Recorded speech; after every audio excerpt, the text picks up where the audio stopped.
Welcome to Manhwa Recap, a place where love is tested by money, power, and fate. Rich families, broken homes, and one man trying to protect the people he loves. Sometimes love saves you. Sometimes it destroys everything. Let today's story begin.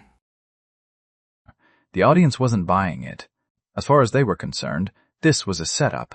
A rigged show, plain and simple.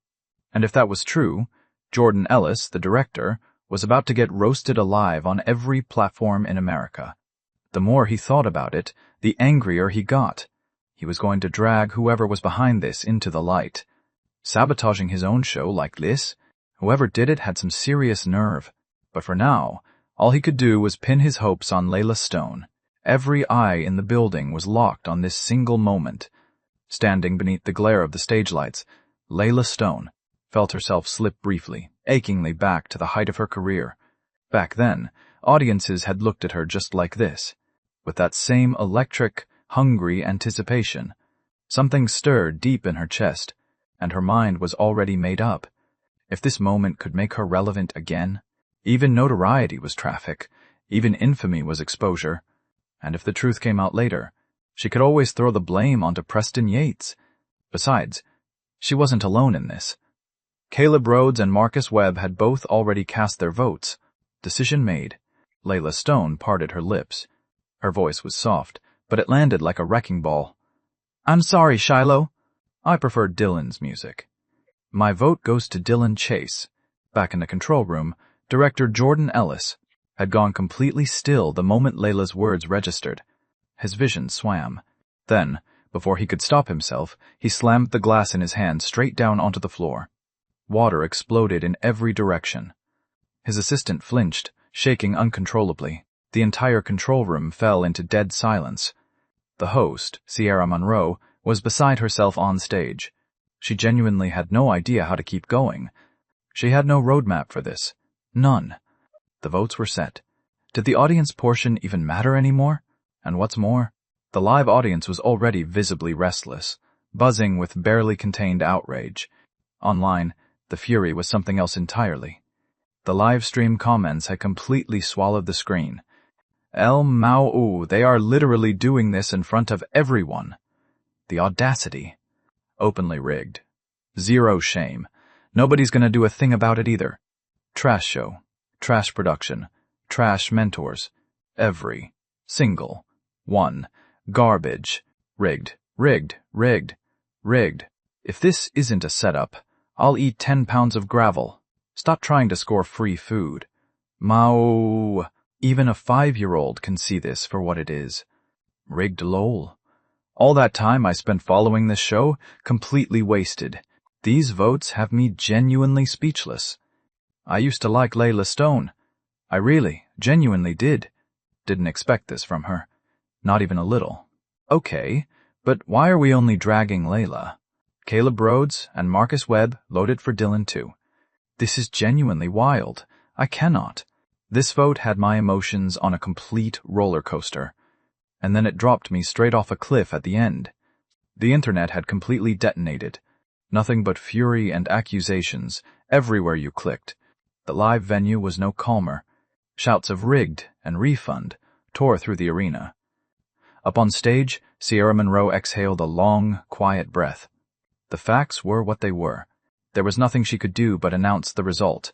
Sierra raised the microphone, pressed a professional smile onto her face, though the strain behind it was impossible to miss. Now that all 4 mentors have cast their votes. Dylan, wait, actually, hold on. Her voice cut off mid-sentence. All eyes snapped toward Caleb Rhodes and Dylan Chase, who had both spoken up at the exact same moment. Caleb's expression had turned to stone. Dylan looked visibly shaken. The cameras locked onto both of them immediately. When Dylan saw that Caleb had already stepped forward, he gave a slight nod. "Go ahead." Caleb Rhodes reached for the microphone. His voice was heavy and deliberate. "I'm sorry, Sierra. I need to stop you. There's a problem with these votes. I owe Shiloh and everyone watching tonight an apology. I have to be honest about what happened. Not long ago, I received a message from Preston Yates, operations director at Vanguard Entertainment. He told me that both Dylan Chase and Shiloh Banks were signed under Vanguard Entertainment. He said if the gap between their scores became too wide, I should cast a sympathy vote for Dylan, so he wouldn't lose by too much. But instead, that vote ended up sending Dylan all the way through. I hold myself fully responsible. Because of what I did tonight, Shiloh Banks is being eliminated. I am resigning as a new music festival mentor, effective immediately. It's the very least I can do. Caleb's words rang across the arena, clean, unwavering, and final. The audience erupted. No one had expected this. It had nothing to do with the production team at all, but with Vanguard Entertainment from the very beginning. And no one had imagined Caleb Rhodes would be this bold, that he'd walk out there and blow the whole thing wide open himself.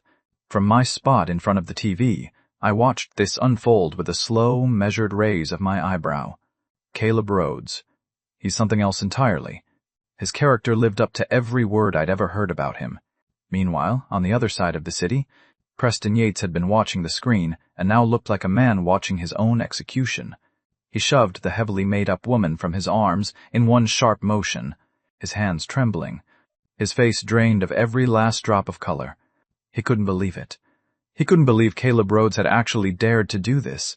Wasn't he afraid of the fallout? Wasn't he afraid of anything? But there was no time to think about Caleb anymore. He already knew. He was finished. The woman beside him had finally pieced together exactly what was happening. Her voice came out shaking and unraveling fast. This is ALL your fault, Preston.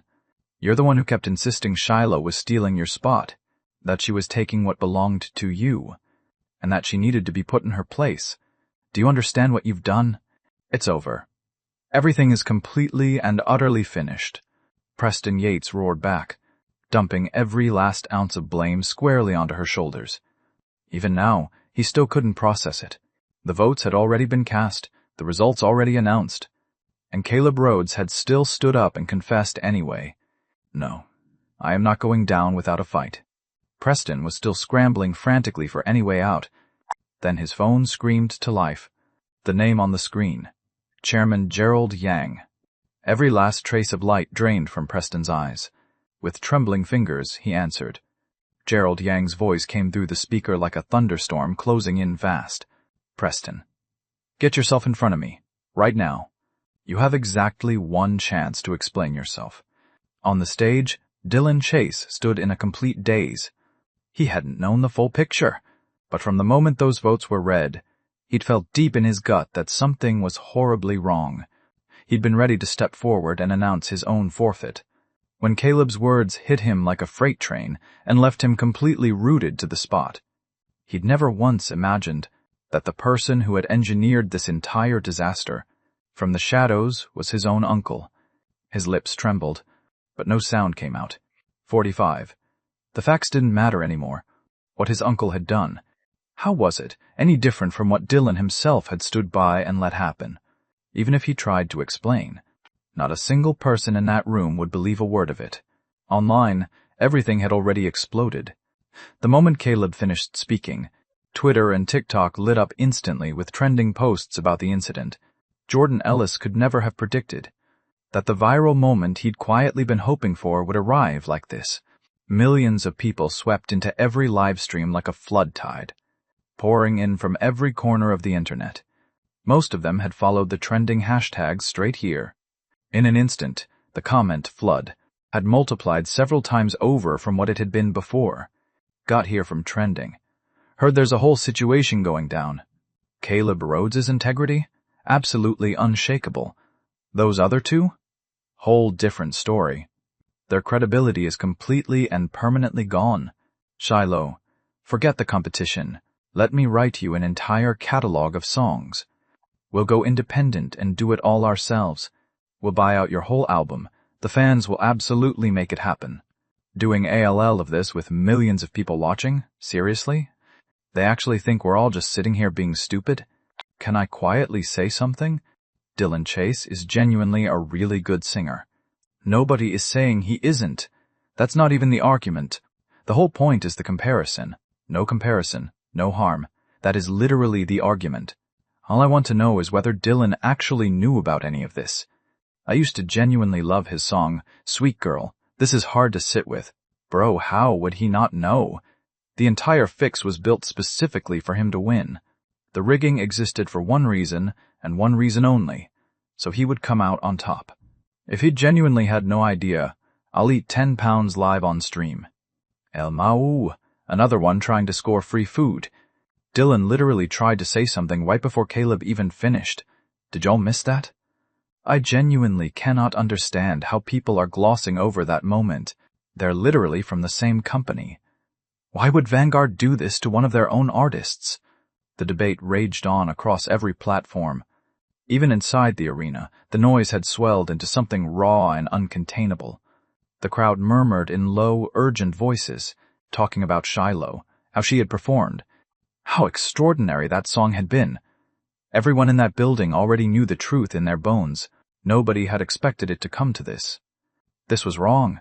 This was deeply, inexcusably, unforgivably wrong. The only person in the entire venue who seemed completely unmoved was Cole Harrington. He leaned back in his chair, watching the whole spectacle with cool, darkly amused detachment, his gaze drifting lazily between Marcus Webb's ashen face and Layla Stone's crumbling composure. He let out a short, humorless laugh.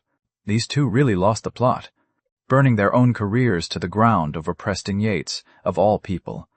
What on earth were they thinking? He genuinely had no idea. Marcus Webb, right now, was silently tearing both Preston and Layla apart inside his own head. He'd taken Preston's money and cast his vote for Dylan. He'd even hesitated at the very last second before pulling the trigger. But the money had been too good to walk away from. And Layla still had a vote after his. He'd been counting on that.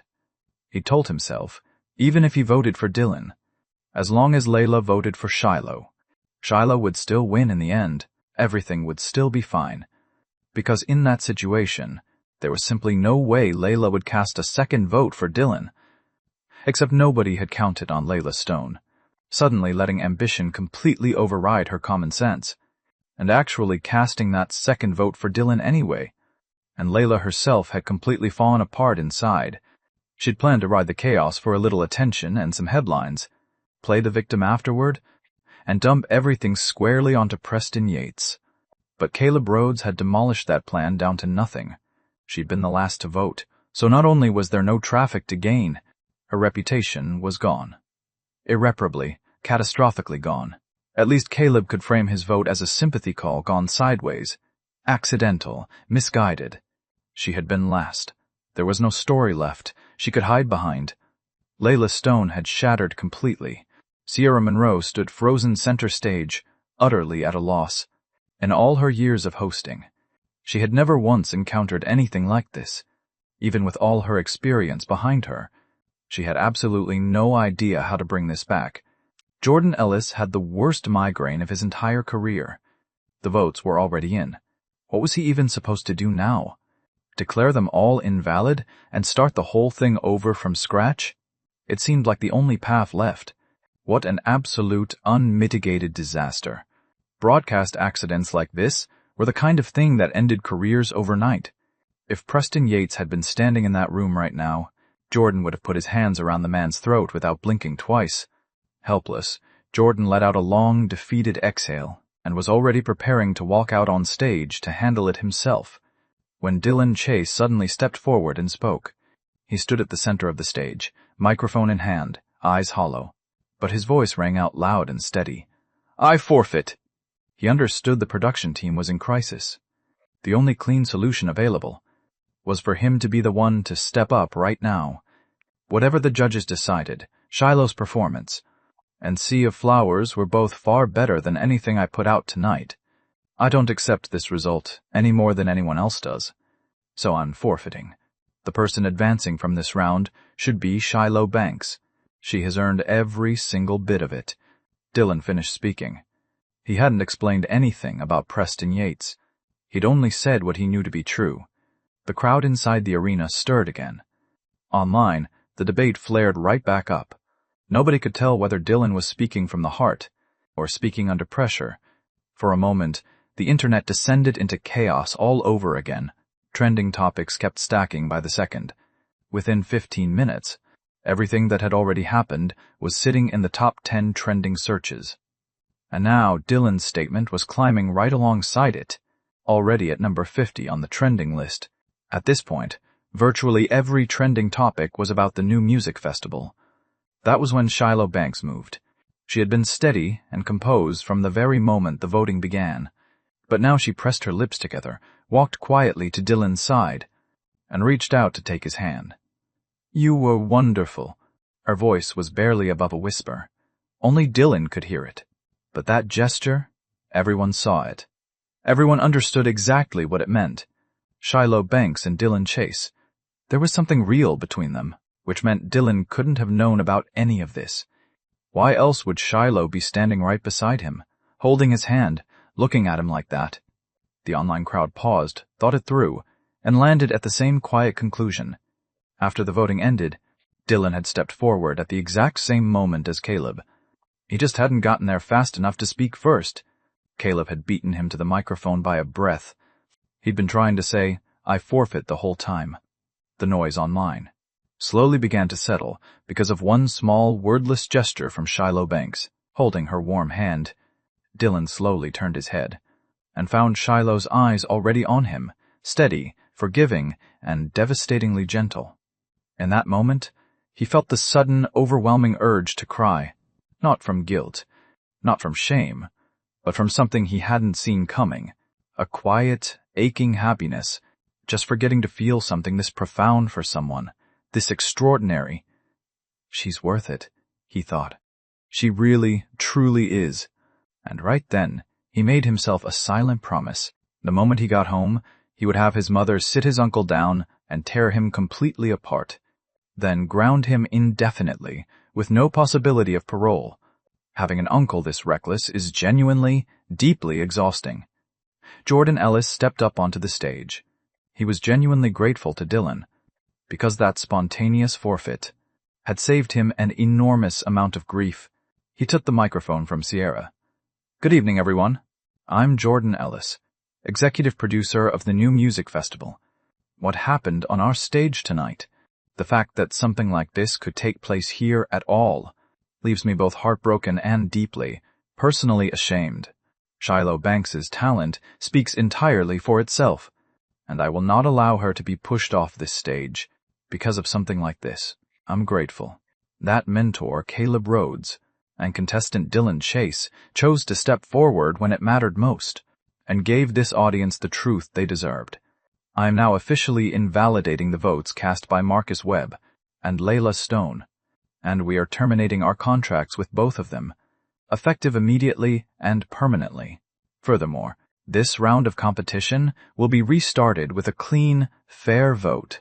The New Music Festival will not allow a single act of injustice to stand on our stage. Not now, not ever." Jordan finished speaking. He turned to face the audience and bowed deeply, sincerely, without a word, then stepped quietly down from the stage.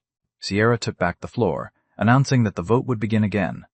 Only this time, Marcus Webb and Layla Stone sat rigid in their mentor chairs, like they were sitting on a bed of nails. The outcome of the revote was never in question. Shiloh Banks advanced, clean and undeniable. Jordan Ellis exhaled a long, slow breath of relief. Now he had to find two new mentors to fill the empty chairs. At least Marcus Webb and Layla Stone had broken their own contracts, which spared him the ugliness of a drawn-out legal fight. The competition, chaotic, bruising, and utterly unforgettable, finally came to a close. But the public reckoning had only just begun. Furious fans wasted no time. They tracked down Layla Stone's and Marcus Webb's respective agency accounts on Twitter, demanding answers. How exactly did they plan to handle artists this morally bankrupt? As for Preston Yates, Vanguard Entertainment's Twitter had already been absolutely demolished before the show even wrapped. Shortly after the competition came to an end, Vanguard Entertainment's official Twitter account posted a formal response to the incident, along with an official statement of apology, an open letter of apology to the public and to Shiloh Banks. Due to a serious failure in our internal oversight, Preston Yates, head of talent operations, exploited his position of authority to subject our own artist, Shiloh Banks, to severe and deliberate unfair treatment during the New Music Festival competition, and caused our audience a deeply unacceptable and damaging viewing experience. The company's board of directors has convened and reached a unanimous decision. Preston Yates is to be terminated, effective immediately, and is permanently barred from any future employment with this company. We wish to state clearly, Vanguard Entertainment has always operated on the principles of fairness and integrity in everything we do. We will show absolutely zero tolerance toward any form of deception or manipulation. None, ever. We welcome public oversight and deeply appreciate your continued support. Together, let us build a healthier, more accountable entertainment industry. Shortly after Vanguard Entertainment's statement went live, the agencies representing Layla Stone and Marcus Webb posted their own statements in rapid succession. Both artists were required to issue full public apologies to the audience and to Shiloh Banks directly, accompanied by formal written statements, promising that nothing like this would ever be allowed to happen again. The moment those two statements were released, everyone already knew. Both of their careers were, for all practical purposes, finished. It was those statements, cold, corporate, and final, that finally allowed the heat of the scandal to begin fading. The public had wanted a consequence, a reckoning. Now they had one, and everyone could breathe again. Gradually, the crowds dispersed, but in the wake of it all, Sea of Flowers had become a full-blown phenomenon. People who had never once paid attention to the new music festival now knew the song by name. In a single night, its stream count had surpassed every other song in recent memory. Even The Wind Rises had been pushed into second place. Online, my catalog of songs now stood completely alone at the top, pulling so far ahead of everything else that the gap was almost laughable. And keep in mind, none of these songs had been officially released on any streaming platform yet. They were all still full lossless quality live recordings. You could only imagine what would happen once the new music festival wrapped, and Shiloh's album finally hit streaming platforms. What kind of numbers those songs would pull. For now, I had exactly one song officially live on Spotify, Just Want to Be Ordinary, and it was already up on the platform, sitting at number 1 on Spotify's new music chart, completely beyond the reach of every other artist trying to climb it. People everywhere were talking about it, how someone with zero ties to the industry had single-handedly pushed American music to a height it had never seen before. None of it touched me right now, though. Not even slightly. Because I had something far more pressing in front of me. Something that mattered a great deal more, at least to me personally. Rosie's preschool teachers were coming for a home visit. I was up before sunrise the next morning, moving through the apartment with focused, purposeful energy, straightening everything, wiping down every surface, and arranging a fresh bowl of fruit on the coffee table. For the next 3 years, these two women would be shaping Rosie's days, and I was taking this visit seriously. 9 o'clock sharp. I had Rosie ready, and we headed downstairs right on time, waiting for the teachers to arrive. Before long, 2 women in matching preschool uniforms came walking toward us, and spotted Rosie immediately. Rosie, waiting right there at the bottom of the stairs. I smiled and stepped forward, reaching out to shake both their hands. Hello. Hello. Thank you so much for making the trip. The 2 teachers were a study in contrast. One was young, barely into her 20s, and the other was older, somewhere around 40. What they shared was the same easy, composed grace, and the same genuinely warm, soft smile. The kind of smile that made you feel welcome before a single word was spoken. A warmth that reached you first. Hello, Mr. Rivers. I'm Lily Sullivan, one of Rosie's teachers in Class 3 at Bloom Garden Preschool. And I have to say, I'm a huge fan of yours. Lily was the younger one. When she smiled, 2 small dimples appeared on her cheeks, and she introduced herself with barely contained delight. The older teacher, waiting for Lily to finish, stepped forward with a warm smile of her own. Hello, I'm Dana Miller, also a Class 3 teacher at Bloom Garden Preschool. Unlike Lily, though, I'm actually Rosie's fan. Dana finished with a quiet laugh, then crouched down and gently ruffled Rosie's hair, her expression purely, quietly tender. Rosie, who usually took a while to warm up to strangers, surprised me. She tilted her little face up, and gazed at this kind-faced woman with open, curious eyes. I scratched the back of my head, laughing softly to myself. How did this turn into a fan meet and greet? It feels more like a fan event than a home visit. It's a little warm out here. Please, come on inside. I gestured ahead and led Rosie, and both teachers up to the apartment. Once we were all inside, I got everyone settled on the sofa, and Lily Sullivan and Dana Miller pulled out their notebooks and pens, and began working through a list of questions about Rosie. I sat across from them, answering every question like a student called on in class. Mr. Rivers, could you tell us who typically looks after Rosie day to day, and who'll be handling drop-off and pick-up once school starts? Lily caught my stiff posture and quietly hid a smile. She hadn't expected, given the name, given the reputation, that I'd be this, genuinely, naturally down to earth. The first couple of years, her mom was her main caregiver. Lately, her mom's work has picked up quite a bit, so I've been the one with Rosie most of the time. Once school starts, I'll be handling drop-off and pick-up. I answered, a little self-conscious. Full-time stay-at-home dad. I wonder what these two make of that. Lily nodded, jotting everything down before moving smoothly to the next question. The questions kept rolling after that. What Rosie liked to eat, any allergies, her favorite cartoon, her favorite toy, her daily routine, her personality. One question flowing steadily into the next. I answered every single one in careful detail. Honestly, I was in awe of them. They had thought of everything. Absolutely everything. And were capturing it all with precise, careful notes, considering how many children they were responsible for. That kind of thoroughness was genuinely rare. Once the questions were all wrapped up, both teachers reached into their bags, almost in perfect sync, and produced small gifts they'd brought along. For Rosie. Rosie glanced up at me first. I gave her a small nod, and only then did she reach out with both hands and accept them, offering a clear, quiet, "Thank you."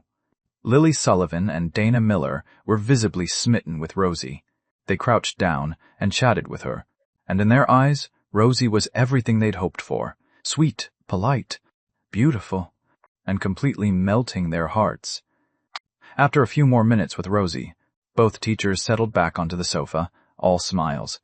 Mr. Rivers, does Rosie have any particular hobbies or interests? By now, through their time with her, they'd already learned her nickname without needing to ask. Singing. Rosie takes after her mom. She has a natural ear for music. I answered without missing a beat. It was something I'd always known. The rhythm. The pitch. It was just there inside her. I'd noticed it early on. At those words, both Lily and Dana's faces lit up with quiet delight. They already knew how beautifully Rosie could sing. They hadn't expected her passion to match her gift so perfectly, a child whose hobby and natural talent point in exactly the same direction is the easiest to nurture. Rosie, would you sing something for us right now? Lily crouched down to Rosie's level, smiling warmly as she asked. Rosie had been warming up to both teachers throughout the visit, and she was already comfortable with them. The moment she heard that the teachers wanted to hear her sing, she nodded with full, enthusiastic force. She loved singing, more than almost anything. Whether it was Daddy or Mommy, they both looked so beautiful when they sang. She wanted to look just like them someday. And so, with 3 adults watching, Rosie opened her mouth, in that small, sweet, earnest voice of hers, and sang the Little Bunny song that I'd taught her. All 3 adults swayed along naturally, keeping the beat for her. Rosie sang beautifully. And the song itself, brand new and unlike anything they'd heard before, made both Lily and Dana's eyes light up. As preschool teachers, they had a sharp instinct for what actually worked with young children. If the song Rosie had sung online before, Burst of Bravery, had been a little too much for a 3-year-old to handle, then the Little Bunny song was exactly right. Short, catchy, and the kind of thing little ones could carry home in their hearts. The song was short. Rosie finished quickly. All 3 adults broke into applause together. Rosie's bright, happy eyes curved into perfect crescent moons. She liked preschool even more now. Miss Sullivan and Miss Miller were both so warm, so genuinely, beautifully warm. Lily and Dana chatted with me for a little while longer after that. They walked me through Bloom Garden Preschool's educational philosophy, and what Rosie's days would look like once she started. I listened carefully, nodding here and there. When they finished, Dana pulled out a family information form for me to fill out and hand back. The home visit was essentially wrapping up.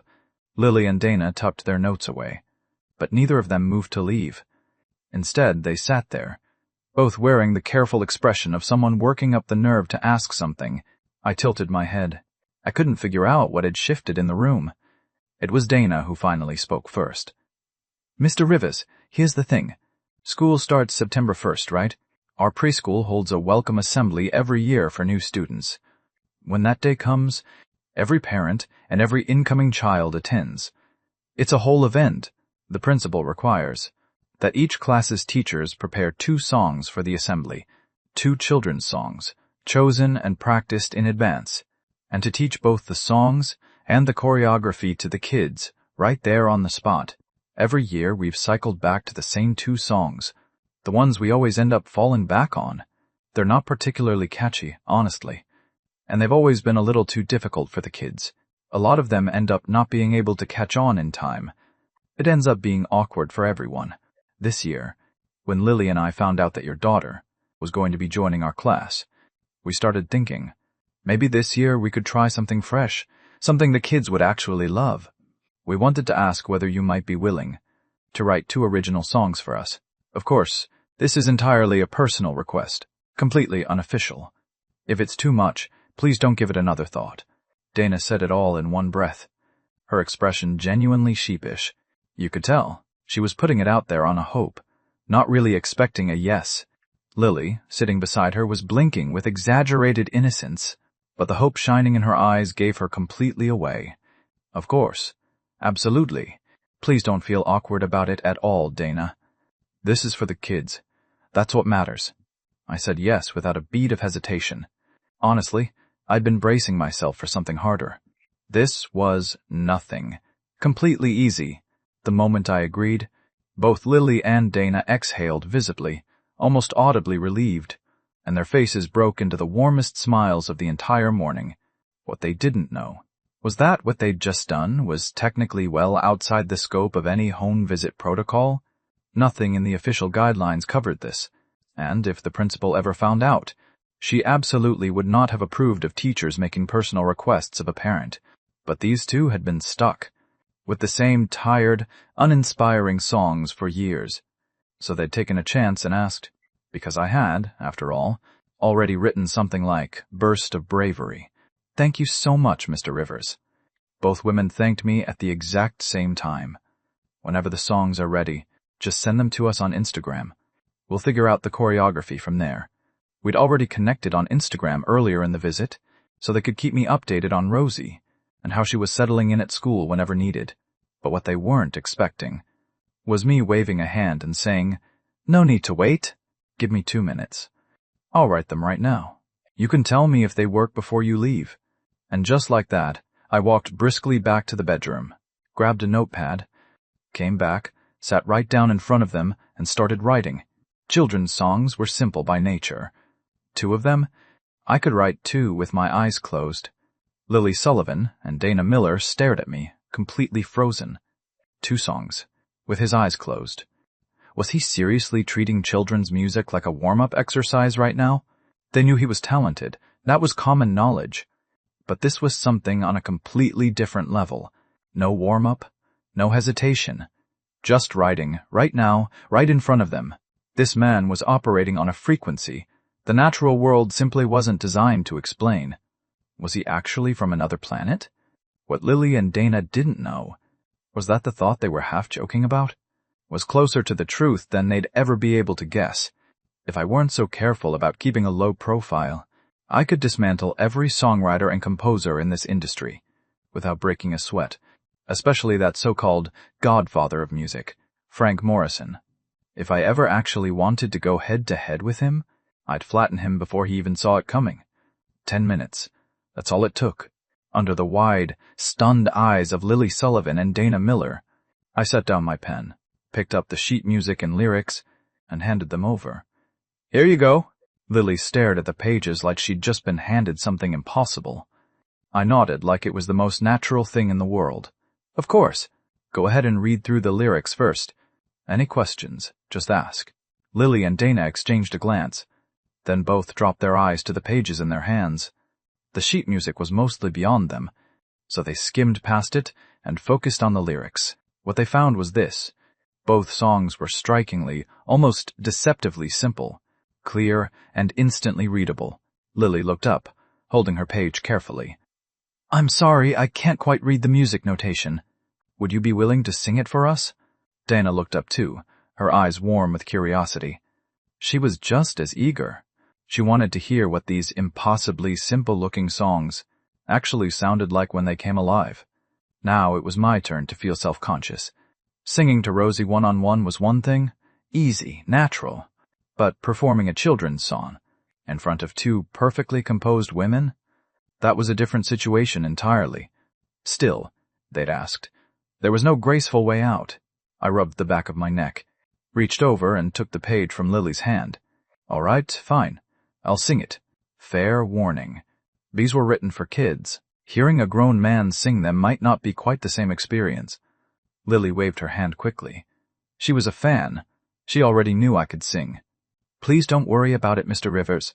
We sing children's songs all day long. We're completely used to it. I gave a small nod, set the paper down in front of me, cleared my throat once, and launched in, bright and cheerful, into the first song on Lily's page, Two Little Tigers. The melody jumped out of my mouth, warm and bouncy, and both Lily and Dana perked up immediately, leaning in, listening with their full attention. Two little tigers. Two little tigers. Running so fast, one has no ears, one has no tail. How very strange, how very strange. Simple words, an impossibly catchy tune. Rosie had heard exactly one verse, and was already swaying her little head and singing along with me. Lily and Dana looked at each other like they'd just unearthed buried treasure. This melody, clean, repetitive, completely unfussy, was exactly the kind of thing children could lock onto immediately. They'd be able to sing it back, after hearing it just once or twice. And even now, barely 30 seconds in, both teachers already had the whole song, mapped out in their heads. The choreography was practically writing itself. Rosie and I finished our little duet together, and father and daughter shared a completely unplanned moment of mutual celebration. Lily and Dana broke into spontaneous applause. I scratched my head with a sheepish grin. There was something genuinely awkward about a grown man belting out a children's song in front of two perfectly professional teachers. Thank goodness Rosie had been there singing alongside me. Without her, the whole thing would have been a lot harder to pull off. Song finished, I passed the sheet music back to Lily. Lily took it with both hands, and her smile was so bright she couldn't have contained it if she'd tried. This is perfect, Mr. Rivers. Absolutely perfect. This is exactly right. For children at this age, they're going to love it. Dana nodded with conviction. Simple songs are always the best fit for little ones. Once we get back, all we need to do is build a set of easy, fun movements around it, add the hand gestures, and the kids will pick it up without any trouble at all. I'm just glad it'll be useful. I was smiling too, already picturing a whole crowd of tiny, enthusiastic children, belting out, Two Little Tigers at the welcome assembly. Lily carefully tucked away the first sheet of music. Then Dana held out her page toward me, the hope in her eyes completely transparent. I blinked. Oh no! Again! Dana's meaning was obvious. You already sang the first one. Might as well do the second one too, right? 9. These women were going to be spending the next 3 years with Rosie. I surrendered, having already gotten through the first song. The second one came easier. I was looser now, less stiff. I even started adding gestures. This song was just as simple as the first, a cheerful little children's tune that had gone quietly viral on TikTok back in its day. The garden song. I cleared my throat, lifted both hands, completely unaware that the front door behind me had just been pushed open from outside. 3 familiar figures stood in the doorway, frozen in place, staring at the performance unfolding in front of them. In the little garden, dig, dig, dig, dig. Plant the little seeds, Watch the little flowers bloom, I sang, both hands tracing shapes in the air, first sketching out a small garden, then miming the act of pressing seeds into soil, then bringing both palms together in front of my face, and opening them slowly like a flower blooming. All 6 people in the apartment held perfectly still. Nobody interrupted. Nobody made a sound. They just let me exist, completely absorbed in my little performance. Behind me, near the door, someone had quietly raised their phone and started recording. In the big garden, dig, dig, dig. Plant the big seeds, watch the big flowers bloom. This time, my imaginary garden was considerably larger. I kept going, shameless, committed, fully committed to the bit, sketching an even bigger garden in the air in front of me. In the very, very big garden, dig, dig, dig. Plant the very, very big seeds. Watch the very, very big flowers bloom. A laugh burst through the air behind me. Sharp, helpless, completely uncontrolled. I froze, then turned around, slowly, mechanically, and found Shiloh, Miss Claire, and Lola standing in the doorway, crystal clear, right in front of me. The one who'd cracked first. The undeniable culprit. Was Lola, who still had both hands pressed over her mouth, shoulders shaking with barely contained laughter. Her other hand was very casually sliding her phone behind her back. When did they get here? I was just... Oh, this is mortifying. I went quiet for a moment, looked at Shiloh's face, that effortlessly stunning face, and blinked. What are you doing back? Shiloh had been wearing the softest, warmest smile, right up until those words left my mouth. Then it vanished. What is this man saying right now? He doesn't want me here? I came all the way back to surprise him, and this is what I get? She pressed her lips together. This is my home too. Then, feeling that was perhaps a little too sharp, she added quickly, I missed Rosie. And with that, Shiloh walked in, Ms. Claire and Lola filing in behind her, both of them biting down laughter. This man absolutely deserves it. They knew exactly how desperately eager Shiloh had been to get back. She'd practically dragged them out of bed at the crack of dawn. The moment Rosie spotted her mother, she launched herself across the room and into Shiloh's arms with pure, unguarded joy. I rubbed the back of my neck and quickly stood up, pivoting into introductions. These are Rosie's preschool teachers, Miss Sullivan and Miss Miller. They came for the home visit. Lily and Dana had already risen to their feet, smiling warmly. They had recognized her the instant she walked through the door. There was no missing her. Shiloh Banks, the singer whose name was all over every trending list right now. And also, as of today, Rosie's mom standing right in front of them. They'd heard something about the domestic abuse accusations surrounding her husband, but looking at this scene, this man? The one Shiloh could control with a single look? The one whose whole face softened the second she walked in? Him? Domestic abuser? That didn't add up at all. At my introduction, Shiloh's smile returned, warm and genuine. She shook both their hands. Thank you so much for coming. I really appreciate everything you do. Lily and Dana both shook their heads quickly. Please don't mention it. This is our job. If anything, Mr. Rivers did us a huge favor today. Without those 2 songs he wrote for us, we would have been in quite a spot. Shiloh glanced at me, a quick, sideways look. So that's what the children's songs were for. But what she was actually thinking was, he went ahead and handled Rosie's preschool enrollment, the home visit, all of it, without telling me a single thing. Is this man trying to corner the entire domestic operation for himself? She turned that look on me again, pointed, not entirely pleased. I blinked back at her, all wide-eyed innocence. But we agreed I'd be the stay-at-home dad. The one who handles everything at home? You do the career, I do the household. That was the deal. And yet somehow I'm in trouble. Women. The silent exchange passing between us was not lost on Lola and Miss Claire. They watched, helpless, and Lola rolled her eyes with maximum drama. There are still other people in the room, you two. A little less of the loaded glances, please. Lily. And Dana, meanwhile, were gathering the sheet music from the table, and turned to me with bright, easy smiles. Mr. Rivers, today's visit was a complete success. We'll get out of your hair now. I immediately tried to hold them back. Are you sure you won't stay for lunch? It's really no trouble. Lily and Dana were already waving their hands and moving toward the door.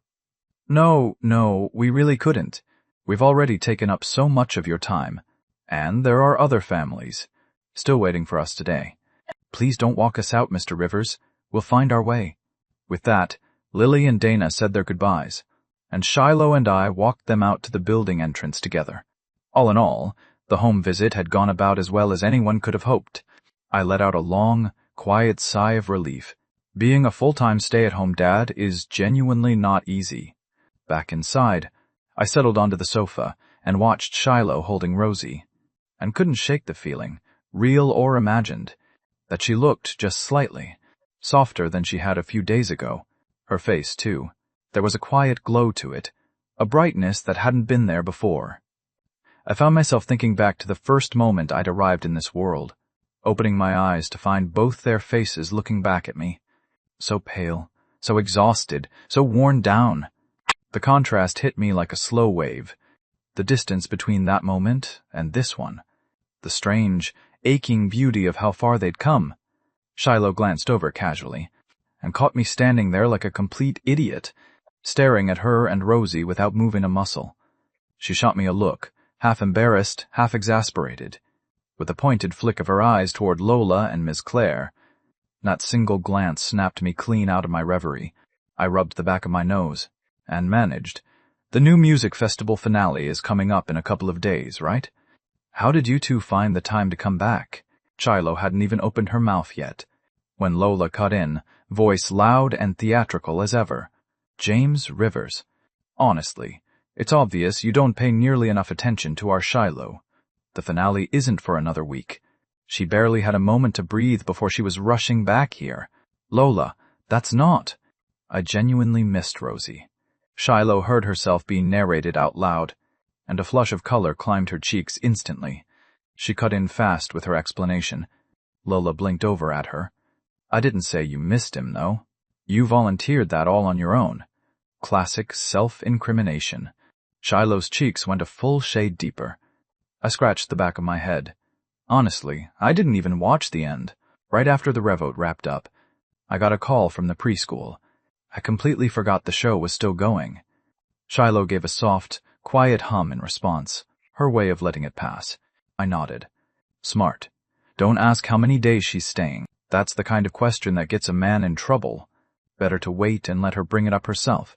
Shiloh, we've delivered you safely home. We'll head out now.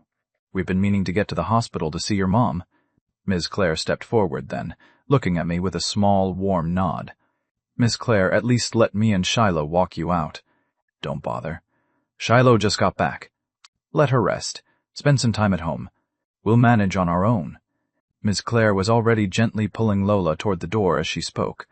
Shiloh stood up anyway, still holding Rosie, and walked them all the way down to the building entrance. I stayed behind, because Lola had conveniently tasked me with making lunch before slipping out. Downstairs, Lola couldn't help herself. She pulled out her phone and replayed the video she'd just recorded, and Miss Claire and Shiloh crowded in on either side to look.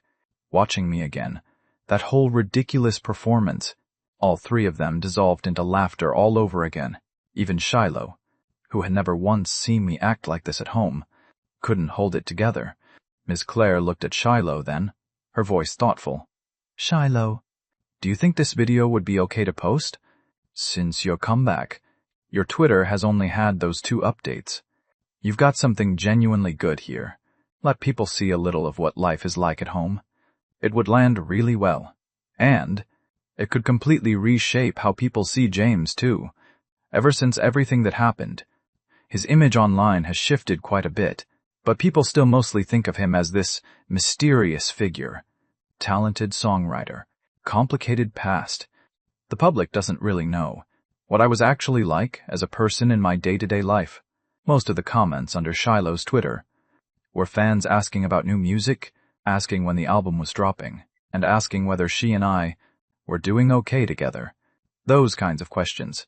The account itself, Shiloh's Twitter had always been managed by Ms. Claire. Ms. Claire had a sharp instinct for this kind of thing.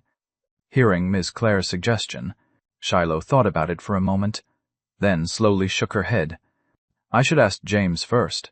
If he's not comfortable with it, then it's off the table. Lola quietly slipped her phone away, genuinely puzzled. She still couldn't quite figure out where exactly Shiloh and I stood with each other.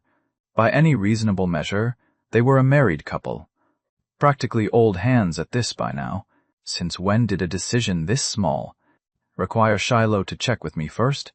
In Lola's mind, a husband and wife were supposed to be a unit, a team, not two people tiptoeing around each other, like Shiloh seemed to do over every little thing. What Lola didn't know was just how far Shiloh had already come. At least now she had her own small flashes of temper.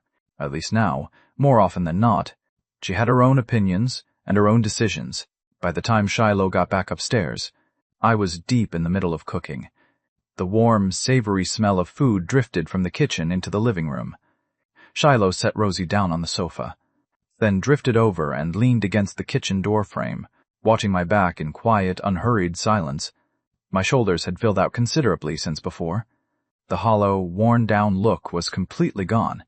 There was an energy to me now, something bright and alive. But more than the physical change, what was different most of all was who I'd become.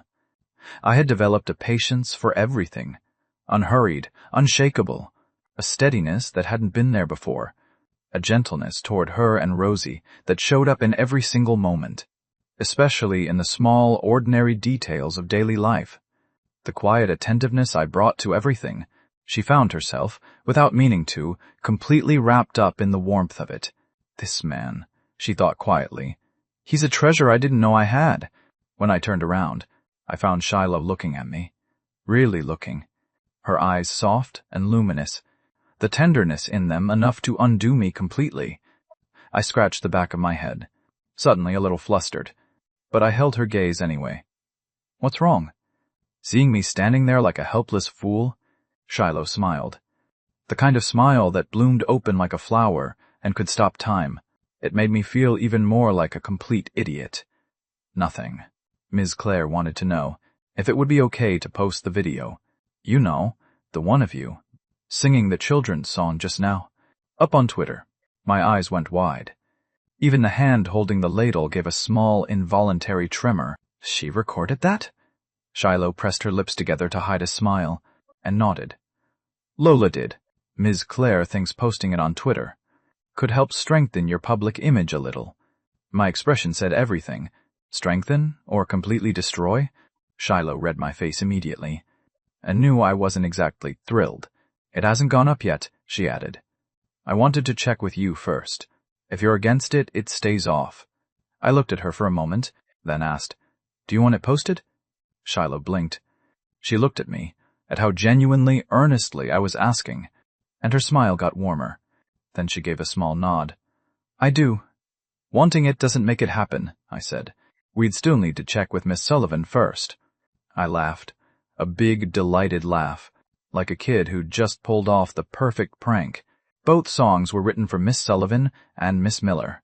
Now that we've given them to her, we need to ask her permission first. It took Shiloh a beat to catch up, and when she did, those almond-shaped eyes flashed with a flicker of exasperated outrage. Her voice climbed a notch. James Rivers. The kitchen erupted into the sound of laughter and playful chaos. Out on the sofa, Rosie looked up from her toys, peering curiously toward the kitchen. Something very strange is happening in there. It sounds like Mommy is hitting Daddy. Then, Rosie heard Daddy let out a startled yelp from inside. Hey, stop that. The food is burning. The kitchen descended into full domestic pandemonium. It took a good while before dinner finally made it to the table. And today's dinner, it had to be said, carried a faint but unmistakable hint of scorch. Maybe it was because everyone's spirits were simply too good to care. Because just like that, Rosie and Shiloh ate every bite with obvious, cheerful delight. It made me quietly sentimental. Sometimes it really isn't about how good the food tastes. It's about how happy everyone is just being together. After dinner, the three of us settled onto the sofa, and I finally pulled out my phone and sent Lily Sullivan a message on Instagram, asking her about the children's songs. A reply came back quickly. Mr. Rivers, these songs are yours. You wrote them. We'll only be using them at the preschool welcome assembly, and nowhere else. Whatever you'd like to do with them is completely up to you. No need to check with us at all. You could feel the warmth in Lily's message, even through the screen. I smiled to myself. Dealing with people like this was genuinely easy. No politics, no games, just goodness, plain and simple. With Lily's reply in hand, I filled Shiloh in. Sure, the video was personally mortifying, but honestly, if I just didn't look at it, it couldn't hurt me. What I hadn't counted on, though, was the way things actually unfolded. The moment Ms. Claire got Shiloh's message, she and Lola trimmed the video, cleaned it up, and uploaded it straight to Shiloh's Twitter. At that same moment, online, fans everywhere were deep in heated discussion about the upcoming new music festival finale, completely unaware that something else entirely was about to land in their feeds. Sophie was a stay-at-home mom. Her husband worked a standard 9-to-5 as a company manager, which meant she had a lot of free time on her hands, like right now. She was stretched out on the sofa, eating watermelon straight from the rind and scrolling through her phone. She also happened to be the admin of the fan group dedicated to Shiloh Banks and James Rivers. She'd been a Shiloh fan for years. A long, long time. Her phone was full of Shiloh's songs, not just the new ones written after the comeback, but the older ones too, the ones from 3 years ago. 3 years ago, Shiloh had stepped away from the industry, gone from rising star to someone's wife. But when Shiloh came back, Sophie had been right there, just as devoted as ever. Sophie's thumb glided lazily across her phone screen. The group chat was full of the usual recent Shiloh content, nothing she hadn't already seen. She felt a small flicker of disappointment. She switched over to Twitter, and her eyes lit up immediately. Shiloh, who almost never updated her account, had actually posted something today. Sophie tapped through to the post with eager fingers. It was a video. The comments were already stacking up under it. Sophie's face broke into a grin. She finally uploaded something, and she hit play. Then her expression fell. The person on screen was me. Why is it James Rivers? Sophie muttered to herself, but kept watching anyway. Because of Shiloh, she'd grown fond of the whole family. On screen, I was moving around in the most ridiculous way, hands waving in front of me, singing a children's song she'd never heard before, bright and completely unself-conscious. My movements and my voice made Sophie laugh out loud before she could stop herself. She genuinely hadn't seen this coming. James Rivers, the man everyone described as quietly mysterious, was just this in real life, dorky and endearing and completely, disarmingly himself. Shiloh must be so happy, living in a home like this. Sophie played it once through, then she hit play again. And then she realized something. Why is this song getting more addictive with every listen?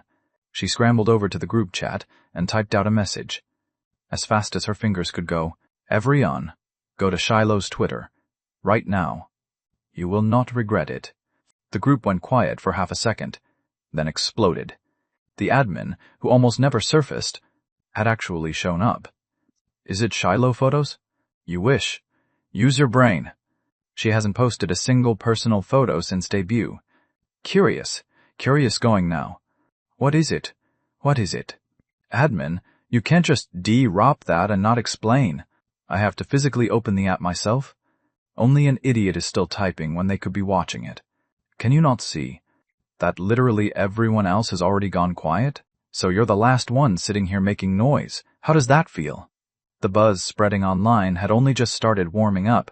Sharp eyes everywhere had already caught the video, and after watching it once, twice, 3 times, they were frantically sending it to every friend and family member they had. Go watch Shiloh's Twitter right now. I have watched this an embarrassing number of times. What is dig doing to my brain? I literally cannot stop. It's stuck in my head and I've only been here 5 minutes. Like a single stone dropped into still water. After an afternoon of spreading quietly across every corner of the internet, everyone knew Shiloh Banks had posted on Twitter, her husband, singing a children's song, fully committed, zero shame. Crowds of people flooded her page in gleeful, chaotic waves to witness it for themselves. The last children's song he did was so good, though. Burst of bravery, genuinely never gets old. By 8 o'clock that evening, Shiloh's post had officially climbed its way onto the Twitter trending list. As everyone knew, the real entertainment was always in the comments section, and the comments under this post were, without question, better than the video itself.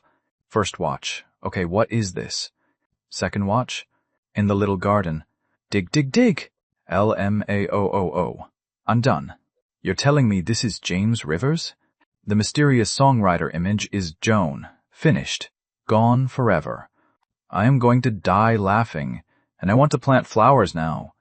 The biggest seeds, the biggest flowers. Someone Photoshop his dance, moves onto a PowerPoint. In the tiny little office, grind, grind, grind. Earn the tiny little paycheck, too scared to spend it. Help me, his daughter is already singing along. Now it's in my head. Dig, dig, dig, send help.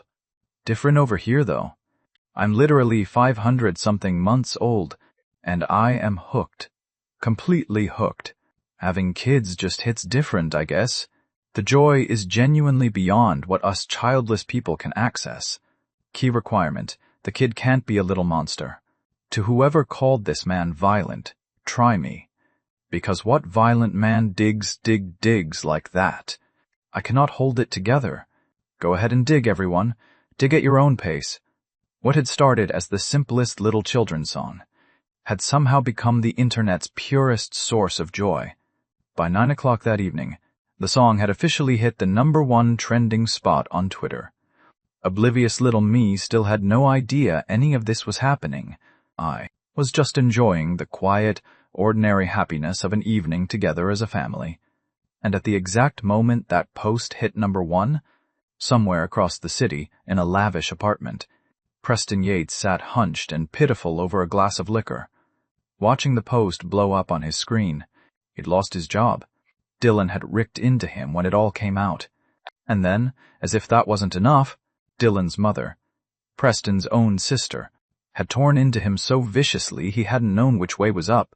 Preston told himself he hadn't done anything wrong. The entertainment industry had always operated this way. So why was he suddenly the villain? Besides, everything he'd done had been for Dylan's sake. The more he turned it over, the darker his mood got. He was drowning his sorrows the only way he knew how. When the sight of Shiloh's post hitting the trending list stopped him cold. This is all Frank Morrison's fault. The rage surged up faster than he could contain it. Preston slammed the bottle straight onto the floor. In his mind, if Morrison had just written a better song, none of this would have happened. And honestly, there was a grain of truth in that. If Morrison had been able to write something that could stand against Sea of Flowers, no one would have questioned Mentor's votes, and the whole chain of events would never have unfolded. Preston had found his scapegoat, and he nailed every last piece of blame straight to Frank Morrison, so he picked up his phone and called him. The call connected fast. Morrison hadn't even gotten a word out. Before Preston unleashed on him, full volume, no warning. You are absolutely useless. You sit there calling yourself the godfather of music. You swore up and down the song would be untouchable. You are nothing but a pretty face on an empty package. Worthless. Pathetic. Over on Morrison's end, he'd been about to go to sleep when the call came in. He hadn't managed a single syllable. Before Preston had steamrolled him with a torrent of abuse.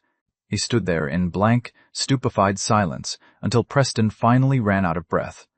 Then it hit him, slowly, then all at once.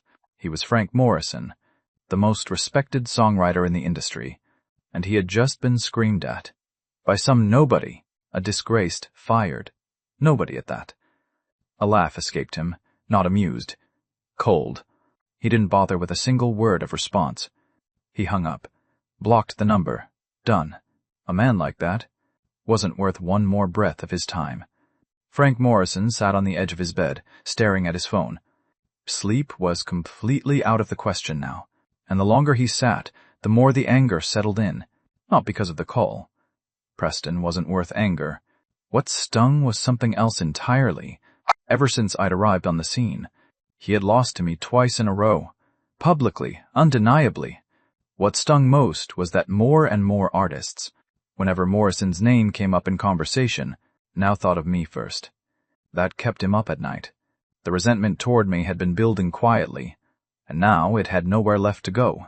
He didn't deny that my songs were good, but his weren't bad either.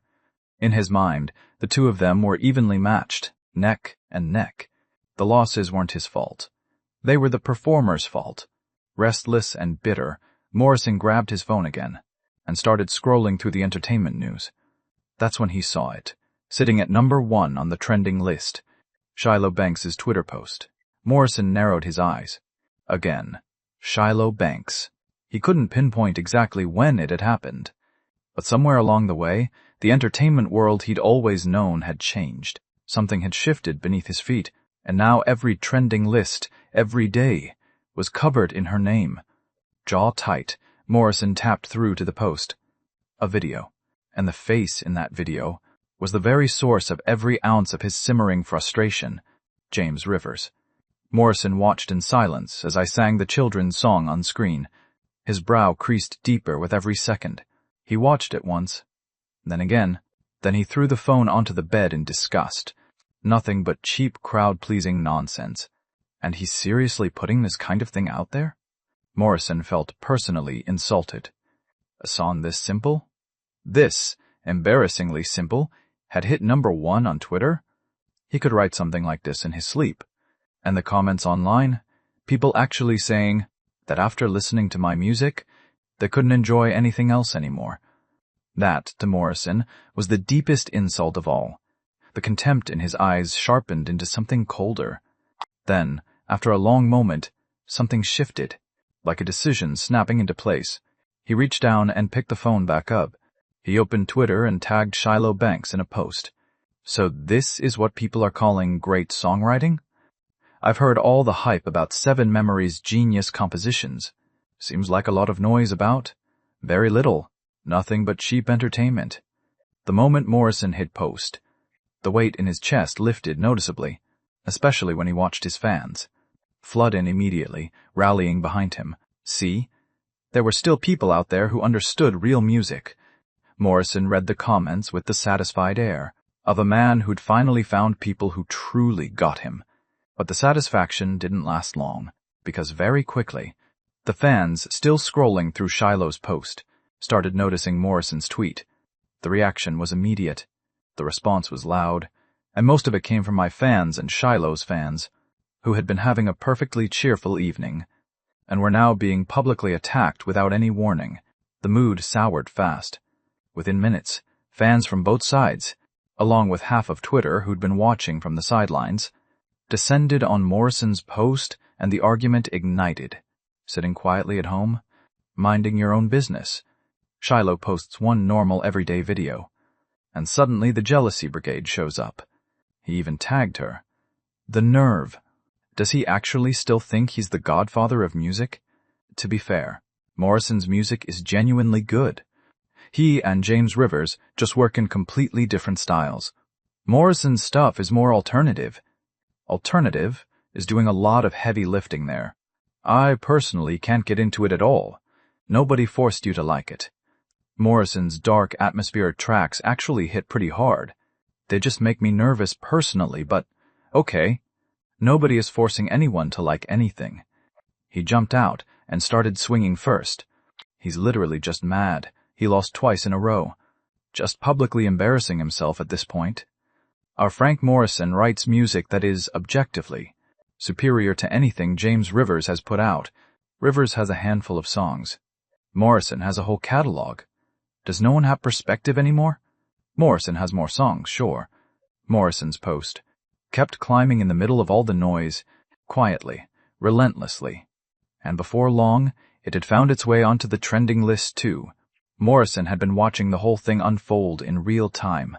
When he saw his post hit trending, and saw that a significant number of people were standing behind him, the heavy, suffocating frustration he'd been carrying lifted considerably.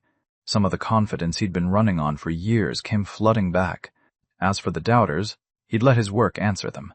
The reason he dared to throw the first punch was because the new music festival finale's first round had a very specific theme. Dark, haunting, atmospheric. His territory. Morrison let himself smile. He wasn't someone who moved without thinking. If he was starting a war, he was already prepared to finish it. He opened Twitter again, and, while the momentum was still running hot, posted a follow-up. I know most of you will doubt me for saying this, but I don't care. Real artistry speaks for itself, and it can't be proven by cheap viral tricks. You can question me all you want. My answer will be in the music. New Music Festival finale, first round. James Rivers. Do you have the nerve to accept my challenge? If I lose, I will voluntarily give up the title of Godfather of Musics and personally apologize to Shiloh Banks. If I win, all I ask is that James Rivers steps forward and publicly admits he is not my equal. Morrison hit post and smiled.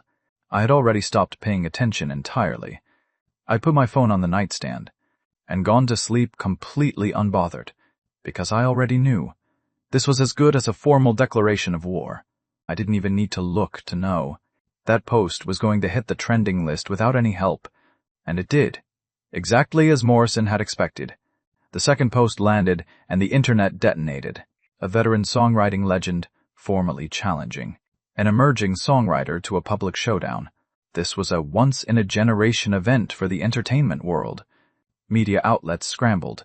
Headlines went live within minutes, each one leading with a single word: speed. New king rising, or old king reclaiming his throne. The moment that headline hit, it rocketed straight onto the trending list. Whether you were my fan, Morrison's fan, or simply someone who loved watching a good spectacle, it didn't matter. Almost everyone online was now holding their breath, waiting for the New Music Festival finale's opening round. Meanwhile, in an artist apartment at Prestige Entertainment on the other side of the city, Mia, personal assistant to singer Nora Jiang, grabbed her phone and burst through Nora's bedroom door, practically vibrating with news. Nora pressed 2 fingers to her temples and sat up, pulling the covers to her chest. Her assistant's constant dramatics gave her a headache every single time. She'd been rehearsing all day and was trying to rest. Mia, what is it this time? Mia caught one look at her boss. Barely awake, impossibly beautiful, even like this, and swallowed. In her honest opinion, scanning the entire entertainment industry for sheer looks alone, only Shiloh Banks could even be considered in the same conversation as Nora, though the two of them couldn't be more different. Shiloh's beauty was quiet, like still water. Nora's was electric like open flame, both of them absolutely captivating in completely different ways. Nora caught the stars in her assistant's eyes and felt the headache intensify. She loved Mia dearly, but the girl's completely unsubtle crush on her was a constant, low-grade problem. Mia! Nora's voice came out slightly sharper. Mia snapped back to reality and remembered she'd come in here with actual news. Nora, there's something big. Look. Mia thrust her phone screen toward Nora's face. Nora took it with mild exasperation and started reading. A moment later, her brow furrowed. She pointed at something on the screen. When did I agree? To use James Rivers' song for the finale? I genuinely don't remember that. The next morning, I woke up feeling like every muscle in my body had quietly staged a protest overnight. My entire arm, in particular, had gone completely numb. I blinked open my eyes, groggy, disoriented, and found the reason immediately. Shiloh had somehow made her way into my arms at some point in the night, arms and legs wrapped around me, like a very small, very determined octopus. And Rosie, meanwhile, had drifted into the corner of the bed at some unknown hour, and was sprawled there in the most chaotic sleeping position imaginable. I stared at both of them for a long moment. These two, and their matching chaotic sleeping habits, how are they so similar? I'd been sleeping perfectly well, even dreaming, until somewhere in the middle of the night, the dream had turned suddenly, dramatically strange, like something pressing down on me from above. Now, looking at this scene, the mystery was completely solved. I reached up with the one arm that still functioned, and scratched my head, then slowly shifted myself up to a half-sitting position. The ache in my arm eased a little.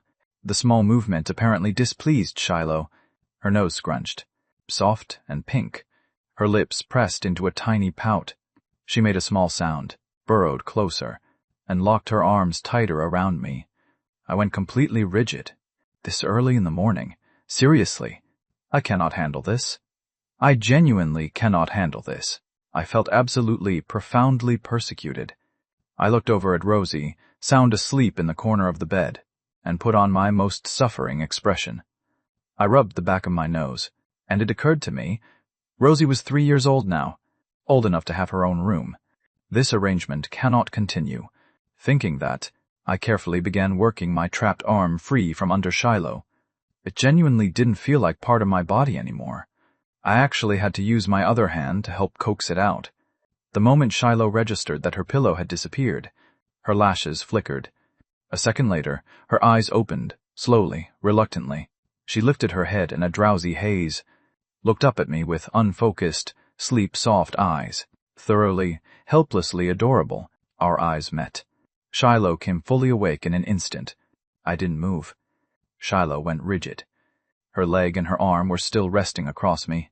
The realization hit, and her face flooded with color, right up to the tips of her ears. In about half a second, I sat there like a man dropped into very, very hot water. I blinked.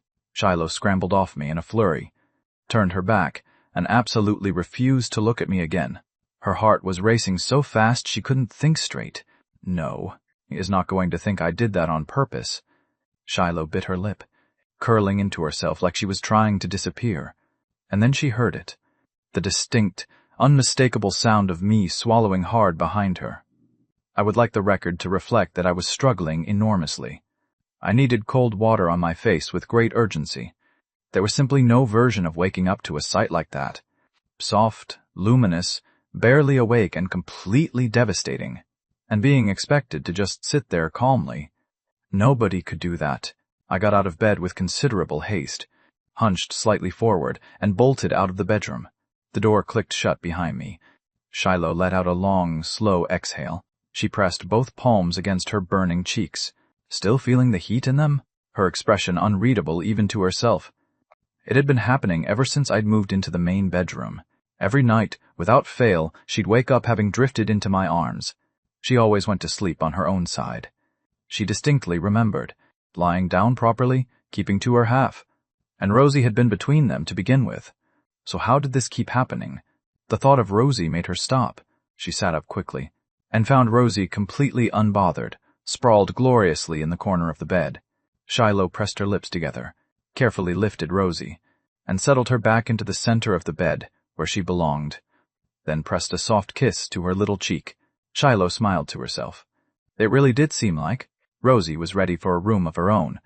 Interestingly, and without comparing notes, both of us had arrived at exactly the same conclusion. By the time I'd washed up and came back out, Shiloh was stepping out of the bedroom at almost the same moment. She was wearing an oversized sleep shirt, everything soft and loose and completely unhelpful. I rubbed the back of my nose and felt a small, completely unreasonable pang of disappointment. I mean, technically, she's my wife. Maybe I should have looked a little longer just now. I banished that thought immediately. When the time comes, I'll look in broad daylight, properly, without sneaking. Shiloh caught my odd expression, gave me one quiet, unreadable glance, and went to go wash up without saying a word. It was still early. Normally this would be my morning run time. But I wasn't going out today. Shiloh had come home. I wanted to be here with her. I dropped onto the sofa and picked up my phone. I needed to look up the theme keyword for the first round of the new music festival finale. Shiloh never brought this kind of thing up herself. If I wanted to know, I had to find it on my own. But the moment the keyword loaded on my screen, I sat up straight. What? Grief. Horror. Dark atmosphere. What kind of finale theme is this? I made a face. I genuinely had not seen this coming. Not even close. Just then, Shiloh came out of the bathroom, freshly washed and composed. I looked up, baffled. The key word for the new music festival finale first round is grief and horror atmosphere. Who came up with that? Which director signed off on this? Hearing that, Shiloh came and sat down on the sofa and nodded. Personally, I thought whoever designed this theme had lost their mind. Dark, atmospheric music wasn't mainstream, but it did test a songwriter's range and depth in its own way. None of that changed the situation I was in. Since the keyword was already set, all I could do was push my brain as hard as it would go. The honest truth was, I'd barely listened to music like this in my life. It was the first time Shiloh had ever seen me. Sitting there actually struggling, brow furrowed, visibly stuck. Every song before this had seemed to come out of me like breathing. That effortlessness had always felt completely real to her. Shiloh reached out and gently smoothed the crease between my brows. Don't stress. Whatever happens, we're in this together. As long as we give it everything we have, that's enough. No regrets. That was all that mattered. Her warm fingers against my forehead sent something soft moving through my chest. I looked up and found Shiloh watching me with that quiet, focused tenderness.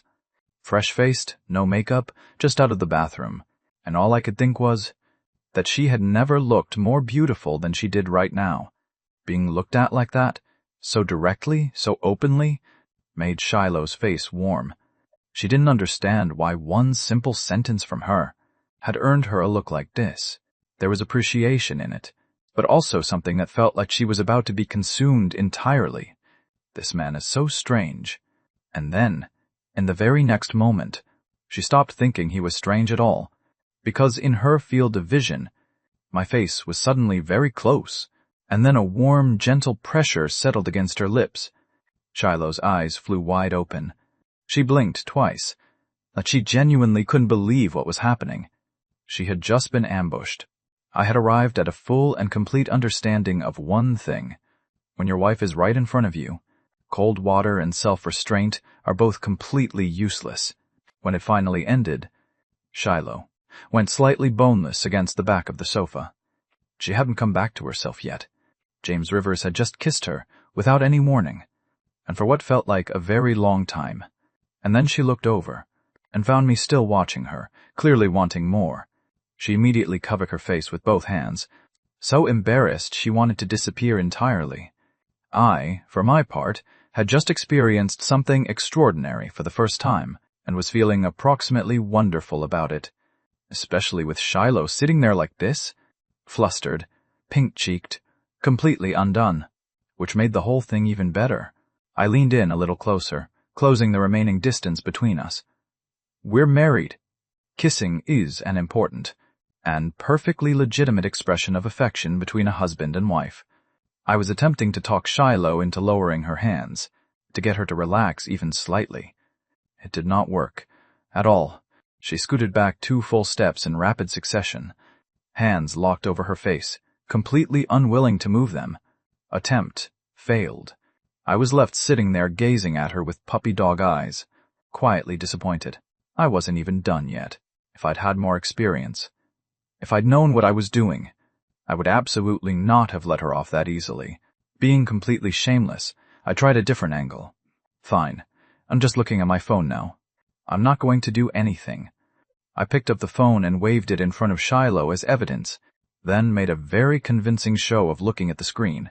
Shiloh peeked at me through the gaps between her fingers and caught the absolute glee written all over my face, which made everything significantly worse. She shoved me hard, stood up in a rush, flustered and indignant, and retreated straight back to the bedroom. I watched her make absolutely sure the bedroom door was shut tight behind her, before I let myself laugh out loud. Then, I actually picked up the phone and started looking at it for real. The whole Morrison situation was going to need some serious thought, but for now, with nothing immediately pressing, I figured I'd take a look at Shiloh's Twitter, because if I remembered correctly, Shiloh had mentioned that Lola's secretly recorded video was going up on Twitter. The moment I opened the app, I spotted my own very recognizable name, sitting right there on the trending list. I sighed deeply. There it is. That video is definitely what set this off. My image is about to be permanently destroyed. I tapped into one of the trending topics, and my brow slowly started to crease. This was more complicated than I'd thought. What had started as Shiloh's perfectly ordinary Twitter post had indeed hit the trending list, but the trending topic sitting there now wasn't about the video at all. It was about a public challenge, a challenge that had dragged my name into it. I kept scrolling through the trending items one by one, and the full picture gradually came together. Apparently, it had started with the children's song from my video. Someone had taken issue with it, and one argument had snowballed into all of this. But what is wrong with this Morrison guy? Seriously? What did I ever do to him? I genuinely couldn't work it out. I'd never even met the man, and somehow he'd decided to come after me. And fine, coming after me was one thing, but he'd tagged Shiloh in it. That was something I, as a deeply devoted husband, could not let slide for even a second. I actually had a Twitter account of my own, though I'd forgotten it existed until this moment, and my own fans had presumably forgotten it too. I'd always just used Shiloh's Twitter space. This was genuinely the first time I was touching my own account. My fans had always lived almost exclusively in the comments under Shiloh's posts. I opened my profile and cleared out every old embarrassing dance video I'd apparently posted at some point in the past, deleting them one by one, until the page was completely blank. Then I wrote a new post, hit send, and tagged Frank Morrison directly. You wanna go? Then let's go, Godfather of Music. Lol. Just a few words. Stripped down and clean, but not a single inch of ground given. I posted it, satisfied, and gave a small nod. This is what you call precision. Think I'm easy to push around? Minimal words. Maximum contempt. Every syllable doing exactly what it needed to do. And that final lol was the perfect finishing touch. Clean, efficient, very nice. With that handled, I stretched, put the phone down, and moved on entirely. It was still early.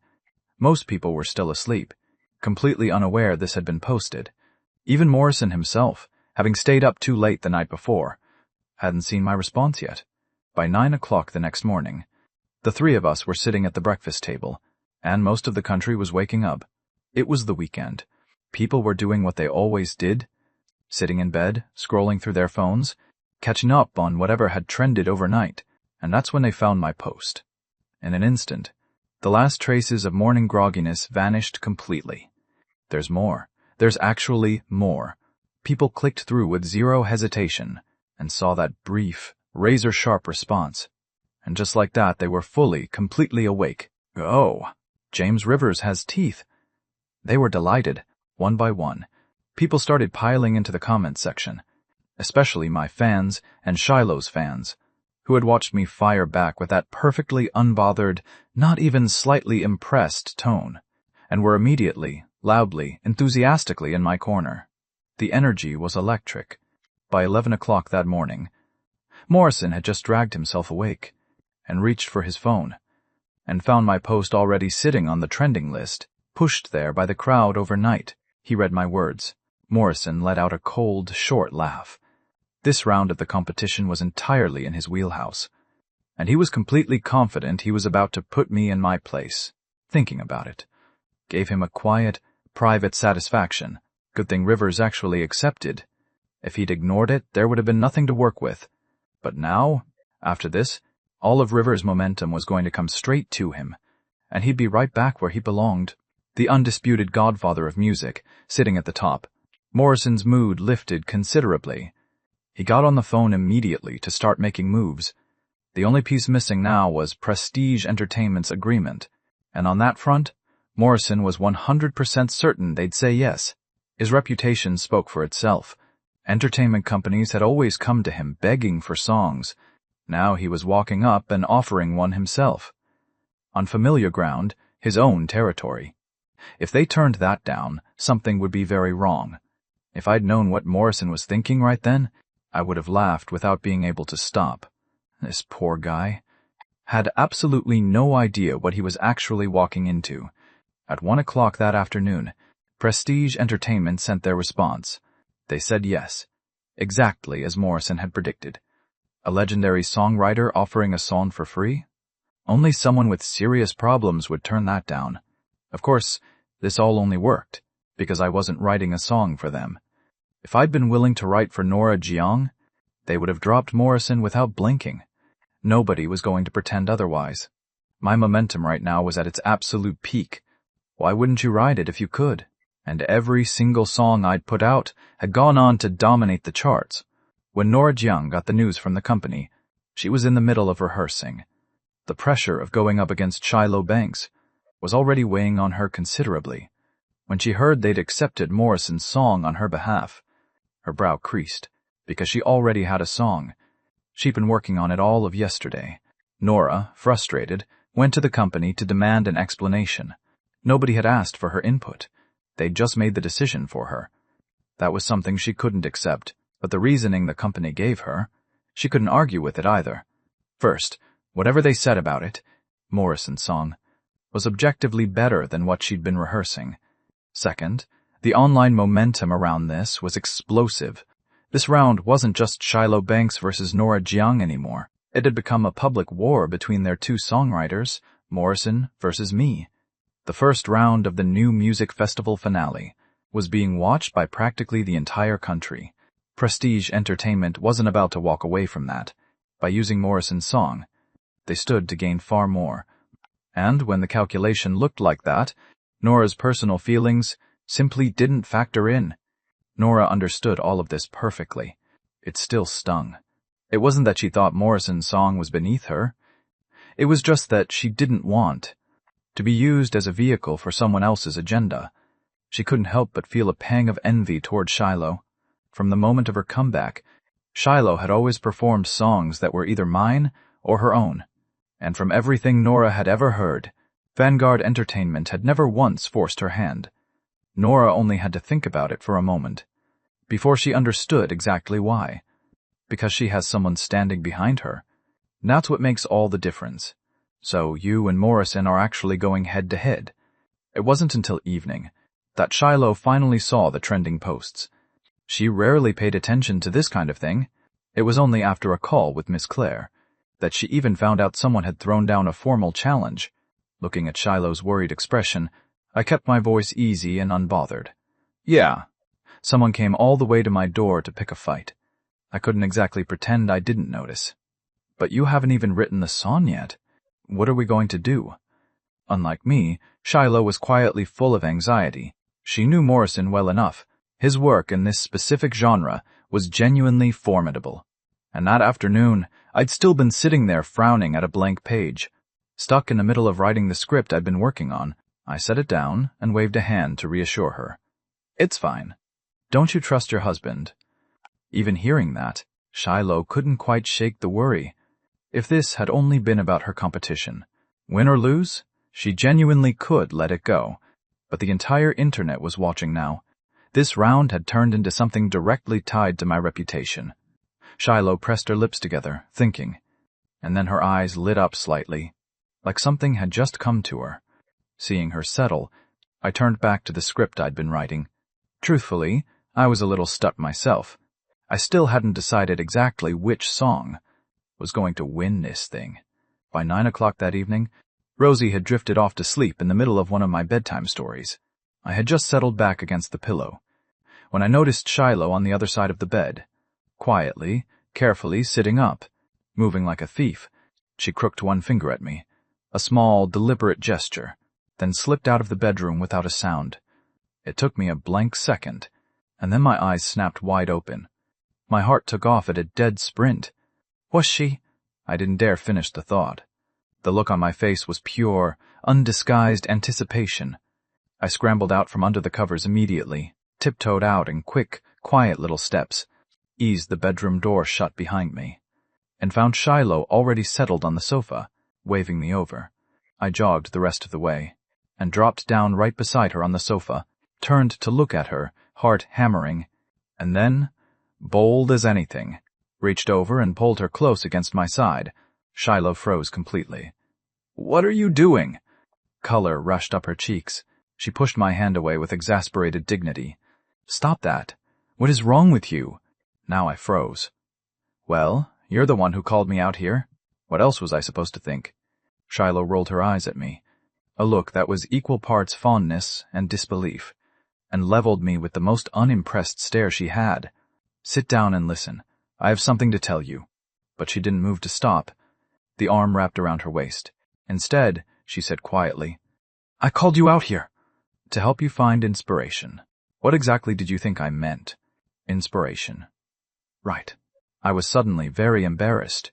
It appeared I had completely misread the situation, because what she was actually doing was searching for a horror film on her phone and casting it to the TV. She'd brought me out here to watch a horror movie. The realization hit, and I deflated entirely. I genuinely thought my moment had finally arrived. Shiloh turned the volume down low, then glanced over and caught my expression, crestfallen, completely transparent. She laughed, a soft, helpless sound, and gave the flesh at my waist a small, sharp pinch. But she leaned into me anyway, settling against my side. I scratched my head. Honestly, this isn't bad either. So there I sat, Shiloh tucked against me, watching the horror film. It was genuinely frightening. Clearly something Shiloh had chosen with great care. I, with my iron nerves, felt basically nothing. Shiloh, on the other hand, was a different story. By the halfway point, she had curled herself into a tight ball, both arms locked around me and refusing to let go. And then the moment came when the ghost in the red dress appeared without warning on screen, the horror soundtrack shrieking to life. And Shiloh was so startled that she buried her face completely into my chest and refused to look at the screen again.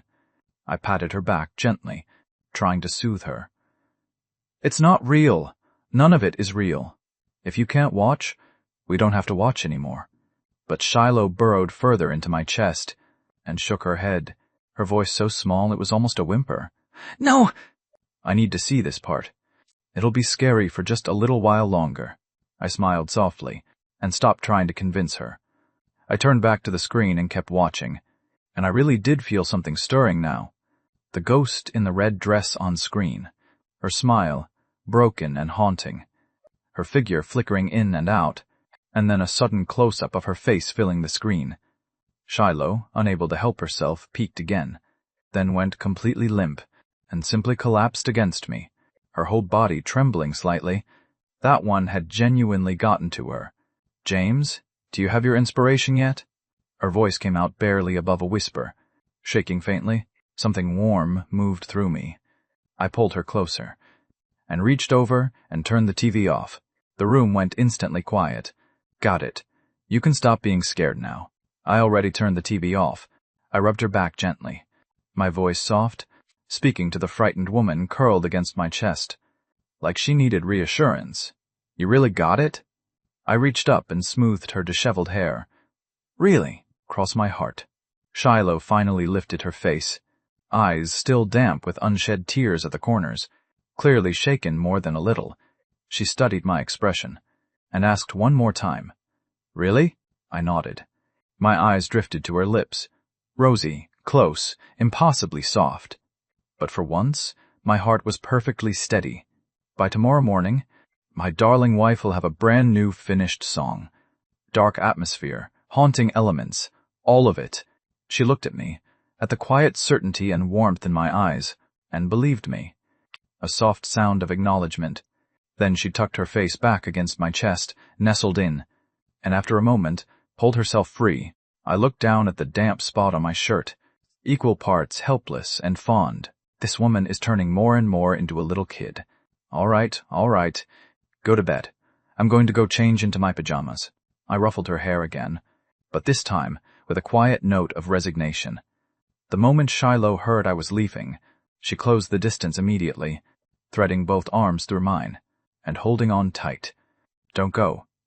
The eyes looking up at me held layers. Anxiety, shyness, and something she hadn't quite named yet, all of it catching me completely off guard, though none of that was the most important thing. The most important thing was the softness pressing against my arm, which was doing serious damage to my heart rate. I gave a quiet, composed cough. When she'd been pressed against my chest earlier, I'd somehow missed it entirely. But apparently, I was catching up now. Rosie is an incredibly fortunate child, but I do need to change my clothes. I'll be right back. Before Shiloh had left for the city, the two of them had an unspoken arrangement. They changed facing away from each other, or went to the bathroom alone to do it. Now that she was back, things were exactly the same. Shiloh's face went a deeper shade of pink, but she still didn't let go. She looked at me with stubborn, quiet eyes. I opened my mouth, thought better of it, and simply brought Shiloh back to the bedroom with me. This time, I changed in the bedroom. In the soft, dim light of the room, I caught the bright, clear shine of Shiloh's eyes watching me. That night, I fell asleep with Shiloh in my arms.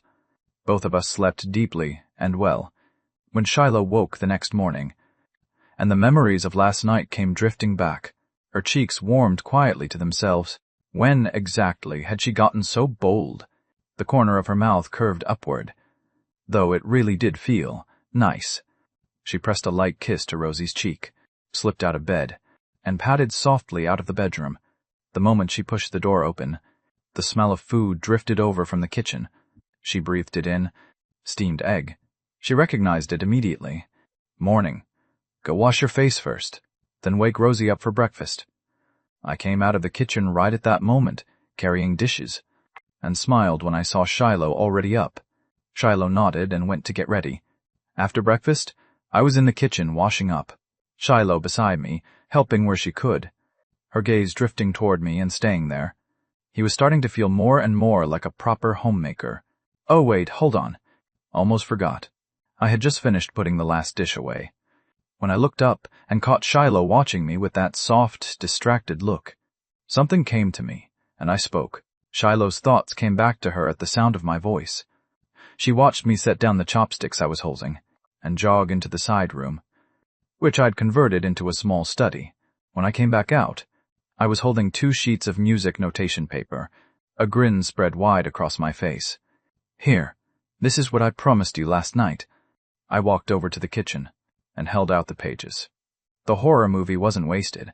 Your suffering last night paid off. The song. I'd gotten the idea watching that film. Shiloh's cheeks flushed faintly. The way I said it brought last night rushing right back to her. She took the pages and held them up to read. A full page of lyrics on top, and a title consisting of only a single word. Shiloh blinked. She didn't understand what this title had to do with darkness, sorrow, or anything remotely terrifying.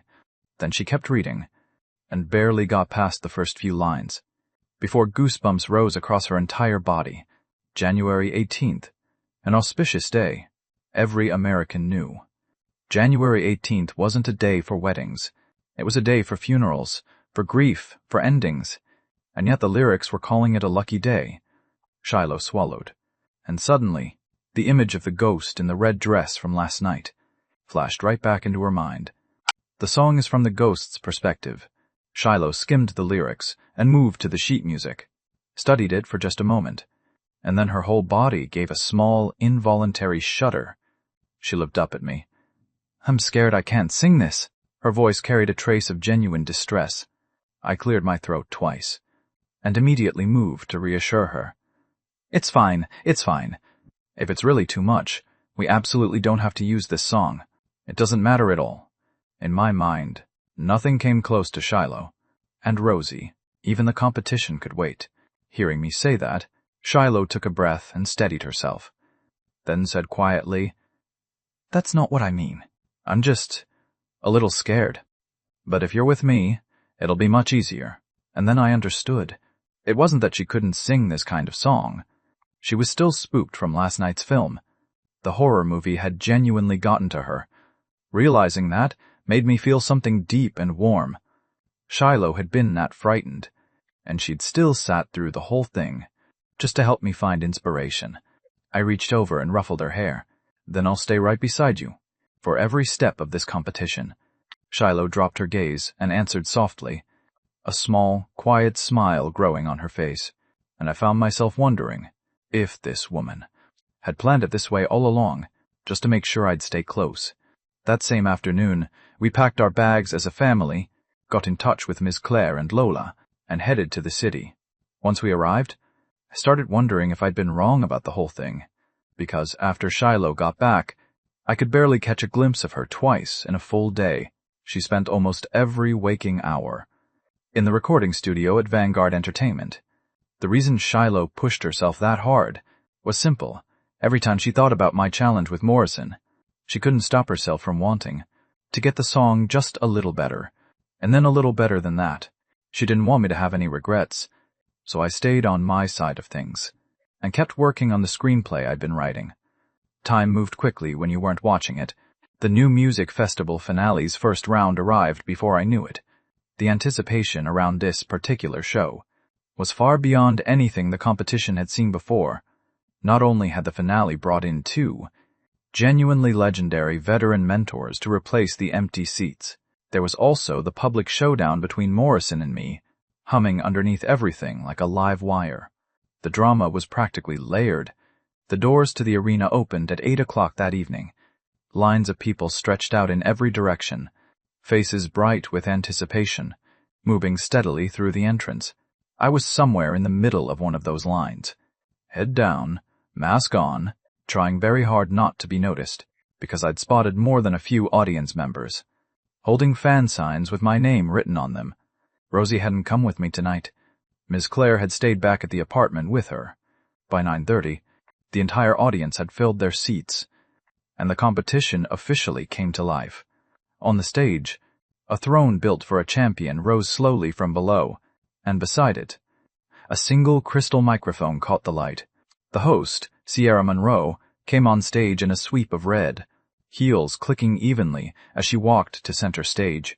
She raised the microphone, her smile reaching all the way to her eyes as she looked out at the audience. "Welcome to the new music festival finale. I'm your host, Sierra Monroe. After several grueling rounds of elimination, the competition has finally arrived at its first night of the grand finale. Let's begin by congratulating our two finalists, Shiloh Banks and Nora Jiang, who have fought through every round to stand on this championship stage tonight." Sierra's voice rang out clear and strong, and behind her, the giant screen, filled with photos of Shiloh and Nora Jiang, alongside highlights from their journey through the competition. Sierra paused, giving the audience a moment to take it in, then continued. "But the competition shows no mercy. There is only one champion. Only one person can claim that throne. Will it be Shiloh Banks? Or will Nora Jiang rise to the top? We'll find out together tonight. Now, let's welcome our mentors to the stage." As her words faded, the lights shifted, and all four mentors rose slowly from below the stage in a blaze of spotlight. I looked up at the screen, reading through the introductions as they appeared. Two familiar faces were still here, Cole Harrington and Caleb Rhodes. The other two were new additions, Eric Chase and Rebecca Lynn. I couldn't help thinking, the new music festival must be doing well financially. They actually pulled in legends like these. Genuinely impressive. The mentors' entrance brought the whole arena to its feet, the crowd's excitement spilling over into something electric. They had been waiting for this finale for so long, and now it was finally here. For everyone watching, this show had it all. Two extraordinary singers going head-to-head on the same stage, and behind them, two songwriters with enough tension between them to fill the building on its own. The storylines were stacked. Even down in the audience section, the divide was visible and sharp, like a line drawn through the center of the room. The right side was solid, Shiloh Banks territory, banners and signs held high, voices ready. The left side belonged entirely to Nora Jiang's fans, light-up fan boards swaying through the air, chants already building. I glanced over at the banner nearest to me and made a face. In the corner of the Shiloh banner, tucked so small you'd miss it without looking, was my name. Why is my name this tiny? You'd have to squint to even find it. What I didn't know was that originally, my name hadn't been on the banner at all. The banner itself had been personally designed and made by Sophie, Shiloh's most devoted fan, leading a whole crew of them. But during the making of it, one college-aged fan in the group had argued passionately and persistently for my name to be included. So Sophie reluctantly added my name in the corner, tiny and easy to miss. Beyond the live audience, every major live stream was packed far beyond capacity. The new music festival's official stream had actually started buffering at one point. Jordan Ellis had his tech team scrambling on the spot to open additional dedicated bandwidth channels, which only barely managed to hold things together. Jordan wiped the cold sweat from his forehead. The last time a live stream had buckled under this kind of load was when the previous generation's biggest entertainment icon, had gone live for the very first time. Meanwhile, in stark contrast to the electric frenzy flooding the arena and every live stream, backstage had wrapped itself in an eerie, unnatural silence. Even the crew moved differently back there, their motions slowing, softening, without anyone telling them to. The source of that strange, heavy stillness was the figure sitting quietly at the makeup mirror, Shiloh Banks, being attended to by her makeup artist. On the other side of the dressing room, Nora Jang stood in a sleek black evening gown, watching Shiloh with an expression she couldn't quite name. She didn't understand. Tonight's theme was clearly grief and dark atmosphere. So why was Shiloh wearing this blazing, brilliant red bridal gown? It wasn't just Nora who didn't understand. No one in that room did. How could something this festive possibly connect to tonight's keyword? Shiloh sat quietly before the mirror, her mind completely still. She was searching for the right place inside herself. I had taught her, expression solemn, eyes vacant, but carrying a quiet thread of grief beneath. And right. I had also told her, when singing this song, try not to blink. Shiloh remembered every word. It was genuinely, deeply difficult, but if I had said it, she was going to find a way to do it right. Out on the stage, Sierra had already invited both contestants forward. A crew member stepped quietly backstage to let them know. Shiloh drew one steady breath, rose to her feet, and walked toward the stage alongside Nora, even and unhurried. The stage lights dimmed completely as they stepped out, two spotlights finding their subjects and holding. The moment both women came into view, the audience released a sharp, unified gasp. Every pair of eyes went wide. People stared at Shiloh, couldn't look anywhere else. Some actually reached up and rubbed their eyes, expressions stunned and disbelieving. What had drawn that collective breath from the room was what Shiloh was wearing, a phoenix crown, trailing ornaments catching the light, a red bridal gown, all of it blazing under the spotlight, into something devastatingly, impossibly beautiful. And yet it made absolutely no sense with the theme. Nora Jang, all in black, her gown severe and composed, fit the keywords far more naturally. No one could work it out. Why on earth was Shiloh dressed like a bride? In the live streams, after a brief, collective pause, the comments erupted. Wait, what? Am I seeing things? What is Shiloh DOIing? Genuinely cannot figure this out. Did Shiloh and James just completely give up? Are they seriously about to perform a wedding march? Lowell Morrison called it. James Rivers is all cheap tricks. And here's the proof, right on stage. She hasn't even started yet. Everyone calm down. There might be a twist coming. A twist? In that outfit? I will eat 10 pounds if there's a twist. Oh, great! Another one angling for free food. Though I have to say, Shiloh in a bridal gown is absolutely stunning. James Rivers. You lucky man, this is genuinely devastating. Up on stage, Sierra Monroe went through the standard pre-performance questions with both contestants, but no matter what she asked, Shiloh's answer was always the same single word, secret. Sierra was helpless. She wanted to know just as badly. What exactly were Shiloh and James keeping to themselves? Down in the audience, Frank Morrison had arrived early and claimed his seat well ahead of time.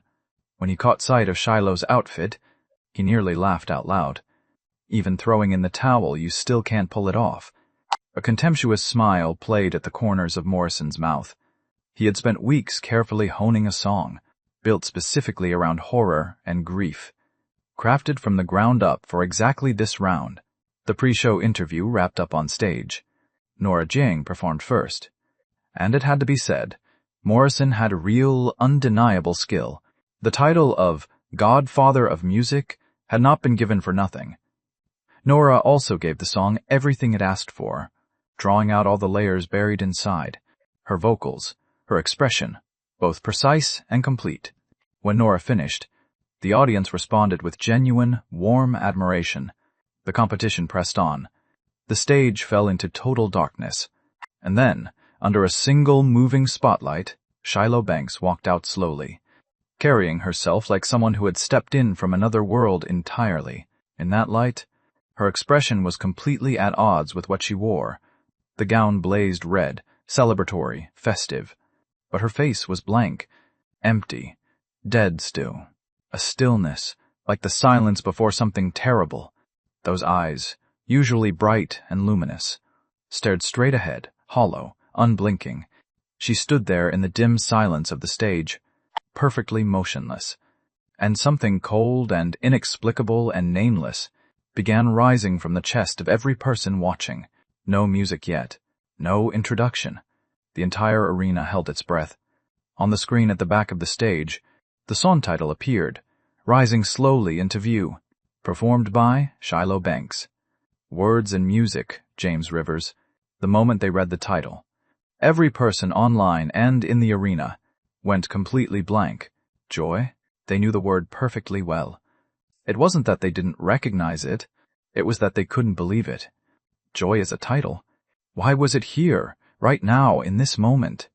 Only I, watching Shiloh from my seat, drew in a long, slow breath.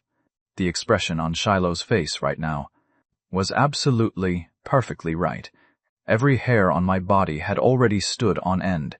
In the world I'd come from, joy, written and first performed by its original creator, had landed like a detonation the moment it appeared, igniting conversation across every platform. A song that had made countless people's skin crawl, and now Shiloh was bringing the opening atmosphere of this song to life with devastating total accuracy. The music began. Every eye in the arena sharpened and brightened. Even the mentors on stage visibly shifted in their seats. Erhu, pipa, the erhu drawing long, mournful lines, the pipa striking clean, precise notes. From the very first measure, the sorrow was already present. Every person in the building had their eyes locked on Shiloh, refusing to move. They still didn't understand. Why did a song called Joy open with something this heavy and dark? Then the guqin wove in, followed by the rapid, insistent rise of the bongzi percussion. On stage, Shiloh's vacant eyes lifted, her gaze moving level across the audience as the first notes left her throat. Beautiful. Genuinely, undeniably beautiful. And yet, it was traditional opera style woven through contemporary pop music. A chill moved through the audience like a current, rising from the soles of their feet straight up to the tops of their skulls. Goosebumps broke out across every inch of skin. This, Joy? It was about a ghost marriage. Not one lyric mentioned death. Not one lyric mentioned horror. And yet every word carried grief and dread straight into the bone. The kind of horror that lives in old folklore and tradition.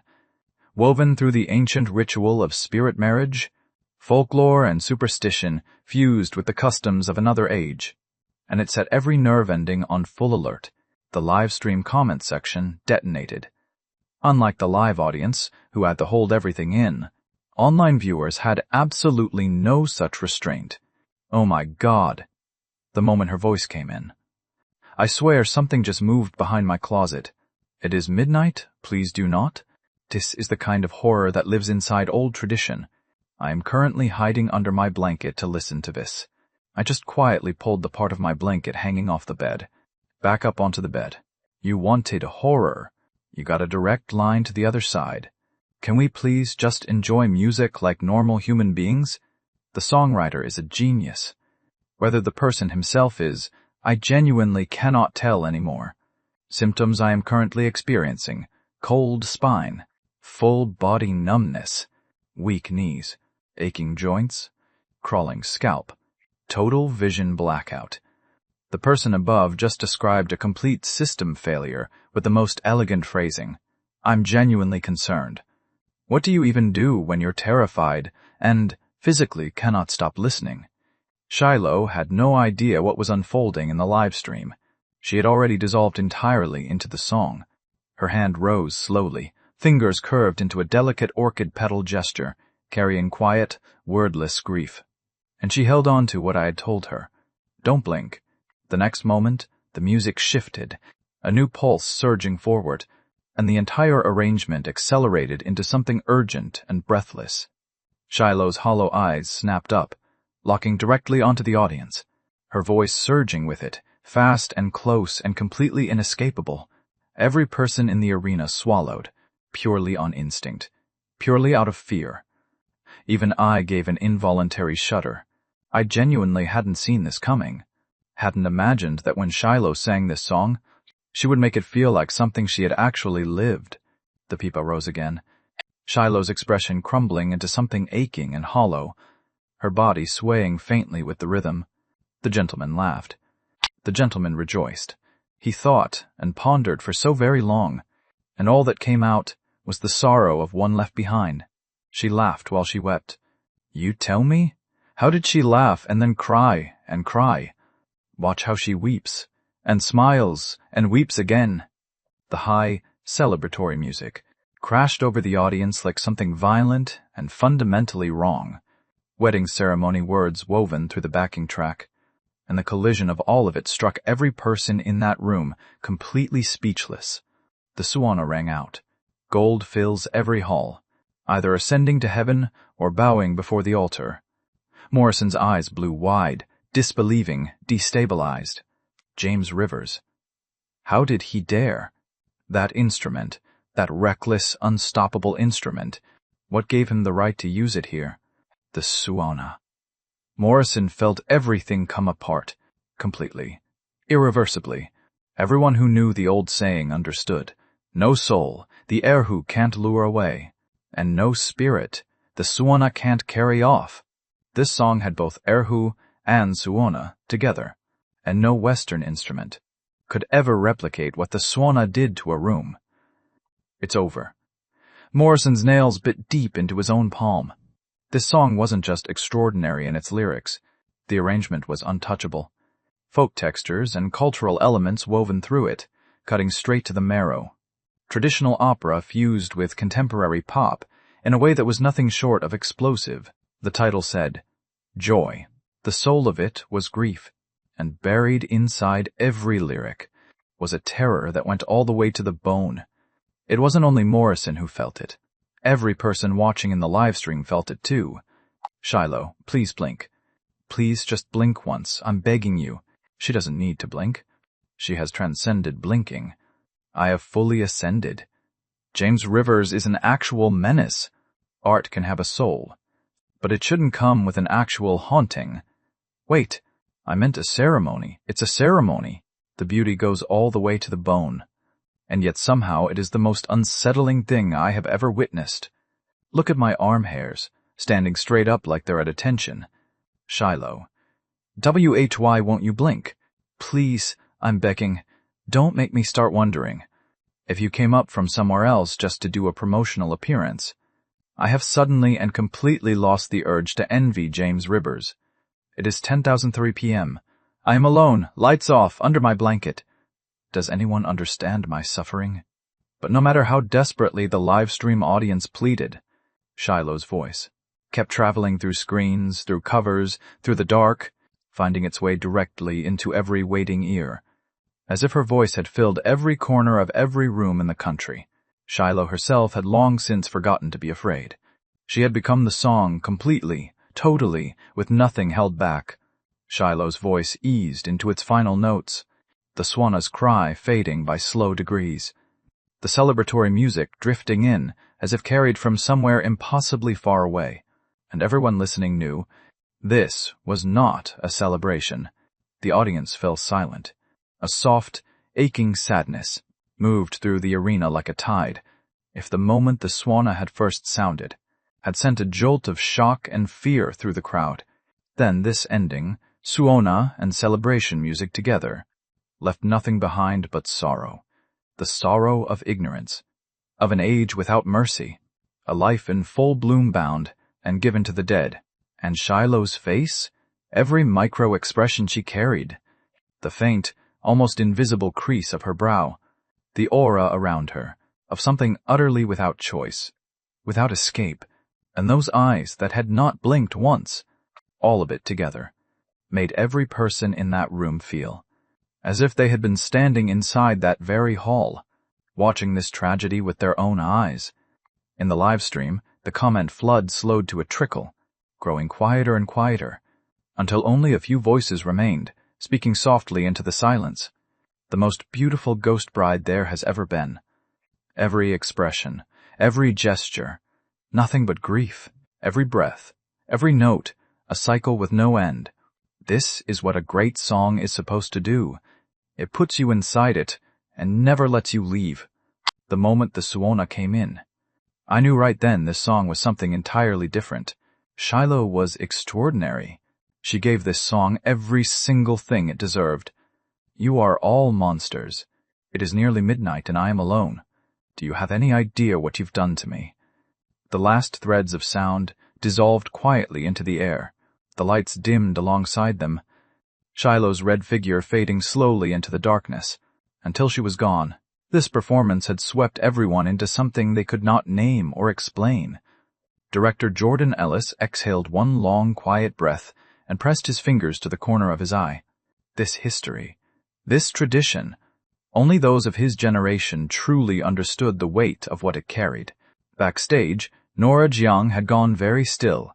She stood there watching Shiloh, still wrapped in that red gown, walking slowly toward her. Shiloh hadn't fully come back yet from where the music had taken her. The grief still clung to her, quiet, pervasive, and it made Nora shudder without meaning to. She had always been confident her own presence could hold its own against Shiloh's. But right now, Shiloh carried something that outshone everything around her by miles. That was what a great song gave to the right singer. A soul, for a performer who lived purely for the music. There was no higher honor than that. Nora smiled, quiet and a little rueful. This round was hers to lose, not just on the merit of the song, but on the depth of surrender to it. But Nora pulled herself back together quickly. She straightened inside. She closed her hand into a fist at her side. A Shiloh, Banks like this, is exactly worth going all out for. She believed in her own ability. She believed she was capable of more, and she would find it. By then, Shiloh had reached her. Both women looked at each other for a moment. Nora lifted her thumb toward Shiloh with quiet sincerity. "That was incredible!" Shiloh blinked, slowly surfacing, easing herself back into the present. She rapidly blinked several times. "My eyes are a little dry." Then she turned to Nora with a soft, easy smile. "You were wonderful too." Nora paused, then laughed. This woman. Her character was so much warmer than anything Nora had imagined. James Rivers was genuinely a lucky man. In sharp contrast to the warmth between the two singers backstage, Morrison had completely deflated, sinking into his chair like something had been let out of him. He already knew he'd lost, even before the voting started. As a seasoned songwriter who had earned his reputation, all he needed to read was the room, the mentors, the audience, the energy in the air. The atmosphere his song had built had been completely, utterly swept away by joy, dismantled without mercy. Who remembered his song now? Even Morrison himself still had the suona ringing in his head, that impossible, haunting, celebratory sound. Of all the instruments, the suona reigned supreme, either ascending to heaven or bowing before the altar. 1,000 years of pipa, 10,000 of guzheng, and one single pull of the erhu. This song had basically all of them. How was anyone supposed to compete with that? Morrison sank deeper into the chair. To be beaten in the very field you'd spent your whole life mastering.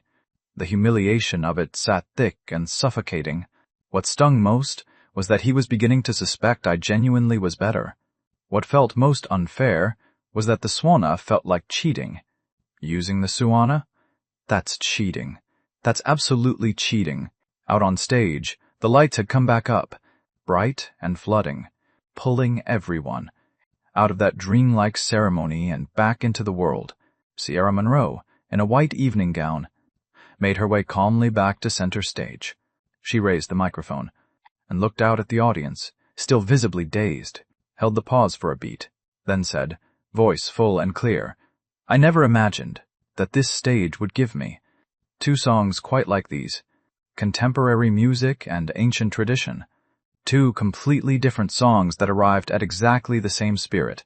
Please welcome both of our finalists back to the stage." The audience stirred, like people coming out of a dream. And then, as if the spell broke all at once, they broke into thunderous applause. Extraordinary. Genuinely, overwhelmingly extraordinary. They'd known the finale would be something special, but not like this. Not this.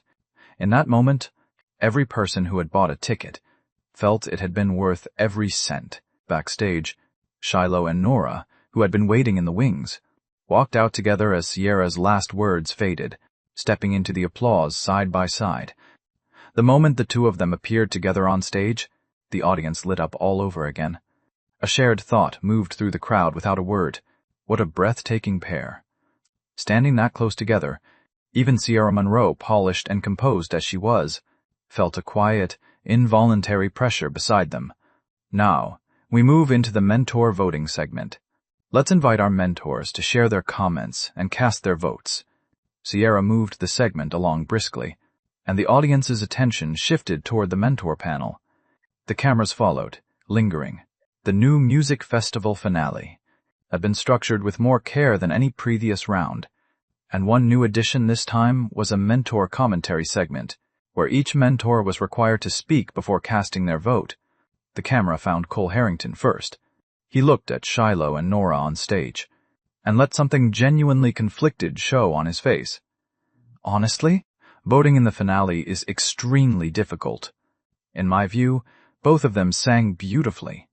But this is a competition, and if it weren't, I would vote for both of you without any hesitation. Let me share my personal impressions. First, Nora, you were exceptional. Technically and in stage presence, both were at the highest level, and the song itself. Toward the end, some listeners may have found it harder to follow, but from a purely professional standpoint, the final passage is actually where the song transcends. A masterful portrait of a mind slowly being hollowed out by pain, rendered with profound restraint. Now, Shiloh, the only word I have for her performance, is perfect. Technically perfect. Stage presence, perfect. She didn't just sing the song. She pulled every person in this room straight into the world of it. We couldn't leave, even if we wanted to. Especially the moment the Suana entered. I felt the goosebumps rise on my arms in real time. I genuinely have to wonder, what kind of creature is James Rivers, that he is capable of writing a song like this? So my vote goes to Shiloh Banks. As for Nora, I want to be clear, this is not about you.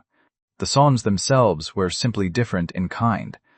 One was built to move everyone. The other, toward the end, revealed its full depth only to those with trained ears. That gap was already there before tonight. Cole gave a thorough, precise assessment of both performances, then cast his vote for Shiloh. The arena responded with a wave of applause, and it was clear the audience agreed with every word. Both Shiloh and Nora accepted the commentary with grace, bowing together in acknowledgement. Down in the audience, Morrison's color had gone ashen. As a professional, he already knew what he was watching. The remaining three mentors offered commentary that differed only in phrasing from Cole's. Especially now, in the wake of what had happened in previous rounds, there was not a single courtesy vote to be found in the finale. The final mentor tally, 4-0. Morrison's face had gone completely white. The audience vote hadn't even been counted yet, and the outcome had already been decided beyond any doubt. The song he had been so proud of, the one he had shaped and polished specifically for this moment, had been demolished without a trace when the audience vote results appeared on the screen. It hit Morrison like a second blow to something already broken. 88% of the audience had voted for Joy. His song had managed 12%, salt in the wound. The final straw on a back already passed its limit. Morrison stared at the screen, his vision going slightly unsteady, and felt, for the first time in a long time, genuine regret. He regretted letting pride drive him, regretted provoking someone like James Rivers in the first place, because right now, standing in the wreckage of that decision, Morrison had stopped thinking of me as a rival. I had become something outside the category of normal. What human being could possibly be this complete? Even in territory this specific, this niche, I had produced something that felt effortless. That's not a person. That's something else. What Morrison still couldn't make sense of was why, if I was this capable, I had stayed so quiet for so long, playing the fool to catch the wise. Was it really that entertaining? On stage, Sierra was already announcing the keyword for the next round, but Morrison wasn't listening to a single word. He stood quietly, without making a scene, and walked toward the exit. He knew, after tonight, the title no longer belonged to him, and whatever came next in this competition, it had nothing to do with him anymore. The first round of the new music festival finale came to a close. The competition wrapped, but online, the conversation was only just beginning to catch fire. After a full week of anticipation, the audience had been given something extraordinary, and they were overjoyed in the way only a truly great song makes possible. As always, TikTok's trending list was already plastered with clips of Shiloh's performance, every angle, every moment. But unlike previous rounds, this time, the entire internet seemed to have arrived at one unanimous verdict. Every trending headline carried the same words: Most Beautiful Ghost Bride. Click on any video at random. The real-time comments below were blazing. I am absolutely going to the next live show. Shiloh is so stunning it should be illegal. Highly recommend watching this from under a blanket for optimal immersion. We were strangers, until one man told her not to blink, and here we are. I just need to know. Are her eyes dry or not?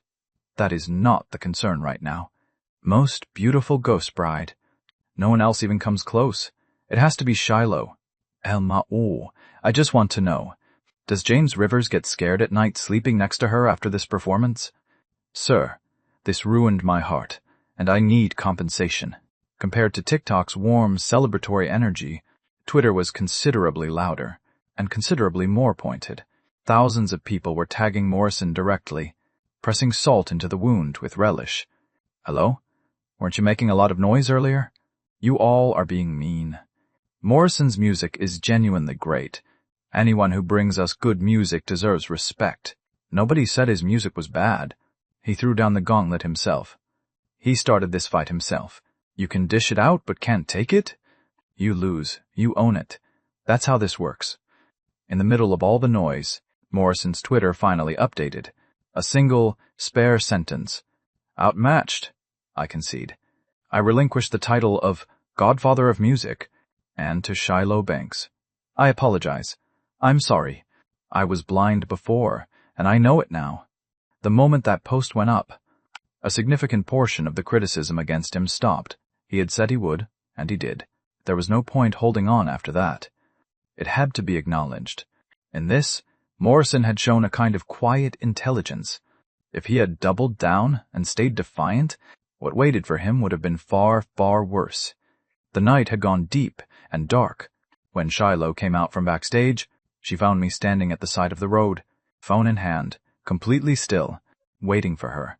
Lola, who had been right beside her, caught the scene, pressed a hand over her smile, and slipped away first, without a word. I was still looking at my phone, even as Shiloh walked all the way up to stand directly behind me. I still hadn't noticed her. What are you looking at? The voice came out of nowhere and cut straight through my thoughts. I turned, and found Shiloh standing right behind me, chin lifted, eyes bright, both hands clasped behind her back, light and a little playful, completely unrecognizable from the figure who had haunted the stage. Reading the comments online, did you know they're all calling you Most Beautiful Ghost Bride right now? I grinned, giving the phone a little wave in her direction. Shiloh made a soft sound of dismissal, a faint blush warming her cheeks. Most Beautiful Ghost Bride. The way they said it made it sound like she'd actually become one. Is that really what they're saying? Swear it's true? I thought she wouldn't believe me. So I held the phone right up in front of her face. For her to see for herself, she responded with the most eloquent eye roll I had ever received. Doesn't that fit perfectly, though? I scratched my head. I genuinely think it's perfect. Shiloh had run out of patience for this particular fool. She turned and started walking toward the parking lot. I immediately fell into step behind her. The two of us walked like that, 2 or 3 paces between us, one ahead, one behind, until Shiloh suddenly stopped and stamped her foot once. Cheeks puffed, clearly annoyed. She turned to look at me. What is wrong with you? A woman's heart is an ocean floor. I have never felt that more accurately than right now. I had absolutely no idea what I had done. Shiloh watched my completely blank expression. bit her lip, and said under her breath, "Idiot." In her mind, I was getting more hopeless by the day. I hadn't even caught what she said, because in the next moment, Shiloh turned, closed the distance between us, and looped her arm through mine. The softness of her against my arm registered immediately. I went slightly rigid. "You're supposed to offer your arm." Shiloh's cheeks were faintly pink, her voice quiet and matter-of-fact. Then she stepped into proper position at my side, arm through mine. I nodded mechanically and started walking forward, though my stride was considerably less smooth than usual. Stiff? Robotic?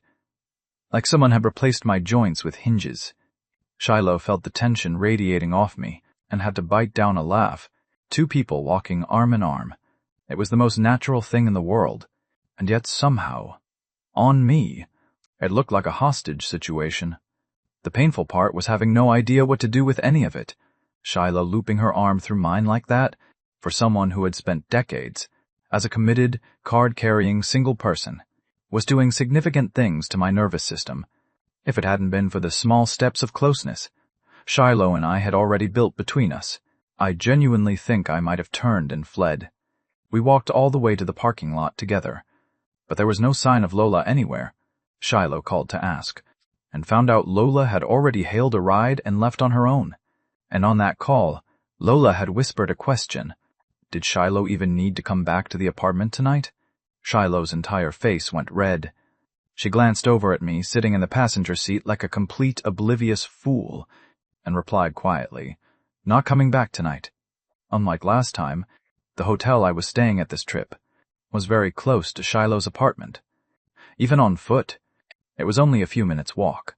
The car drove straight toward the hotel parking lot. I was a little confused. Why wasn't she heading directly to the apartment building? I'd specifically chosen this hotel for convenience, so that after dropping me off, she wouldn't have to drive back alone late at night. Her making that return trip by herself, that bothered me, watching the car show no sign of turning. I looked over. "Just go straight to the apartment. I can walk over from here just fine." Shiloh kept her eyes fixed on the road ahead, face faintly pink, and didn't answer. The car eased smoothly into a parking space, and only then did her voice come through, soft and quiet, barely more than a breath the night air could carry away. "I forgot my apartment key." She forgot her key. Weren't Miss Claire and Lola both at the apartment? I was still turning that over, when Shiloh pulled the door open and stepped out first, head down, her expression hidden in the dark. I climbed out quickly after her. I'd barely opened my mouth to say something when Shiloh had already started walking toward the hotel entrance. 5 minutes later, the two of us were inside the hotel room together. Shiloh took a brief, quiet look around, then sat down on the bed. The room was simple, nothing extra, just a standard king room. "Shouldn't you call Miss Claire or someone?" I pulled the door shut behind me, still mumbling. Shiloh, sitting on the bed, flushed a deep, even pink and dropped her head quickly. Then her soft voice reached me. "They're already asleep. I don't want to disturb them." I made a small sound of acknowledgement, and then, a beat later, caught up with what that actually meant, which meant tonight. It was just Shiloh and me, sharing one room, without Rosie. My whole body gave an involuntary jolt. I looked over at Shiloh, still sitting on the bed. Shiloh didn't say anything else, head still down, fingers twisting together in her lap, those almond-shaped eyes absolutely refusing to find mine. Silence settled over the room. The air between us had gone just slightly awkward. Married they were, but genuine, properly alone time together, just the two of them in one room. That was something that had basically never happened before. My theoretical knowledge on this subject, minimal. My real-world experience, essentially zero. Though granted, there had been one or two brief moments of closeness between Shiloh and me before, but always stopping well short of anything more. Right now, in this situation, I was genuinely at a loss. "I'm going to go shower." I couldn't take the tension, so I broke it myself. Shiloh gave a small nod. She was just as nervous as I was. Coming here, she had told herself she was ready. But now that she was actually here, her thoughts had gone completely scattered.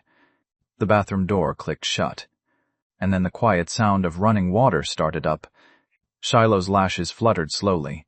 Something uncertain drifted through her eyes. No one could have known what she was thinking just then. In the bathroom, I wasn't calm either. I stood under the water and let it run over me, over and over. A shower that should have taken 5 minutes, stretching out to almost 20. When I finally stepped out and dried off, I wrapped the towel tight around myself, drew one long breath, and pushed the bathroom door open. Steam drifted out with me into the room, and I stopped dead, because Shiloh was still sitting on the bed, head bent, shoulders trembling slightly, and tears were falling from her face, one by one, onto her hands. She was crying. Every last trace of restlessness inside me went completely still. Something deep and aching moved through my chest. I walked slowly toward her, crouched down in front of her, reached up and gently cupped her face in both hands, tilting it upward. My voice was soft, even softer than that. "Hey, why are you crying?" Her tear-streaked face resting in my palms. Shiloh's. Almond eyes shimmering with unshed tears, the drops falling like rain from a broken string, landing warm against my hands, warm enough to feel. "James," she began, her voice thick with tears. She said my name, and then couldn't find anything after it. But the guilt and the longing buried in those eyes, I caught every bit of it. I held still for a moment. "What is it, my darling? What do you want to say?" I gently brushed the tears from her face with my thumb, but in the very next second, new ones traced fresh, quiet paths down her soft cheeks. Shiloh couldn't quite bring herself to hold my gaze. She wanted to look away, but her face was held steady in my hands. "James, I feel like I don't deserve you." Shiloh's voice broke. She closed her eyes, couldn't bear to look at me anymore. Those pure, dark eyes shut tight against their own tears. I know all of it. I know you're not him, but I still let myself be selfish about it. I still fell in love with you. I still want to keep you close to me. The closer I get to you, the more frightened I become. I've been trying as hard as I possibly can, and just like that, eyes closed, voice trembling with tears, she kept going, pouring out everything she'd kept to herself. Every drop fell warm onto my hands. That rain-soft, tear-bright face resting in my palms hit me somewhere I hadn't expected. I gently stroked her cheek, and softly, quietly, interrupted her. "My darling." "You're wrong. You know that, and so do I. But I am so lucky to be loved by someone like you. Do you have any idea? In my whole life, no one has ever chosen me that clearly, that firmly. The truth is, I'm the same as you. I used to be someone who didn't think much of himself. Maybe that's just what happens when you grow up without anyone. I never fell for anyone, and no one ever fell for me." My quiet voice settled around her.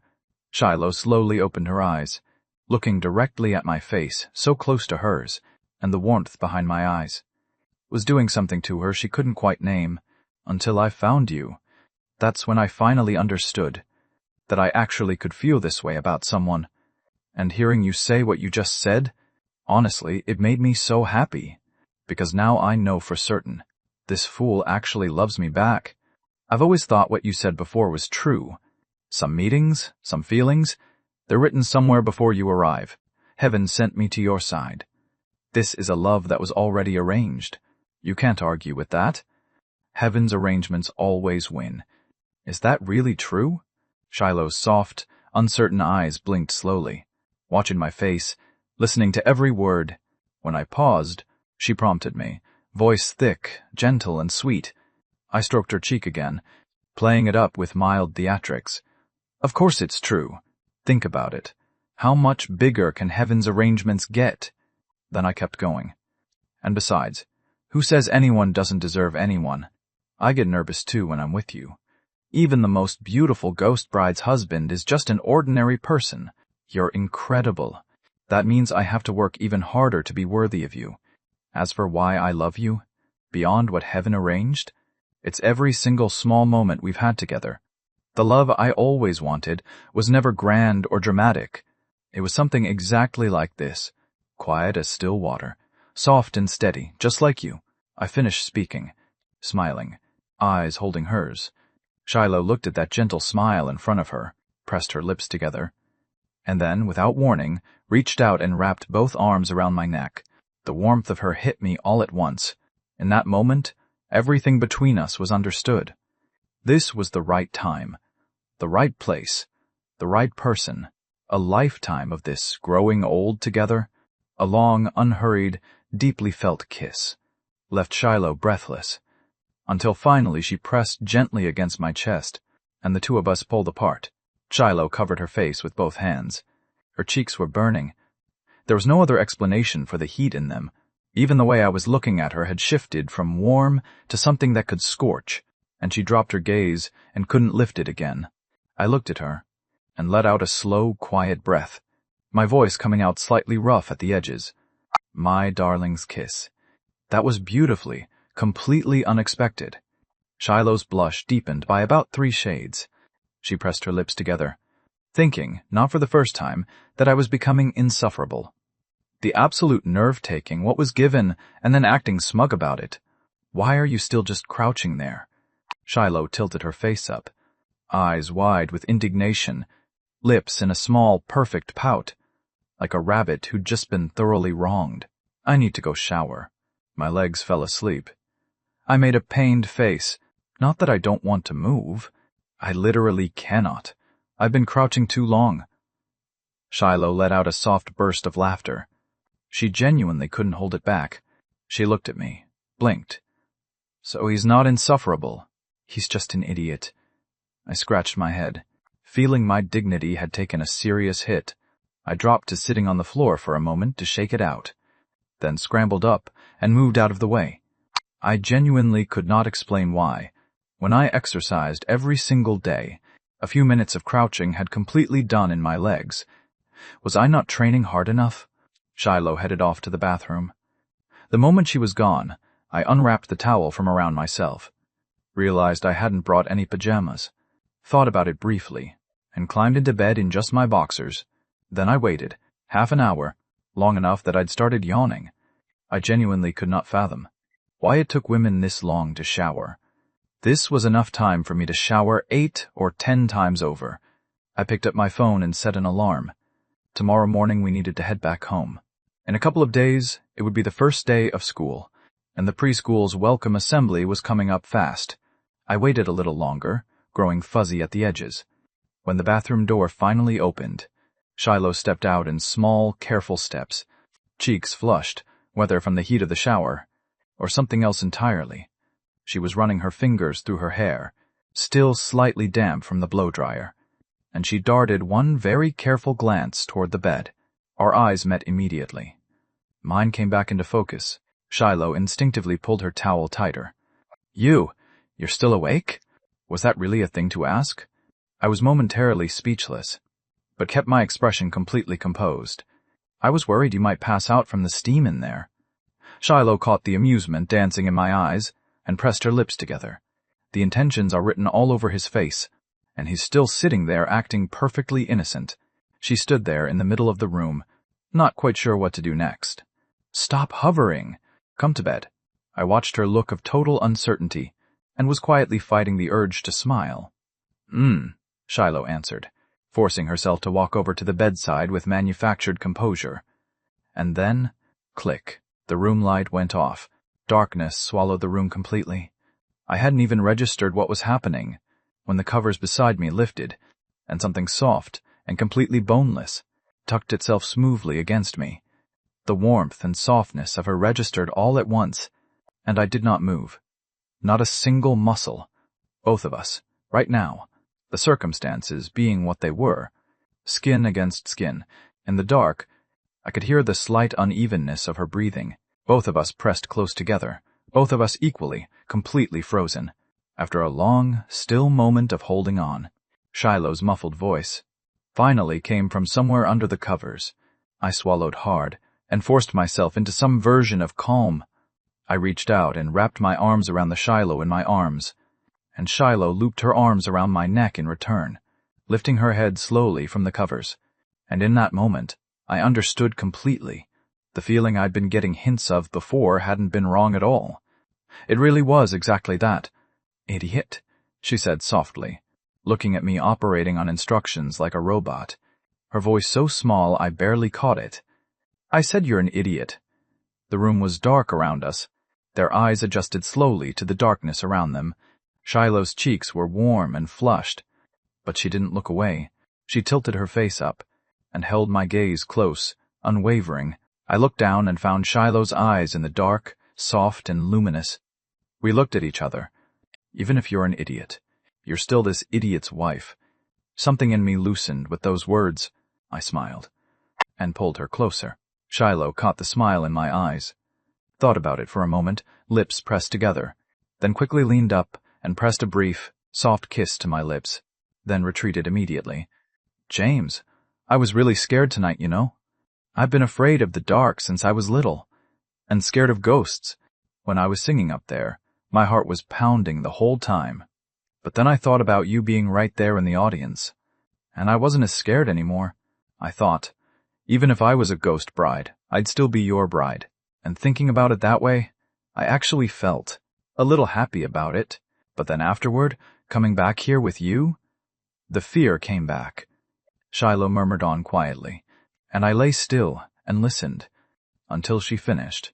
She lifted her head and looked up at me again, like she couldn't bear to take her eyes away for even a moment. So that's why you're the silly one. I smiled softly, leaned down, and pressed a kiss to her forehead.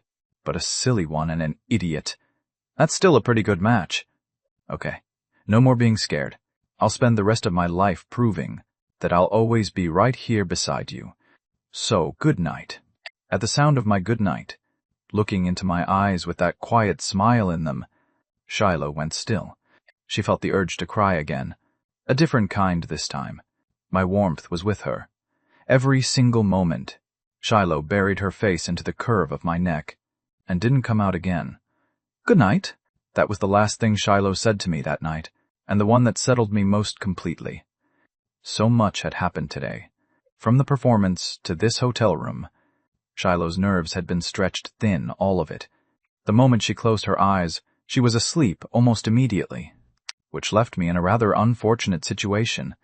The warmth pressed against me, making sleep entirely, completely impossible. But I didn't regret doing nothing. Some things needed to wait for the right moment. Tonight, Shiloh's emotions had been off. Her version of ready wasn't truly ready in the way that mattered. So I lay there in that sweet and quietly agonizing state, and didn't finally drift off until somewhere past 3 in the morning. Early the next morning, we headed to the artist apartment, where I watched Shiloh reach into her bag, pull out the apartment key, and unlock the front door without a second thought. Shiloh seemed to feel absolutely nothing unusual about this, and walked straight in.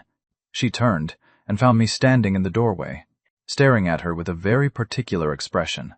What are you spacing out for? Shiloh blinked, genuinely puzzled. The key? I leaned against the frame with a slow smile, one eyebrow raised. I once read a saying somewhere. Before marriage, 1 drink knocks you flat. After marriage, 1,000 cups can't touch you. I paused meaningfully. Turns out it's true. Shiloh looked down slightly confused, glanced at the key in her hand, and then it hit her. All at once. The red arrived on her cheeks faster than she could stop it. The moment hung there slightly, undeniably awkward. Fortunately, Lola came out of the bedroom just then, Rosie in her arms, and the second she spotted us, a knowing, delighted grin spread across her face. Good morning. Shiloh, she sing-songed. Rosie immediately started wriggling free from Lola's arms, threw herself straight at Shiloh, and wrapped both arms around her leg, tilting her little face up with the full force of her most betrayed expression. The little one hadn't seen either parent all night, and Lola had spent half the evening coaxing her to sleep. Mommy, where did you and Daddy go? Their entrance dissolved the awkwardness in an instant. Shiloh quickly scooped Rosie up. Nowhere, sweetheart. See? Mommy and Daddy are both right here. She bopped Rosie gently on the nose, soothing her as fast as she could. But, Auntie Lola said, you and Daddy went on a date, just the two of you. Without Rosie. Shiloh froze, then turned a look of absolute, barely contained menace on Lola. Lola laughed nervously and started backing away with her eyes. Shiloh, you haven't eaten breakfast yet, right? I already made it. Let me go dish it up. She was already moving toward the kitchen, because she had a very clear sense that if she stayed one more second, she was going to catch hands from Shiloh right here in this hallway. A few minutes later, a warm, fragrant breakfast appeared on the table. The four of us settled in. I picked up a spoon and started feeding Rosie, while Shiloh looked around the table and asked Lola, "Where's Miss Claire? I haven't seen her anywhere." It was already 9 o'clock. Miss Claire had always been an early riser. She went to the company first thing this morning. She's been handling all the handoff stuff on that end, hasn't she? Shiloh nodded quietly and felt a quiet weight in her chest. Since coming to Vanguard Entertainment, Lola and Miss Claire had been running around non-stop on her behalf, managing everything, life and work both, and they always handled it beautifully. What Lola and Miss Claire would never say out loud was that being Shiloh's team actually made them both deeply happy. With other artists, a manager and assistant's days were filled with grinding work, booking jobs, negotiating deals, press and packaging, handling every practical detail of an artist's life. But with Shiloh, most of that stress simply wasn't there, because behind Shiloh stood someone who generated his own trending topics and wrote his own songs. And on top of that, Shiloh paid them far more generously than the industry standard. How could anyone be anything but happy working with her? After breakfast, Shiloh held Rosie while I drove, and just like that, our whole little family headed home. Tomorrow was Rosie's first day of preschool, and Shiloh wasn't about to miss it for anything. So what had been 2 people coming became a whole family going back. It was a good thing that Shiloh had signed a top-tier flexible contract from the start. Otherwise, like most other artists, she'd never have had the freedom to just come and go as she pleased. And while our family was happily driving down the road back home, on the other side of the city, a hollow-eyed woman stepped out through the doors of a detention facility. Rebecca stared at the empty suburban road in front of her, eyes dark and flat.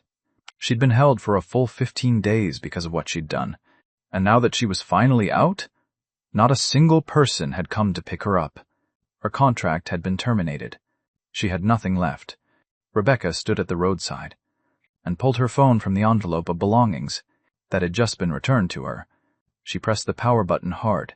She was desperate to know whether James and Shiloh had fallen apart because of everything that had happened. She was convinced that once they broke, Shiloh without Hua's day would be nobody in this industry. She'd been stripped of everything. She was not about to let Shiloh come out of this fine. The morning of Rosie's first day of preschool, both Shiloh and I were up before the sun. Like every other parent sending a child to school for the first time, we were a complete, chaotic mess. "Babe, you don't need to pack the whole princess room. Rosie can't carry all of that. Just the doll, that one. She'll be home by afternoon pickup. She doesn't need that many snacks. Those are for sharing with the other kids, by the way." The night before we had picked out a little cartoon backpack for Rosie, and by morning Shiloh had already packed it so full it was practically bursting at the seams. And even then Shiloh wasn't satisfied. She stood there frowning, worrying over everything still sitting on the table. I stood beside her with a quietly growing headache. I genuinely felt Shiloh was making this into more than it needed to be. Rosie was going to school, not setting off on a journey. After another round of frantic preparation, the 2 of us finally dragged a still-sleeping Rosie out of bed for breakfast. The little one hadn't fully opened her eyes yet, passively accepting me brushing her teeth, and Shiloh doing her hair for her, and even seated at the breakfast table. Rosie's head was still nodding forward every few seconds. After breakfast, Shiloh and I changed into presentable clothes. One of us carried Rosie. The other grabbed the little backpack, and we hurried out the door. It was already 7:40.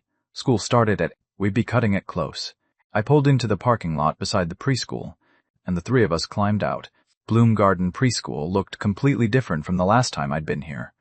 In the soft morning light, the entrance was alive with noise and movement. Families everywhere, children in tow. Colorful banners and streamers decorating the gates inside, the whole place full of cheerful, purposeful energy. It gave me a moment of strange, quiet clarity. I'd arrived in this world in July, And now it was September 1st, barely 2 months. And somehow I had already settled fully into this life, into the role of father, without even noticing it happening. Rosie had finally woken up completely by this point. She was perched in Shiloh's arms, staring curiously at the preschool entrance, at the other children, crying and clinging and making noise.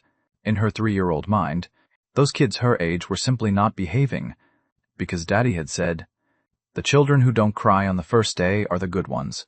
Shiloh and I slowed for just a moment, then carried Rosie forward, into the stream of parents filing through the entrance. Inside the preschool, each class's teachers stood greeting their families. We hadn't gone far when we spotted Lily Sullivan and Dana Miller, warmly welcoming each child and parent with bright, easy smiles. Lily was in the middle of a conversation with another parent. She turned her head and found Shiloh and me making our way toward her. With Rosie in our arms, she said a quick word to Dana. Dana continued with the other families, and Lily came forward to meet us. "Rosie's dad." "Rosie's mom. You're here? Right this way. Once all the parents and children have arrived, we'll head to the classroom together." The change in how she addressed us wasn't lost on me. From Mr. Rivers to Rosie's dad. It meant something. It meant Rosie was officially, properly a member of this preschool now. I nodded and followed Lily over to join the other Class 3 families. The parents nearby greeted us warmly, and a few of them, when they caught sight of us, had a flicker of something in their eyes, quickly shifted to careful, studied neutrality. They'd recognized us, in the same class as a celebrity's child, and not just any celebrity. James Rivers and Shiloh Banks, the most talked-about couple in the country right now. They'd have plenty to tell their friends and family when they got home. Before long, all the parents had arrived with their children. Lily and Dana led the way, and the whole group moved together in a warm, noisy procession toward the Class 3 classroom. Inside the classroom, the children were seated on their small individual chairs, while the parents were directed to sit together along the back. Lily and Dana stood at the front, smiling as they introduced themselves. "Good morning, everyone. My name is Miss Sullivan. Starting today, I'll be one of your teachers here. You can call me Miss Sullivan." The children on their little chairs were clearly not particularly focused. Some rocked back and forth on their seats. One had already gotten up entirely and run to their mother's lap, only to be awkwardly shepherded back to the little chair. Rosie, by contrast, sat perfectly on her chair, legs swinging, big eyes blinking steadily, watching the two teachers at the front with calm, attentive interest. And then I noticed the round, chubby little boy, sitting right next to Rosie, had turned to look at her. "I've seen you before. You came out of a phone, didn't you?" Rosie heard that and sat up with immediate, unashamed pride. "Yeah. My daddy is really amazing. He can put me inside the phone." The chubby boy heard this and immediately pursed his lips, turning to squint up at his own father sitting behind him, apparently personally offended that his dad had never thought to put him inside a phone. But he rallied quickly, swinging his round little face back around, and announced with full confidence, "My daddy is amazing too. He makes really yummy food, and he can eat so much. My daddy can eat a lot too. My daddy can eat a whole pig." For reasons nobody fully understood, the two of them had tumbled into an argument about this, fully committed, no signs of stopping. I watched with genuine amusement. Several other parents nearby had drifted their attention over too, until both of them had become the main event, right up until the chubby little boy announced at full volume, "My daddy can eat poop." Somewhere in the parent section, a round, cheerful-looking man watched his smile freeze completely in place. The pretty woman beside him quietly covered her mouth and laughed. My own chest clenched. I was genuinely terrified that Rosie's next line was going to top it. Thankfully, she didn't.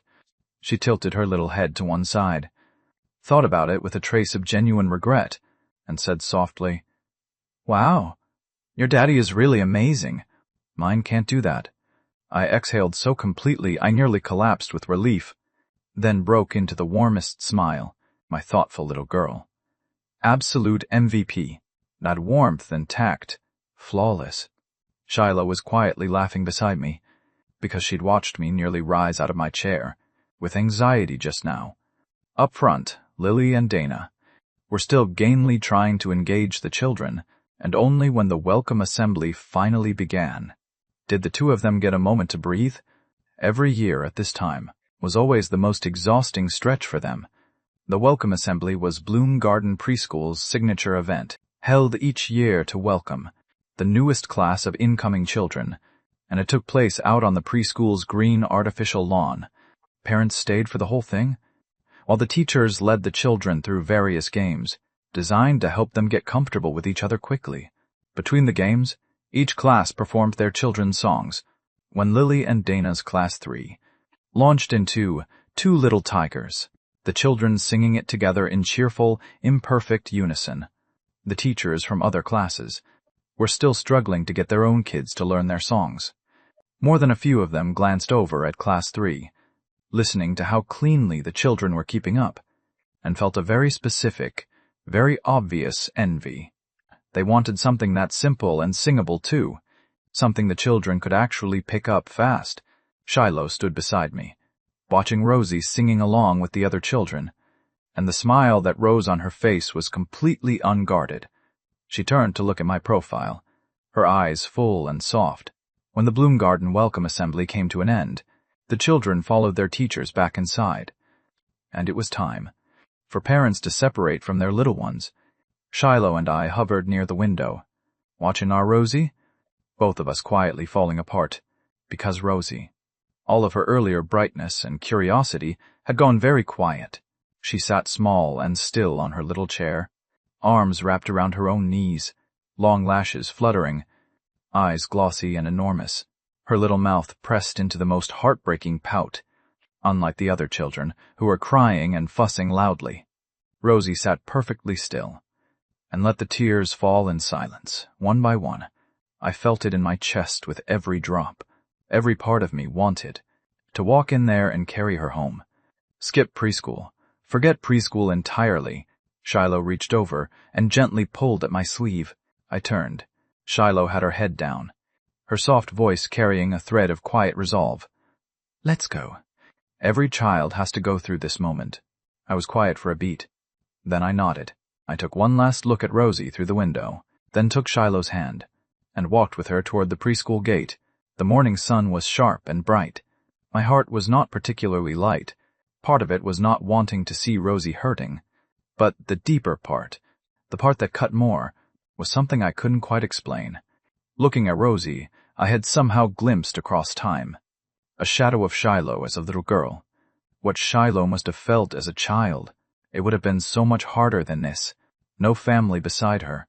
One small person, sitting alone on a little chair, staying quiet and still, not crying, not complaining, because there was no one there to tell it to. Rosie had Shiloh's eyes, and something of her character too. That was what made it hurt. Shiloh, as a child, would have been even better behaved than Rosie, not because she was naturally calm, but because she had learned, carefully, to read every room, to make herself as unobtrusive as possible. That was why she had grown up so gentle, so yielding, agreeable in all things, as though she simply absorbed whatever came at her without resistance, like last time. Even the way she expressed love was careful, hesitant, as if she felt she had to offer everything she had, just to justify being loved back. The ache inside me was almost unbearable. I didn't want her to keep living like that. I wanted her to live more freely, more fully herself. I wanted her to cry when she needed to cry, to be loud when she felt like it, to say whatever was on her mind, but I didn't know how to give her that. All I could do was hold her hand. Back home, neither of us was in particularly good spirits. I turned on the TV and flipped to some entertainment program, hoping to take the edge off. Shiloh curled up nearby with her phone, quietly texting someone. The show was nothing special. I gave it a couple of glances and lost interest immediately. I turned to look at Shiloh instead. Shiloh was considerably more worth looking at than whatever was on TV, compared to when I'd first arrived. After nearly 2 months of eating well and resting, she'd filled out noticeably. She'd been so thin before, too thin. Now, I reached over and gave her calf a gentle squeeze. Much better. Nice. Shiloh, startled at the unexpected touch with a small yelp, sat bolt upright and stared at me with wide, flustered eyes. What? What are you doing? I'm your husband. What are you worried about? I was just checking whether you'd put on some weight. The results were satisfying. You've definitely filled out. I kept a look of complete, scientific objectivity on my face. Shiloh gave me a deeply skeptical look, as if he couldn't tell without making contact. But then, her legs draped across my lap like this, half reclining. She had to admit it actually was rather comfortable. Shiloh watched me for another moment with that wary expression, decided I genuinely didn't seem to have any other agenda, and went back to her phone. I looked at her pale, delicate feet, still moving around restlessly. Clearly, beneath the surface, she was still a little tense. I maintained the expression of a perfectly upright gentleman, while both of my hands began very quietly kneading her calf. The sensation was genuinely pleasant, pleasant enough that Shiloh found herself completely unable to focus on her phone. Her lashes flickered rapidly, but she kept her eyes fixed on the screen, in determined, concentrated pretense. I, on the other hand, was perfectly at ease. Shiloh's legs, the texture, the softness, absolutely exceptional. This is quite possibly a top-tier life experience. Unfortunately, this particular enjoyment couldn't last. It was time to start making lunch. Going to cook. I withdrew my hands with a note of genuine reluctance, settled Shiloh's legs back down on the sofa, stood up and announced it simply, then headed to the kitchen. Shiloh looked up, watched me walk away, and there was something in her expression she didn't quite hide. The thought of lunch brought Rosie to mind. She wondered whether Rosie was eating well at preschool. Lately, the food I'd been cooking had been genuinely delicious. Rosie had gotten used to it. Her clothes had all been packed by Shiloh, the water bottle and utensils, bedding and supplies, all provided by the preschool. Shiloh was still thinking about Rosie when her phone buzzed in her hand. She looked down. It was Ms. Claire calling. They'd just been texting, talking through some work matters on WeChat. Why was she calling now? Hello? Ms. Claire, what's going on? Is something urgent? Shiloh picked up. She knew Ms. Claire.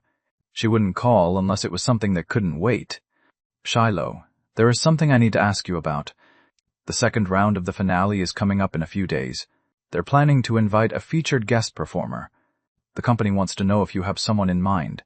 If not, they'll arrange one of the label's own established artists to perform with you. Shiloh went quiet for a moment after hearing this. Her left hand on her lap tightened almost imperceptibly around the hem of her shirt. Miss Claire, you know what the keyword is for this round. You already know who I have in mind. You mean James. Miss Claire's voice came through, slightly tired. Shiloh pressed her lips together and said nothing. Have you thought it through?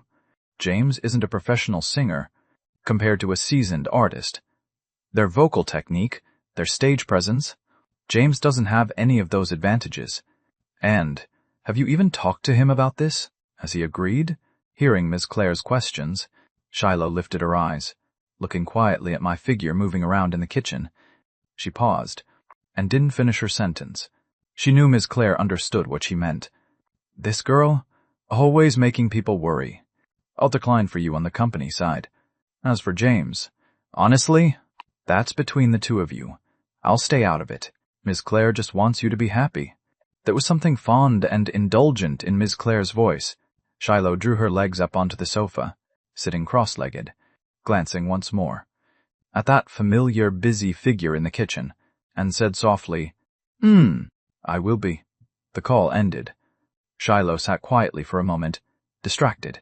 There was one more thing she hadn't said out loud, that she was already so happy. I was focused on washing vegetables, when a smooth, slender hand reached over and pulled the greens right out of mine. Shiloh had slipped into the kitchen without a sound. She picked up the vegetables and started sorting them carefully, pressed up right beside me, eyes on her hands, not looking at me. I breathed in the familiar, clean scent that always drifted from her, and looked at her face, unaccountably red for no obvious reason. I smiled, shifted slightly to one side, to give both of us more comfortable room. Hey, husband, Do you have inspiration for the song yet? The knife in my hand gave a startled jerk, and nearly took a finger with it. I kept completely still, ears straining, and turned to look at Shiloh's face, which had gone so red it looked like it might actually bleed. What did you just call me? At the sound of my voice, Shiloh almost pressed her entire face into the vegetable bowl. The hand sorting greens had gone thoroughly chaotic, shredding the leaves into pieces of wildly uneven sizes. I should not have done that. I clearly heard it the first time, and I'm making her say it again. Husband! Shiloh pinched the leaf in her hand, as though it were standing in for me. But she got the word out again anyway. The sound of it landing in my ears was nothing short of transcendent. My whole body felt like it had suddenly, completely relaxed, warmth spreading through me in one wave. My face broke into the biggest grin, and even my voice floated a little when I spoke. What made my darling think to ask about the song just now? Just asking. Let me think. I looked down at the bowl, at the vegetables Shiloh had reduced to an abstract arrangement of irregular pieces, and thought it through carefully. I understood. I understood exactly why she'd done this. My expression shifted. Something complicated moved through it. Her calling me husband? Hearing that?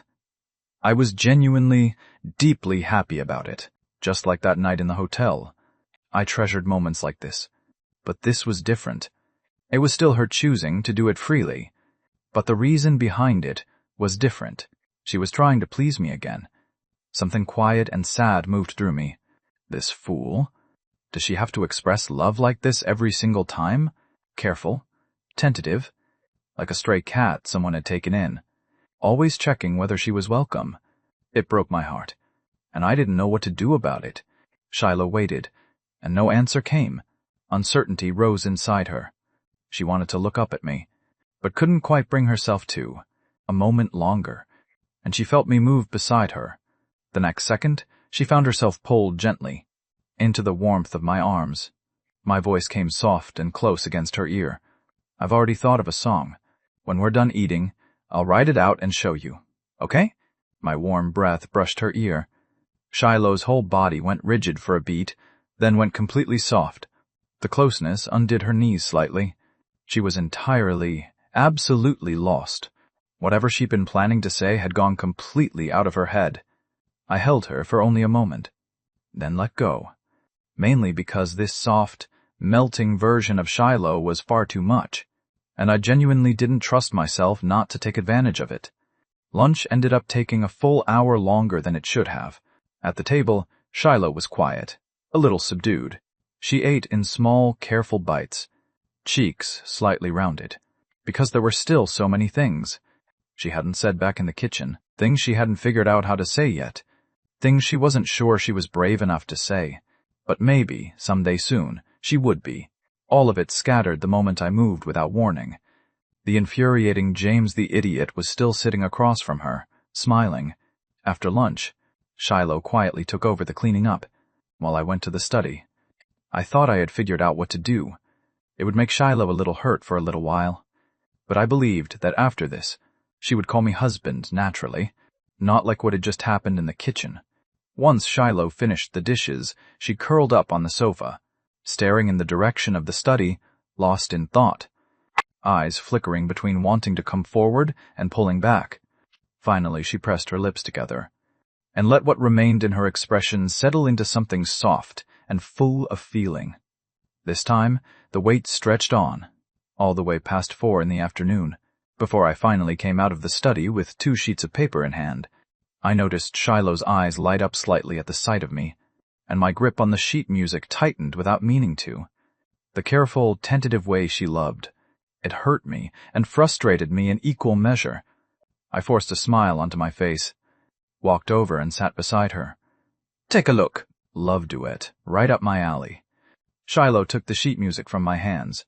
She had long since stopped being surprised by what I was capable of creating. The wonder had been replaced by quiet familiarity. She skimmed through the lyrics and notation quickly. The song was undeniably beautiful, as always. My writing had a way of pulling people under without warning, but Shiloh couldn't focus on any of that right now. She took one look at this love song that fit the keyword so perfectly, and her eyes moved to me and wouldn't leave. The expectation in them was unmistakable, and I acted as if I hadn't seen it at all. I stretched, gaze drifting somewhere vague and unreadable. Shiloh bit her lip. The brightness in her eyes dimmed into something quieter. She looked back down at the lyrics in her hands, and felt the small ache of it. She wanted to sing this song with this idiot. The finale needed a featured guest. Shiloh looked up, sheet music pressed between her fingers, and said in a very soft voice, "Husband, I don't have a featured performer yet." My whole body gave an involuntary shudder. The word husband, that gentle, barely there word, paired with the quiet hurt underneath it, landed directly against my chest. I tilted my head back deliberately and didn't look at her. I was afraid. One glance would completely undo me. It's fine. Vanguard will sort something out. I stretched again, using it to cover my expression, and kept my voice carefully flat. Shiloh's teeth pressed harder against her lip. She dropped her head, not letting me see the mist already gathering in her eyes. The room went quiet. Neither of us spoke. I kept waiting for Shiloh to say something more, but the silence stretched on, and she didn't. "I'm going to pick up Rosie." I drew a slow breath, didn't look at Shiloh, and stood up and walked straight to the door. Shiloh sat there and watched my back disappear through the doorway, and then the front door closed. She sat perfectly still on the sofa, just like Rosie had sat in that classroom, lips pressed tight, letting the tears fall in silence. The child who never cries never gets the candy. The phrase came to me suddenly. I was still leaning against the doorframe outside, dark eyes carrying something that looked very much like grief. At the Bloom Garden gate, I didn't have to wait long before the end-of-day bell rang from inside, and rows of children came streaming out with their teachers, full of energy, into the pickup area. I found Rosie without any trouble. Compared to the morning, she was a completely different child. Her little face was bright again, smiling, queerly fully restored by Lily and Dana's expert care. These teachers really did know exactly what they were doing. The moment Rosie spotted her dad, she launched herself forward on her short little legs. I caught her and swung her up, and pressed a big kiss to her cheek. Rosie looked around in all directions, blinked her big eyes, and looked up at me with a puzzled expression. "Daddy? How come Mommy didn't come pick Rosie up?" I was immediately at a loss for words. Was I supposed to say Mommy's at home crying because Daddy was mean to her? Back home, Shiloh had already made dinner. Now that Rosie was starting preschool, early mornings meant early bedtimes too. They couldn't stay up as late as before. I kept doing what I'd been doing all afternoon, avoiding Shiloh's eyes. I was afraid. That one look at those clear, gentle eyes would make me cave completely. Dinner was quiet. Even Rosie wasn't her usual playful self. The little one seemed acutely tuned in to her parents' energy.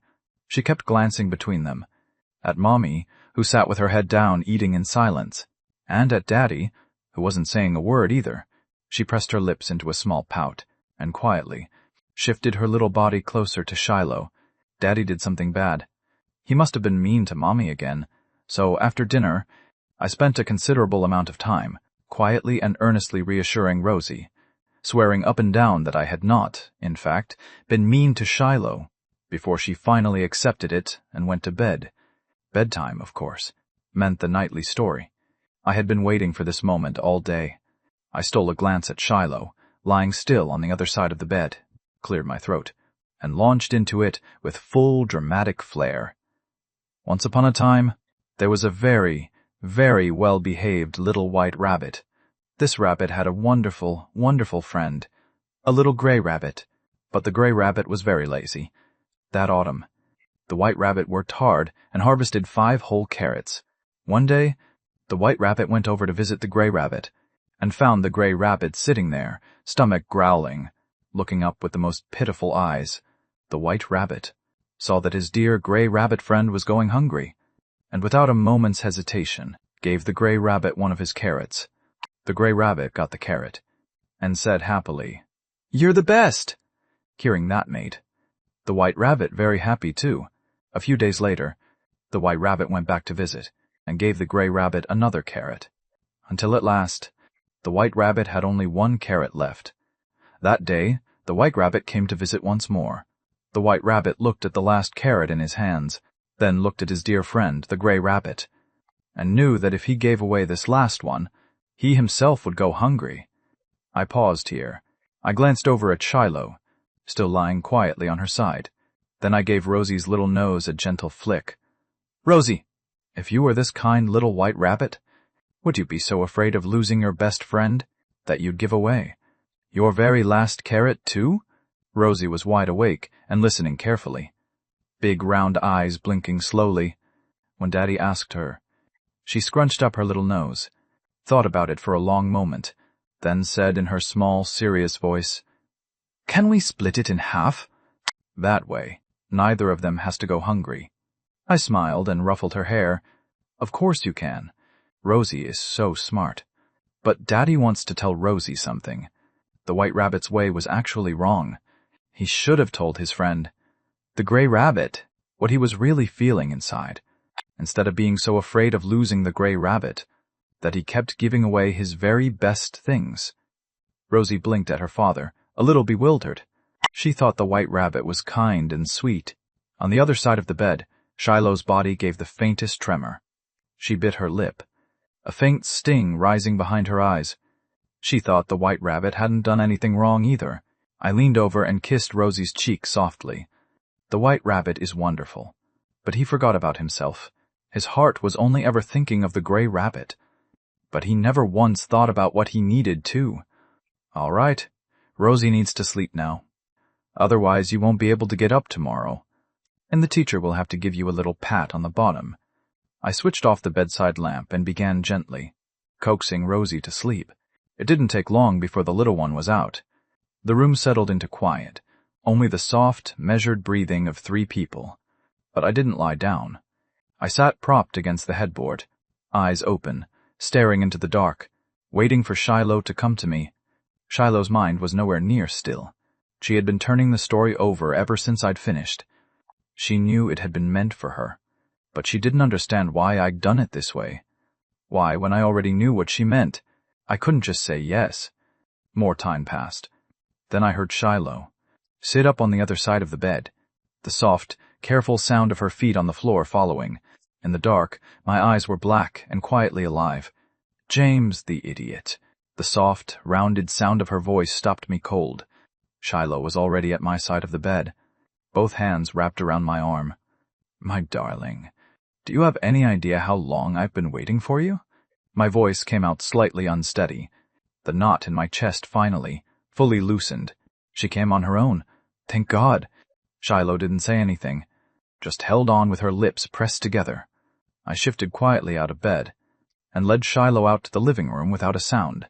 I didn't want to wake Rosie. Outside the windows, the city's neon light seeped through the gap in the curtains in thin colored lines. I looked at Shiloh's eyes, already full and glistening, and at everything she was carrying behind them. The hurt, the longing, the disappointment she hadn't said out loud. Something heavy settled in my throat. I looked at this careful, fragile wife of mine and said gently, "What is it, my darling? What did you want to tell me?" Shiloh looked directly at me, sitting on the sofa. She finally bit down, and in a voice even softer than usual said, "I want you to be my featured guest. I want you to come and sing that song with me." Then why didn't my darling just say so earlier? Shiloh went quiet and dropped her head again. "Were you afraid," I continued, "that I'd say no?" "No." This time Shiloh answered without hesitation. She knew I wouldn't say no. She'd always known that. Then what was it? Did my darling think she had to give me something, offer something of herself, before I'd be happy to say yes? At those words, Shiloh bit her lip and shook her head twice, small and slow, fighting to hold back the tears that wanted to fall. "No, that's not what I was thinking. I know, that's just how my darling has always been. When something hurts, she absorbs it alone. When something is hard to face, same thing. Always so careful, always holding everything in. Even with me." My voice dropped heavier. I reached up and held her shoulders, meeting her eyes directly. "But my darling, I'm your husband. Before, there was no one you could talk to. When something hurt, you had no choice but to carry it by yourself. But I'm here now. If you're still going to take everything quietly, bear it all on your own like you used to, then what exactly am I doing here? By the time I got those words out, my voice was unsteady. Shiloh's tears had already broken past the point of holding. But when she looked at my eyes, everything inside her lurched. She had never seen me look like this, had never once imagined I might cry. She stopped thinking about the tears on her own face entirely, and reached up quickly to brush the corner of my eye. I do want to sing that song with you. I want that too. But I also have another song right now. A song I want to sing for my darling. What I want most is for my darling to say whatever she's thinking from now on. Do whatever she wants to do. I'll be there for all of it, talking and doing it right beside you. If my darling wants to cry, or make noise, or fall apart, I would love every bit of it. Just watching her panic, scrambling to take care of me, I felt something crack open in my chest. So this is what it means to hurt for someone. So this is what it means to love someone, to want so badly for them to be okay. Shiloh finished wiping the corner of my eye, and immediately tried to scrub the tears off her own face, terrified I'd be tired of watching her cry. And then she heard me say all of that, voice still trembling, and lost every last bit of her composure. She sniffled, and looked toward me with that careful, tentative look again. She hadn't known, had genuinely never known, that she was allowed to cry in front of someone. Would James the idiot find her exhausting if she did? I answered her with action instead of words, pulled her straight into my arms. Shiloh looked up at me through tear-blurred eyes. Idiot. And then, with a single sound, Shiloh completely let go, buried her face in my chest, and cried freely. Without restraint, without apology, I held her gently and patted her back, leaned down and brought my lips close to her ear. I have a song I want to sing for Shiloh, and only ever for Shiloh. Shiloh's small hands gripped the corner of my shirt, lips pressed together, face pressed hard into my chest, rubbing against me, but her little head nodded out of habit, just once. I smiled softly, ruffled her hair, eyes warm, and began singing quietly. I'm not afraid of your tears. My voice, low and gentle, rose in the stillness. Shiloh lifted her face, eyes red-rimmed, looking at me with that dazed, completely lost expression. So this is what it feels like to have someone who treasures you. Shiloh sniffled again. Her grip on my shirt tightened. She could cry now. She was allowed to make noise, because the idiot was telling her. He would always be right here. He wasn't going anywhere. I tilted my head down, looking at those mist-filled eyes of hers, and pressed a gentle kiss to the corner of one. I stopped, and Shiloh's expression shifted, not entirely pleased. She pressed her lips out in a small pout. The song wasn't finished yet. Keep going, idiot. She reached out and poked me in the stomach. This was a song written just for her, belonging only to her. She wanted all of it. I smiled and gave her cheek a light pinch, making Shiloh feel hurt before she understood. That had been deliberate, so it would stay with her, and it remained one of the most helpless things I had ever done. But I didn't have a better way. I believed I could change Shiloh slowly, over the long years ahead. But that way, she would still go through many more quiet hurts, still swallow many more things she shouldn't have to. I never wanted to see her again, sitting alone, absorbing her pain in silence. I looked at her, full of feeling, felt her fingers slowly clenching tighter and tighter in my shirt, and began singing again, softly. Shiloh's eyes on me went somewhere even further. The hand gripping my shirt loosened, and her arms wrapped around my waist instead. She leaned her whole body into me, listening to the song, and she seemed to see the shape of our future together. Small bickering, laughter, that filled a room. A life she had never let herself imagine before, not because she hadn't wanted to, but because she had never dared. And yet here, held in my arms, she suddenly dared. She had expressed love carefully, clumsily, had even thought to offer her body as a kind of giving. And again I had answered her with something genuine instead. This time, a song, saying what I had no other way to say. The song ended. I let out a slow, quiet breath, feeling the arms around me pulling tighter. and said softly, I sang that song so you'd know. I'll be beside you for everything that comes. I'll be what you lean on, whatever happens. I'm not leaving. All that hurt. You don't have to carry it alone anymore. My darling, in my heart, you matter more than I do. I want you to stop being so careful all the time. Love is supposed to go both ways. What I feel for you will only ever get deeper. Shiloh kept her face buried in my chest, listening all the way to the end. A long moment passed. Then she lifted her face, lips in a pout, and said in a soft, small voice, Idiot, you're so annoying. I put on a look of exaggerated hurt. How am I annoying? Just annoying. You knew. You knew I wanted you to come with me to the competition, and you still deliberately set me up. So that's why you called me husbands on purpose.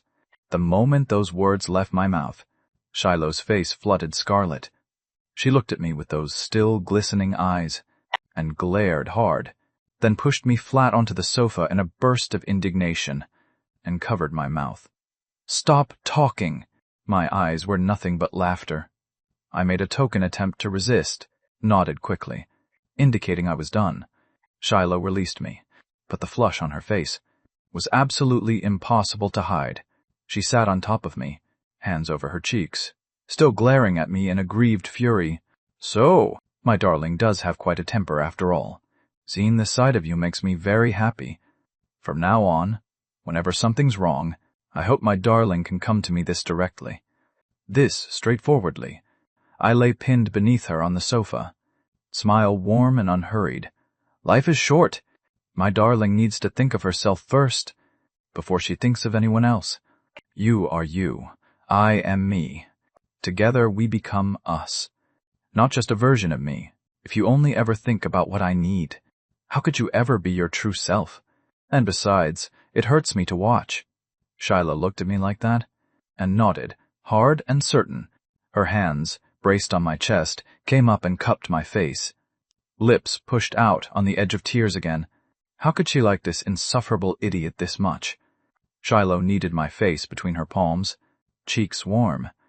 And then, abruptly, she covered my eyes with her hand, leaned down, and kissed me. I was kissed, thoroughly, unexpectedly, and was genuinely startled. That response came rather faster than I expected, and with some pleasant surprise. The night was warm and close, and Shiloh, right now, was considerably warmer and closer than the night.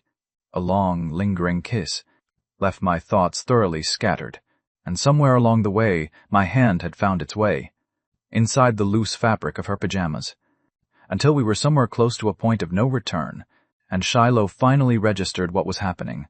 She pulled back, dazed, eyes soft and unfocused, blinking slowly, looking at my hand, which had made itself at home under her shirt. The warmth of her lips was suddenly gone. I opened my eyes, equally dazed, and then noticed my own hand still doing as it pleased. The next moment, my expression became deeply awkward. Ha, you know. This hand of mine, I think it might have its own opinions. Shiloh's face was entirely red. She went from leading the moment to completely on the defensive, made a small, indignant sound, and pressed herself down on top of me, using her whole body to stop that hand from going any further. I bit back a private laugh. I swear on this ceiling light, I had no intention of going further. I genuinely just wanted to pull my hand back out. And now, trapped inside Shiloh's pajamas, completely, genuinely stuck, I breathed in the clean, familiar scent of her, and with the one free arm I had left, held her against me, patting her back gently. All right. Come on, up you get. I promise I won't move. Shiloh didn't budge. Stayed exactly where she was, but from somewhere against my chest came a muffled voice. You haven't answered me yet. Are you coming to the competition with me or not? So that's why you're not getting up. Looking at Shiloh stubbornly holding her ground on top of me, I wanted to laugh out loud. This ridiculous, wonderful woman. Is this a reward or a hostage situation? My darling, even if you hadn't said anything, I was always going to come with you. Shiloh's head snapped up off my chest, eyes wide, staring at me in pure, speechless disbelief. So you were doing it on purpose this entire time? I pulled my hand free with great reluctance, spread both hands in a gesture of complete innocence. Idiot. The next second, a small hand found the soft skin at my waist and pinched hard. Ow, easy. You'll wake Rosie, I hissed quietly, wincing. I had started to question certain things about my life. Apparently every woman, no matter how gentle, eventually deployed this particular move. I'd seen it on TikTok all the time. Men with wives always ended up like this. I had never believed it before. I believed it now. You terrible man. Shiloh's eyes narrowed, voice dropped low. You just love giving me a hard time. If I did things that way, my darling, how would she ever get here to right now? I really don't want to spend the long years ahead watching a wife who's always tiptoeing, always swallowing everything down. Shiloh pressed her lips into a pout, and then, with something genuinely tender, began gently rubbing the spot on my waist where she'd pinched. Even if what he said was true, it didn't change the fact that he'd been terrible to her. I reached out again and pulled Shiloh back into my arms. The two of us pressed close together. But now that Rosie's in preschool, if I come with you to the competition, we'll need someone to look after her in the meantime. Shiloh lay against me, listening to my heartbeat, her expression slowly softening. She thought for only a moment, then answered quietly, We can ask Lola to come stay and watch Rosie. It'll only be a few days, and we'll need to rehearse together. The company's recording studio would be better for that. She paused, then gave me a soft nudge. James, the idiot! Now that Rosie's started preschool, shouldn't she have her own room? Shiloh said it with her face tucked down, ears pink. I nodded. After we get back from this trip, I'll clear out the side room and set it up as a proper little princess room for Rosie, getting her used to sleeping in it. I'll leave that part to you. Shiloh just tapped her head, gently against my chest, and didn't say anything. I thought for a moment, then kept going. And the car. I keep saying, I'll buy one and never actually getting around to it.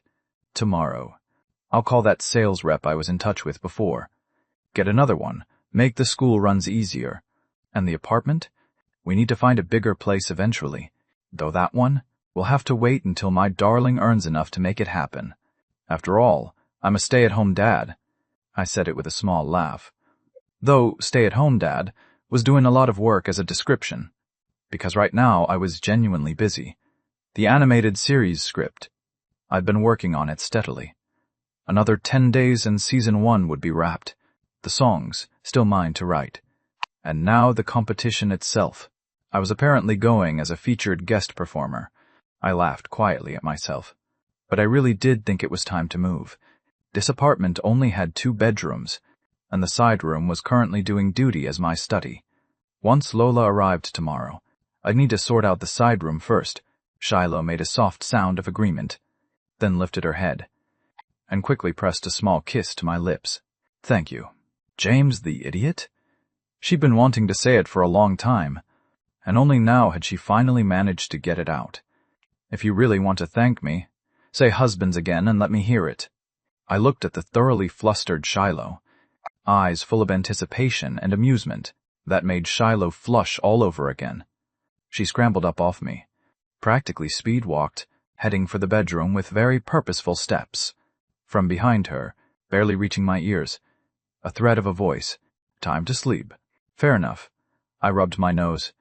Tonight's mission had been accomplished, with unexpected bonuses on top.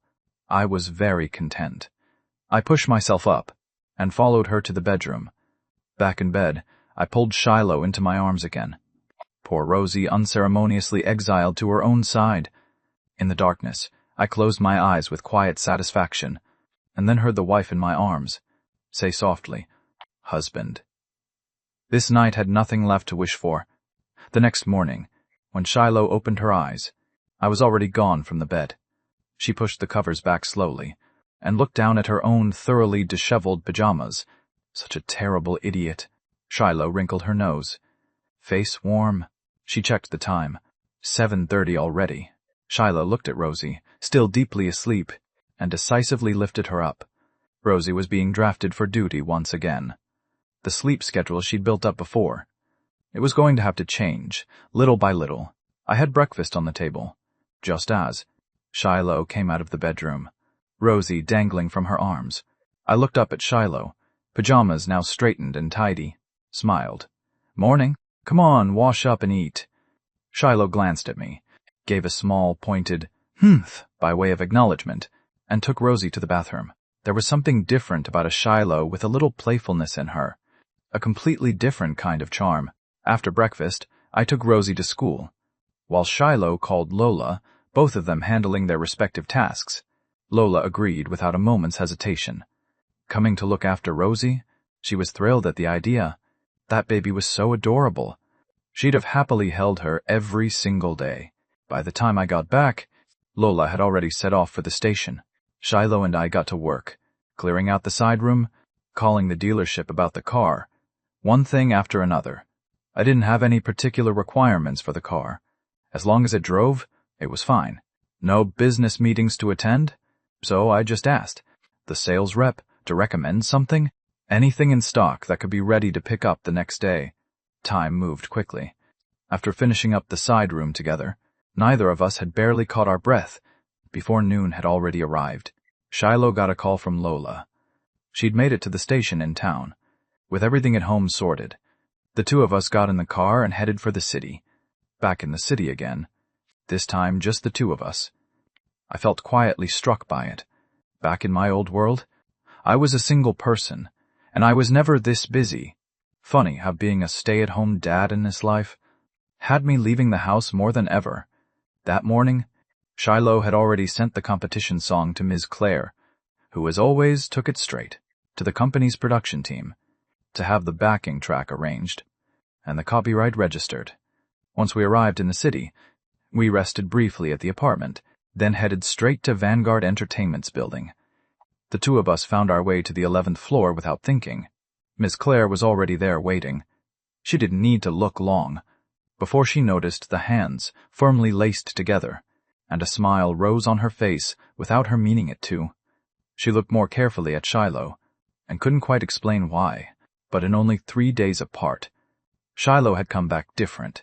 Something was radiating from her, a brightness that came from somewhere deep inside, a state Shiloh had never carried before. Seeing Shiloh like this filled Miss Claire with warmth. She had been by Shiloh's side for so long, had always quietly ached for this girl, had always known how carefully Shiloh moved through the world around her. She hadn't expected that the one to finally change Shiloh would be someone she'd initially written off entirely. "Miss Claire," Shiloh called out as we reached her. Miss Claire nodded, looked at this couple standing before her. Something close to a fairy tale portrait, her expression gentle. "You're here? Straight to rehearsal?" There's a lot of pressure, honestly. I'm not a professional singer, after all. I need to practice as much as possible, so at least I don't completely embarrass myself on stage." I scratched my head, a little sheepish. I had confidence in my voice.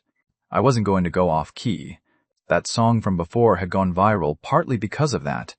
But in terms of pure singing technique, I genuinely wasn't on the level of a trained vocalist.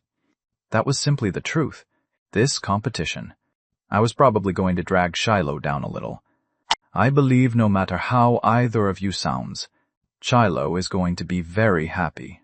And isn't Shiloh being happy what matters most? Shiloh heard Miss Claire say that, felt her cheeks warm, and tightened her grip on my hand just slightly. I smiled. He wasn't wrong. The three of us talked as we walked into the recording studio together. Shiloh pulled the sheet music from her bag, placed it on the music stand, and the two of us settled in and started working through the song. Both of us brought the same focus to it, taking it completely seriously, which was one way we were genuinely alike. This was the first time the two of us had ever sung a love duet together. Shiloh's eyes stayed bright the whole time, quietly lit from within. Singing a love song with James the Idiot? It felt better than she'd imagined. Shiloh looked at the title on the sheet music, at the lyrics, and felt something flutter nervously in her chest. These words, they were exactly what she'd always wanted to say to me. The rivers and the sea, for the rest of my life, every moment left is yours. and the song itself was called The Rest of Our Lives.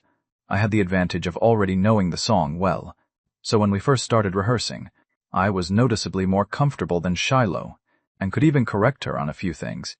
But by the later stages, I had completely conceded. After only a handful of run-throughs, Shiloh was already singing it far better than me, especially in the transitions between phrases, and in her control of the melody. She had left me well behind, so by the end of the session, the dynamic had flipped entirely. Shiloh was teaching me. The whole afternoon, both of us were lost in the music. Thanks to Shiloh's patient guidance, I had improved considerably from where I'd started, but I was genuinely exhausted. From 1 o'clock to 5, I could feel my voice threatening to give out entirely, and there was something particular about singing a song you love, over and over, until you'd lost count. You could actually start going numb to it. I looked over at Shiloh with quiet concern. This alone told me everything, how much work had gone into every single one of those previous performances. 1 minute on stage, 10 years in the practice room. That saying was no exaggeration. In the end, it was Shiloh who noticed the tiredness on my face first and called a stop to rehearsal for the day. I exhaled with relief, being a full-time stay-at-home. Dad was starting to feel like the easier job. Walking out of the recording studio, with Shiloh and Ms. Claire, I held Shiloh's hand and murmured close to her ear, "Wife, you work so hard." Shiloh blinked, didn't answer right away. She hadn't felt particularly tired. She'd worked through much harder sessions than this before, but hearing those words from me, she felt something unbearably sweet move through her chest. Just then, the recording studio door behind us opened again, and someone came out and walked straight into our path. I looked up. It was a woman in a draped shawl, carrying herself with an air of obvious, practiced elegance. Behind her trailed a small assistant, head down, glasses on. The woman gave the three of us a single sweeping glance, let out a quiet, dismissive sound, and moved past without slowing, heels clicking sharply against the floor as she went. Charming. We hadn't done a thing to her. I'd had a faint sense the woman looked familiar. Couldn't place where I'd seen her. And then her attitude had made me stop caring entirely. I turned to Ms. Claire. "Does she have some kind of issue with Shiloh?" Ms. Claire shook her head quickly, watching the woman disappear into the elevator, and gave a tired smile. "No issue at all. That's Lena, also one of the company's top artists. You two have been so wrapped up in each other that you haven't paid attention to much else in the industry. The entertainment world is only so big, with you two dominating the trending lists every single day. Everyone else is losing traffic. There's bound to be resentment." Lena was already looking down on Shiloh. When she first joined the company, she doesn't really like our family's poetry, up to now, and now it's moved from looking down to something closer to envy. Hearing that, it finally clicked. I remembered where I'd seen this woman before. She was in those commercials, the ones that used to interrupt whatever I was watching on TV. Worth keeping in mind. The entertainment world was a fixed-size pie. The more we took, the less others got. Of course that was going to attract hostility, but there wasn't much to be done about it. Every industry worked the same way. I certainly wasn't going to hold back out of fear of that, and choosing Vanguard Entertainment in the first place had made sense. Vanguard's whole identity was built around developing singers with strong production capabilities, while the other two of the three major labels leaned differently. Prestige Entertainment was more relaxed about their music artists. Though they shared the same tier, their focus was the film and TV industry. Their actors were their standouts. And the third, Stellar Entertainment. There wasn't much to say. Same tier, but the worst reputation of the three. Shiloh was a pure singer at heart. Vanguard was naturally the right fit. And if Vanguard had ever truly become untenable for Shiloh, I wouldn't have been without options. There was always the quiet, slow build path. As the second round of the new music festival finale drew closer, audience interest kept climbing. Shiloh's performance of Joy was still holding its position across every major platform, unmoved at the top, not only because of raw public traffic, but because of the wave of covers from creators across the internet, particularly on audio streaming channels. Joy had quietly become a benchmark for testing a streamer's vocal ability. And yet, no matter how many covers were out there, audiences remained united in one opinion. The most beautiful Ghost Bride belonged to Shiloh alone. Nobody could touch her version of that song. Someone had even gone through the trouble of comparing every song that had come out of this season's new music festival with the songs from previous seasons, and the conclusion was stark. There was simply no comparison. This season, not just Shiloh's entries, the overall quality of songs was higher than any previous year by a significant margin. Even other contestants, not wanting to fall too far behind, had brought out material far stronger than what past seasons had seen. So a new post appeared online, a deep dive into the hidden gems James Rivers has written this year. The era of throwaway pop is over. The post traced everything from the original Always Have, Always Will, through The Wind Rises, all the way to Joy, cataloging every record each song had broken since it appeared. Although none of these songs had yet appeared on a formal album on any streaming platform, their play counts and engagement spoke for themselves. The author's final conclusion was a single line. Once Shiloh Banks releases her debut album, every song on it will chart on the new releases board. A shot at the Golden Melody Awards is not out of the question. The post landed, and immediately gathered an enormous response. Everyone found themselves looking forward even more to the second round of the finale, wondering what James Rivers would write for Shiloh this time. And crucially, this round allowed featured guest performers, and speculation about who Shiloh would invite was everywhere. Most people assumed she would bring in an established veteran artist. This was a round that could determine the championship, and James was not a professional singer.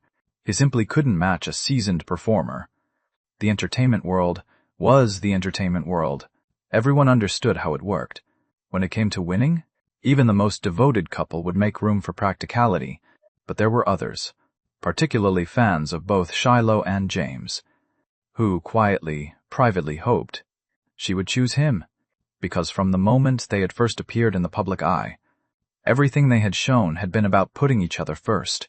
Those fans wanted to see a couple in the entertainment world who didn't follow the formula, who could be a small, clean corner in an otherwise murky industry. As for everything happening outside, Shiloh and I had no idea. Those days, we were in early and out late, drilling the song with everything we had. Under Shiloh's coaching, my technique had been improving at a pace that surprised even me.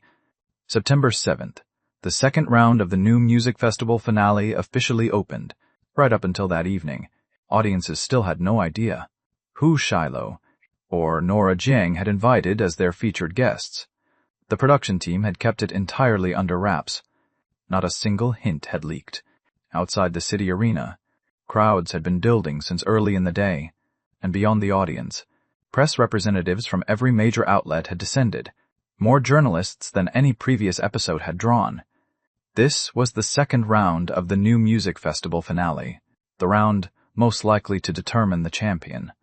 And it was a love duet round, with the featured guest questions still unanswered. The speculation online had been running at full volume. There was widespread curiosity about whether these two major entertainment powerhouses would pull out their biggest names for this round. Because if history was any guide, winning the new music festival was essentially a golden ticket into the upper tier of the industry. To maintain the suspense, Jordan Ellis had organized a dedicated press area outside the arena entrance for the gathered journalists, while the featured guests had been quietly escorted backstage under the production team's arrangement, leaving only Shiloh and Nora, the two confirmed contestants, available for press questions. At 7 in the evening, Ms. Claire accompanied Shiloh to the entrance. The moment she appeared, a wave of cheering broke out from the gathered crowd. A short while later, Nora Jiang and her assistant appeared at the entrance too, met with another round of cheering. This was Shiloh's first formal press interview since her comeback.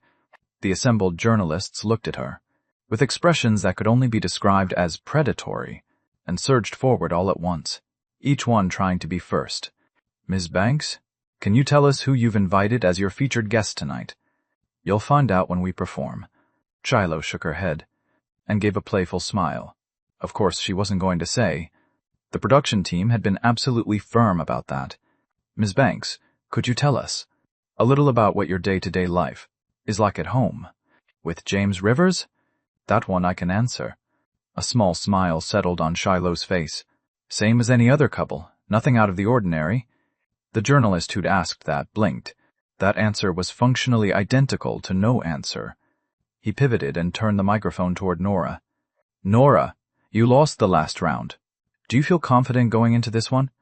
Nora glanced briefly at Shiloh beside her and smiled. I'll give it everything I have. Shiloh is a formidable competitor.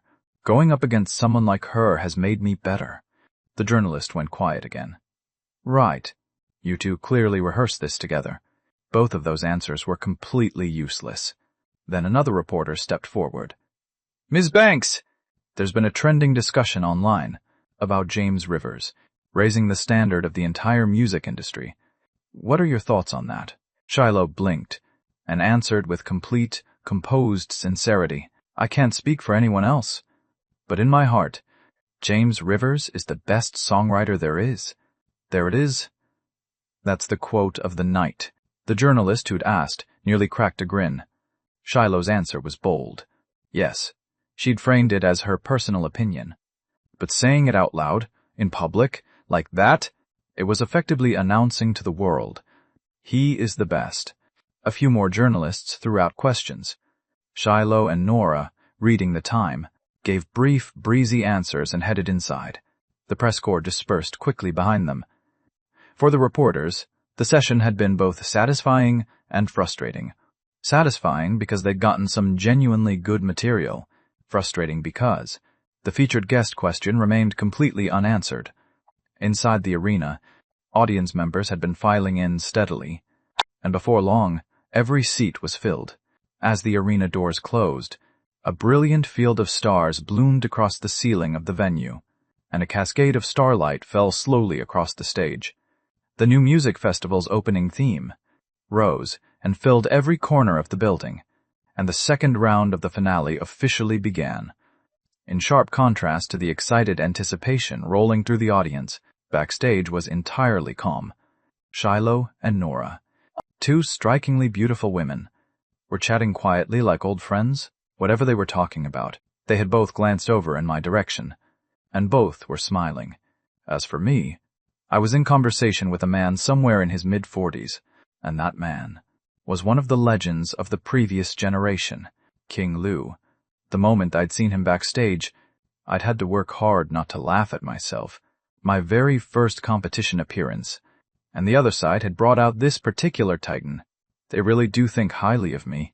King Lu might not be at the peak of his career anymore, but he had been one of the 4 heavenly kings.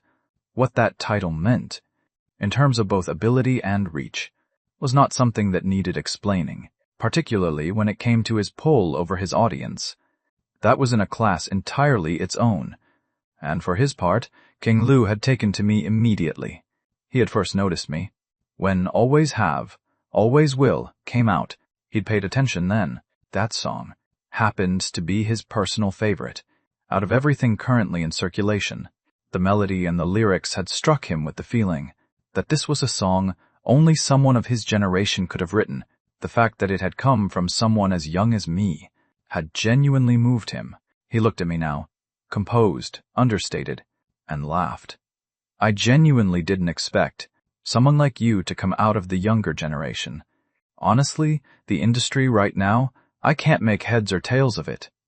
After those of us from the older generation stepped back, the new stuff, I just couldn't connect with it. And then I heard, Always Have, Always Will, and I realized there really are still people in the younger generation who can make something worth stopping for. I scratched the back of my head. Meeting him today, I'd also found that his temperament was genuinely warm. No airs, no posturing. Completely unlike some of the puffed-up celebrities I'd encountered before. King Liu, you're too generous. You're the one who came before. There's so much I still have to learn. I meant it sincerely. Someone like this deserved respect. Ha! James, being too modest at your age won't do either. Your ability is your ability. When I was your age, I was still grinding away in the background with no name and no recognition. King Lu's laugh drew a glance from the two women across the room. Nora's eyes flickered. This was her first time working alongside King Lu too, and when she'd been talking with him earlier, she'd found herself noticeably more guarded and self-conscious, but that man across the room was standing there laughing freely with a legend, completely at ease.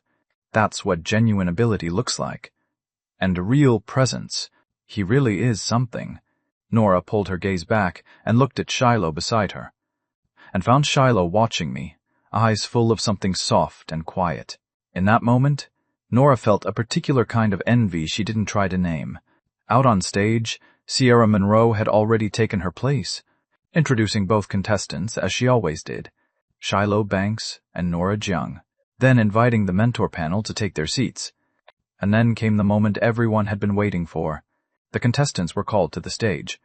At the crew's signal, Nora and Shiloh walked into the lights together, stepping out onto the stage slowly, side by side. Both of them were wearing gowns, designed specifically for the show, long dresses, each entirely different. Shiloh's was white, a small golden rose at the chest. Nora's was gold, a small white rose at hers. One looked like the girl next door, naturally lovely, quietly radiant. One looked like royalty poised and commanding, standing together. At first glance, they created a striking contrast, but the longer you looked, the more it seemed like two paths to the same place, each perfected in her own domain. The moment both women stepped out, the arena erupted. Sierra Monroe, standing beside them again, felt a familiar, quiet pressure. These two really do make this hard. Welcome back to our two finalists. And now, let's welcome tonight's featured guests with a round of applause. First, please welcome Nora Jang's featured guest, King Lu. This round, Nora would perform first, and the first mystery to be revealed was Nora's featured guest, King Lu. Shiloh's featured guest would remain unknown, only revealed when she performed, which meant the audience was left to curse the production team quietly for the deliberate, infuriating tease. But it didn't diminish anyone's enjoyment in the slightest when Sierra announced that Nora's featured guest was King Lu. A visible shock moved through the audience. King Lu, the icon of their youth.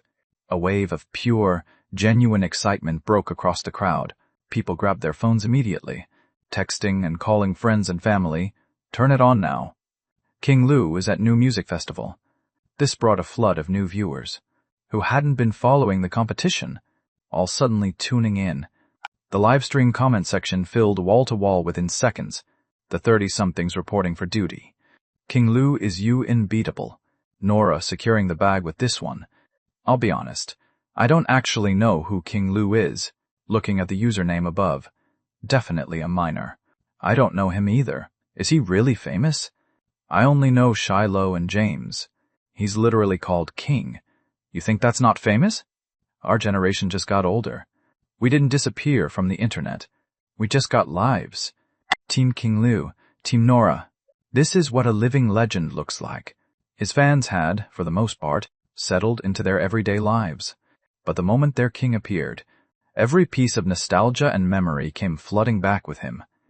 On stage, Shiloh and Sierra stepped back to make room, leaving the stage to Nora. Under the spotlight, King Lu walked out from the wings, warm and unhurried, waving to the crowd with genuine warmth.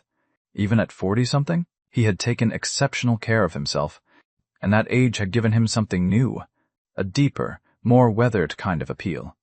The audience practically lost their minds. Glow sticks swung in frantic waves to welcome back their veteran king. The music rose with the moment, and as the opening notes filled the air, pinpoints of starlight began to fall across the darkened stage, gathering into a soft canopy of stars above. On the screen behind them, the song title appeared slowly, held beneath the stars. Under that canopy of light, King Lu, dressed in a dark suit, began to sing. His voice carried something worn and lived in, but inside that weathering was its own kind of flavor, a texture that pulled you in. The audience fell quiet, eyes closed, letting it move through them. When the first verse ended, King Lu turned toward Nora, and in the flowing music, Nora met his eyes, raised the microphone, and began. Her voice was clear and clean, like a silver bell finding your ear. Beautiful. The song had then from the very first note. The two voices together, drawing the audience into a world of open sky and starlight, a world where two people held each other close beneath it. Above the stage, the stars kept shifting, constellations of light slowly forming. From the scattered starfield, new shapes appearing one by one, and with the music, something quiet and unbidden rose in every chest, the memory of being held by someone you loved. Every person in that arena, and every person watching from home, was completely lost in it. Even backstage, I had closed my eyes, letting the song settle over me.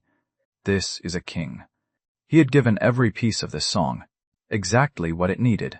Nothing missing, nothing forced. In pure vocal craft, I genuinely could not touch this. But I wasn't afraid either. I trusted that my song would hold its own. Shiloh felt the same way. In her heart, as long as I was up there beside her, she wouldn't fear anyone, not even a king. Nora and King Lu's performance of Held Beneath the Stars had completely awakened something in the audience.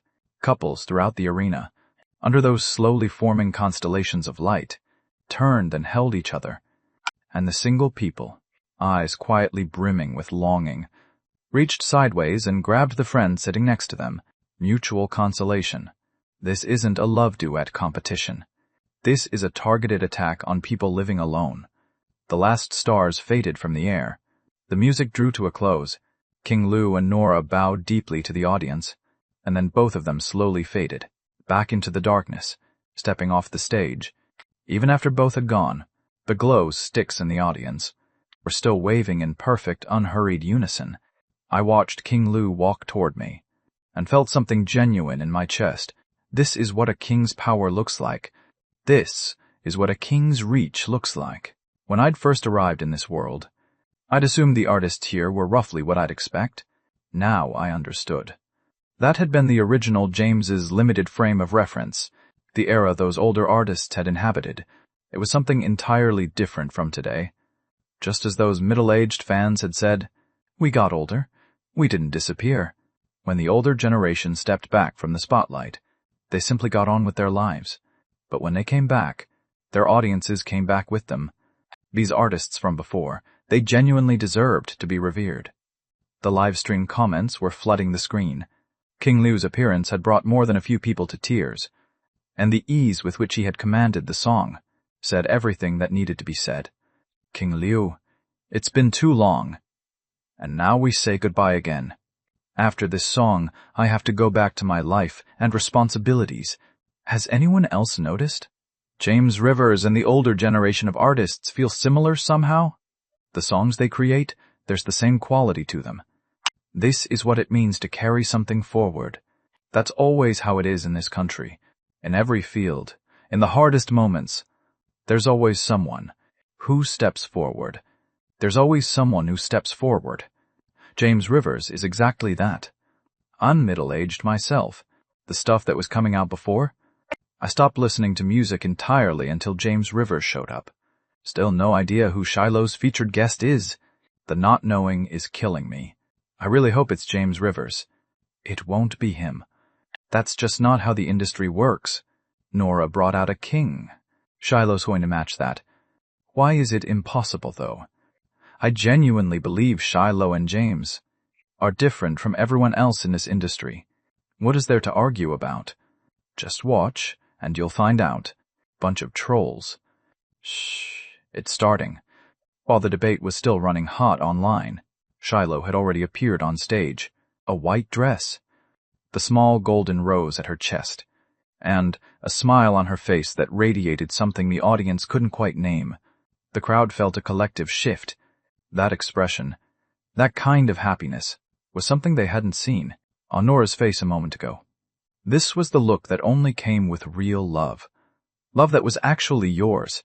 Nora and King Lu had sung beautifully. No question about that. But that particular light in someone's eyes when they're in love, It hadn't been there. They weren't a couple. Of course it didn't come as naturally as one. But Shiloh was different. The way she looked right now, that was the expression that only belonged to a woman in love. Seeing Shiloh like this, more than a few audience members felt their chests tighten. Could it really be James? On stage, the lighting shifted. Warm, golden tones flooding in. And with the lights, pink rose petals began raining down from above, drifting softly through the air. On the screen behind her, the song title appeared, The Rest of Our Lives.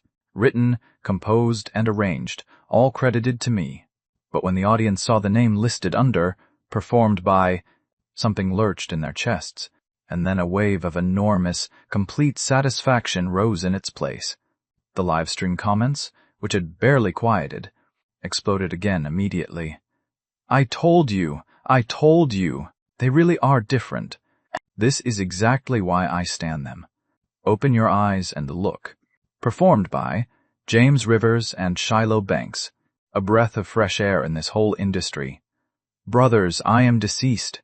Just the name alone already hit me. This is Shiloh Banks.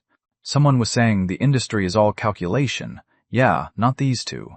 A love duet should obviously be sung by the actual couple. Shiloh and James, they never disappoint. How did he dare, though? He's not scared of losing? Excuse me, do not come for my James. Yeah, okay, he made some mistakes before. But he genuinely changed. And he's not exactly unknown at this point. Whatever the audience's reaction was, Shiloh, in that moment, had eyes full of warmth, turned entirely toward the backstage entrance. A familiar figure was slowly appearing there. The music rose gently with it. Under the warm lights, I walked out. Black suit. A golden rose at my chest, moving toward Shiloh with every step carrying deliberate feeling. The audience, live and online, both went completely silent. This was the first time most of them had ever seen me, dressed formally like this, and in this kind of clarity and resolution. He actually cleans up quite well in a suit. The prelude eased toward its close, and in a falling shower of rose petals. I raised the microphone and began. In the cold places where you stand, I'll be the warmth. The world turns and turns, and you, always too soft for it, for all the rest of our lives. By the time I reached those words, I had already walked to Shiloh's side. I lowered the microphone, turned to her with nothing but gentleness, and reached out and lightly tapped the tip of her nose. Single people everywhere collectively expired. Another targeted attack. Again, the audience members who had someone beside them broke into helpless smiles, turned to that person, and mimicked exactly what I'd just done. A gentle tap on the nose, two people sharing a quiet, knowing smile. The audience members without anyone looked sideways at whatever large, unbothered friend was sitting next to them, and suffered in silence. There is no version of this gesture that works with a buddy. Shiloh's cheeks flushed.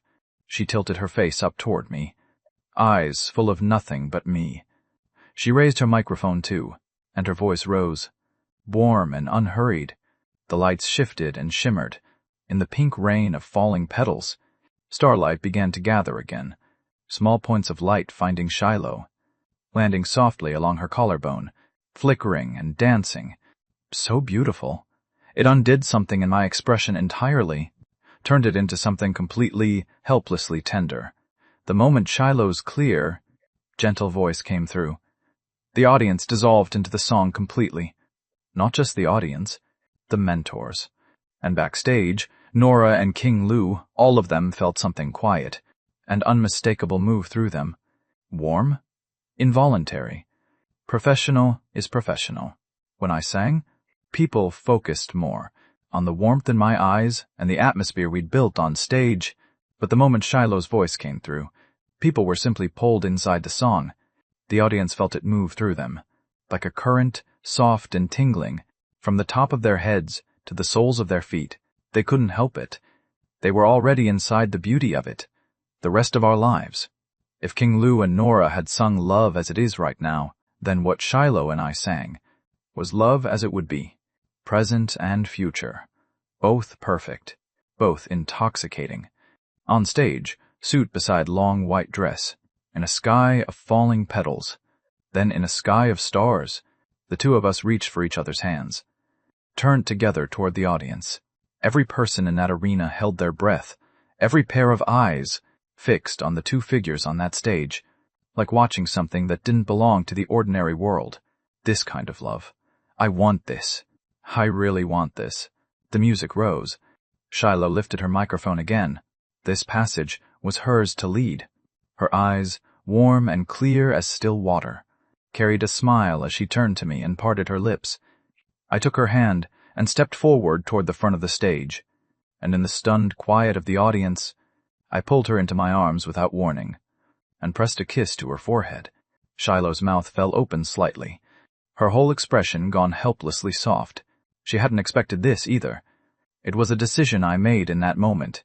This song had always meant something specific to me. Every time I heard it, anywhere, I had imagined who the person beside me in the future might be. Now I knew it was Shiloh. I was completely inside the song, as if I could already see our rest of our lives laid out before us. I raised the microphone and sang like I was speaking directly to her. At this point, nobody watching the new music festival was paying attention to how well I sang. They had been completely absorbed into the image on that stage, into this declaration of love and all the future it promised. The mentors on the panel had been moved too, every one of them. People always talked about vocal technique, but even the finest technique existed only to let the listener's whole self resonate with the song. My technique wasn't flawless, but I had achieved that resonance. The director, Jordan Ellis, sat there pressing a hand to his chest, already past caring about whatever numbers were exploding across his monitors. What he cared about was this, that in an industry as fractured as this one, these two people, though he had known long before tonight, that Shiloh had invited me. When we actually stood on that stage together, what we brought, that particular electricity, that particular weight, no hastily assembled pairing could ever produce it. This was feeling that came from somewhere real.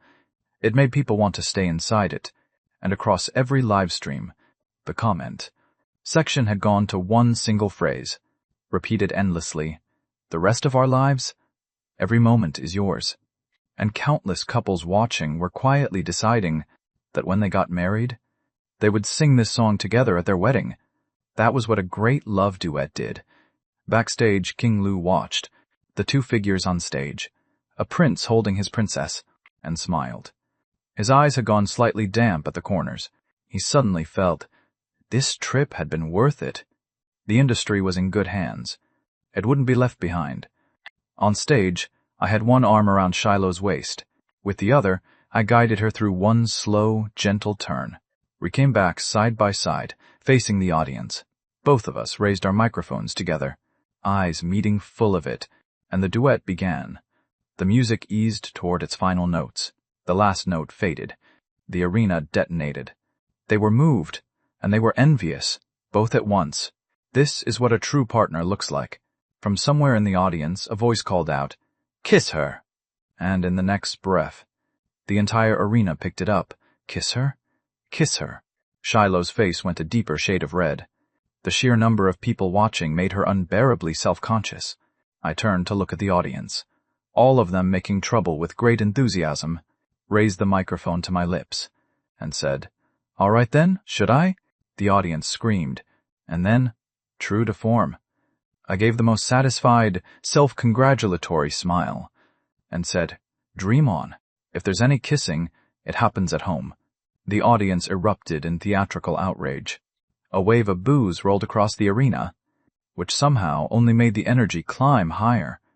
Even the online audience burst out laughing. Every viewer had immediately transformed into a devastated bystander.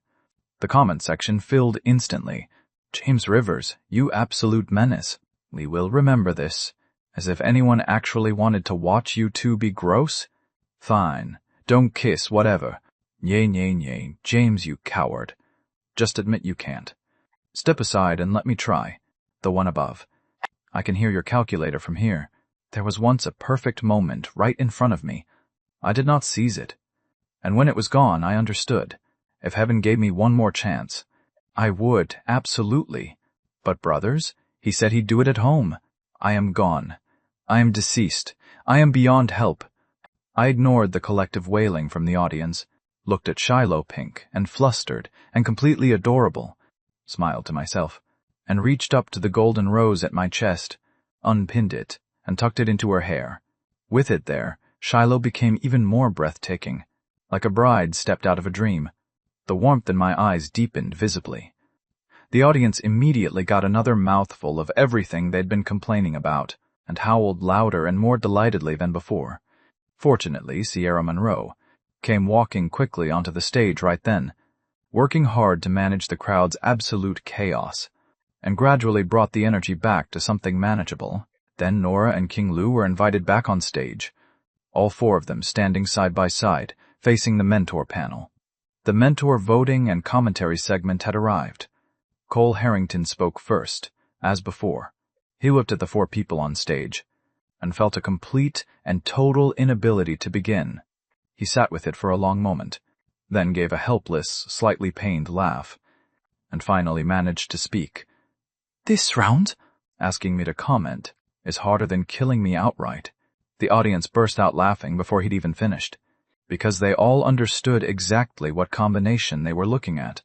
A living king, the most formidable songwriter working today, a song that would reduce anyone to nothing. But as a professional mentor and judge, I still have to share my thoughts. First, King Lu and Nora. Your duet made even me feel outclassed. King Lu is a legend. His ability speaks for itself. But Nora, you genuinely surprised me today. Your performance was exceptional, standing on the same stage as a king, holding your own completely. That's not nothing. That's really something. Next, James Rivers and Shiloh Banks.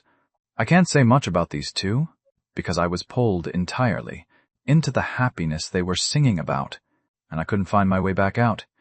The stage presence, perfect score. If someone who didn't know better walked in off the street, they'd be forgiven for thinking this was a wedding ceremony. Cole paused there, and a conflicted, rueful smile returned to his face.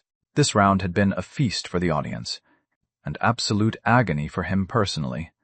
Even now, he still hadn't fully decided.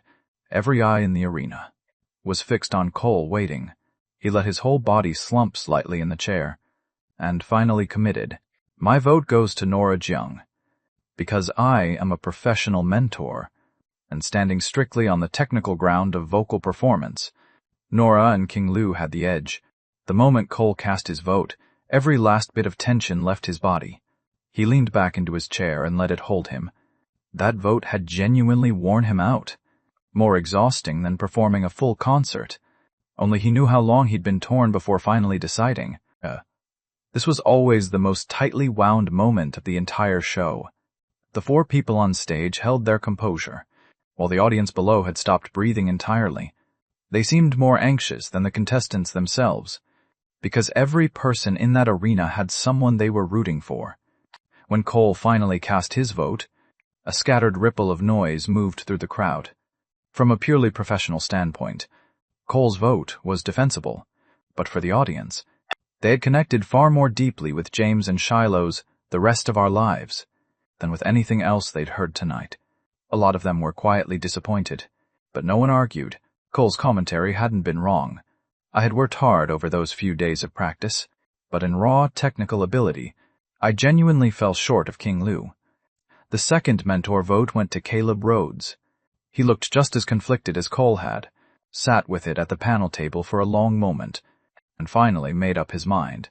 He drew a slow breath and looked at the four people on stage. My view might differ somewhat from Cole's. I believe music is fundamentally a way for people to express what they feel, and listeners find the song. When they find the part of it that resonates with them, the reason a skilled performer can move an audience is precisely because their singing creates that resonance. And tonight, James Rivers and Shiloh Banks achieved that more completely than anyone else. So my vote this time goes to Shiloh Banks. When a song reaches deep enough into people, in my mind, Shiloh and James had already won. Caleb got through everything he wanted to say, then let out a long, slow breath, 1,000 readers, 1,000 Hamlets, 1,000 listeners, 1,000 different experiences. When faced with two extraordinary songs, Caleb had chosen to go back to fundamentals. The tally evened out, 1-1. The audience held their breath even tighter. No one knew how this night would end. Not yet. If there was anyone on that stage who felt at ease right now, it was the four of them standing up there. All of us had already given everything we had, and whatever the outcome, that was enough. There's a saying, do your part with full commitment, and leave the rest to fate.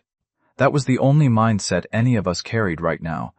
The third mentor vote belonged to Eric Chase. He didn't begin with commentary. He stood up first, and bowed toward the four people on stage, then spoke with unmistakable feeling.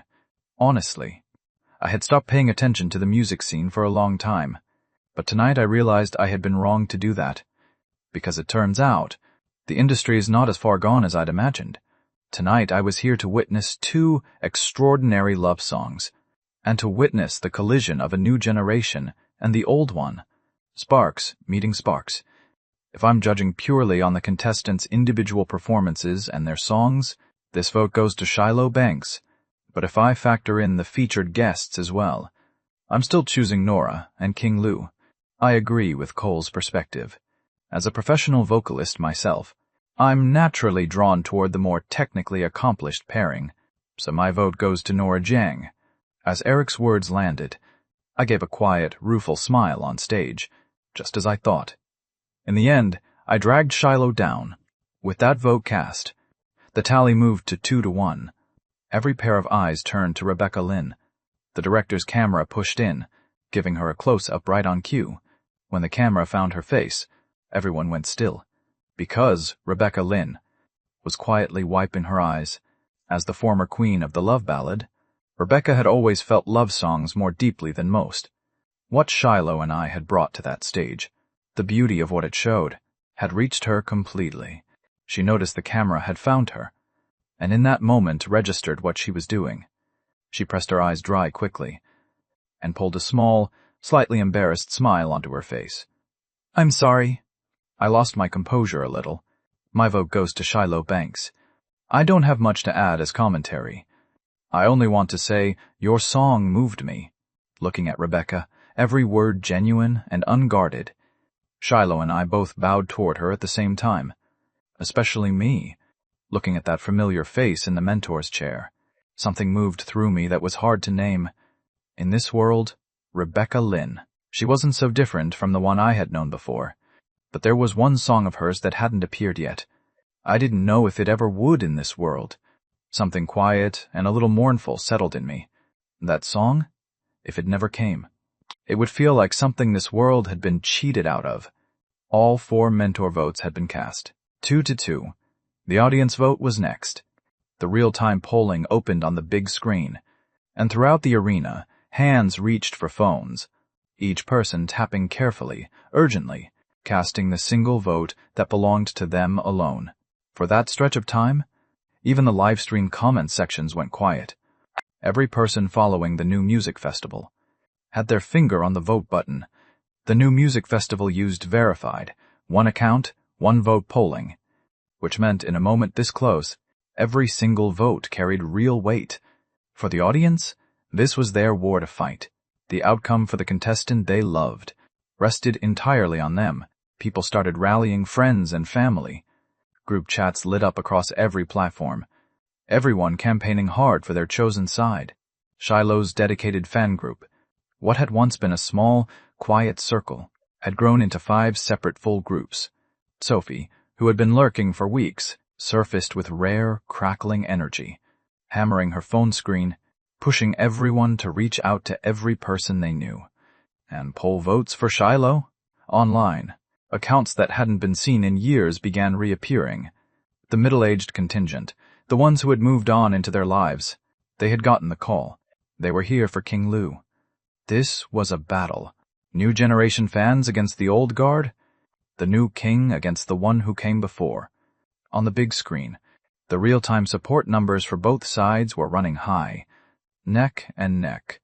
And still climbing. This was already lasting longer than any previous round. The audience vote had become a full-on tug-of-war, both sides trading the lead back and forth, neither pulling away. And in this moment, not just the audience, even the media corps in the room, was staring at the screen with undisguised disbelief. None of them had predicted before the show that James Rivers' influence would run this deep enough to actually go head-to-head with a king. He was a king, yes, but he was still a king. Before tonight, most people had assumed Shiloh's choice of me as her featured guest had been a mistake. What was unfolding on that screen was slapping that assumption clean off the table. When had it started? This one person's rise? When you thought about it carefully, you realized, with a kind of quiet shock, that without anyone fully noticing, virtually every song currently dominating the American music scene had come from me. This person, quietly, without a sound, had claimed half the entire industry. The trending topics had been full of my name for months, but most of what had been written about me centered on events. The domestic violence incident, the public challenge, those stories had quietly buried what I had actually been doing musically. It was only now, in this moment, that people were putting it together. Set all of that aside, and they had been listening to my music this entire time.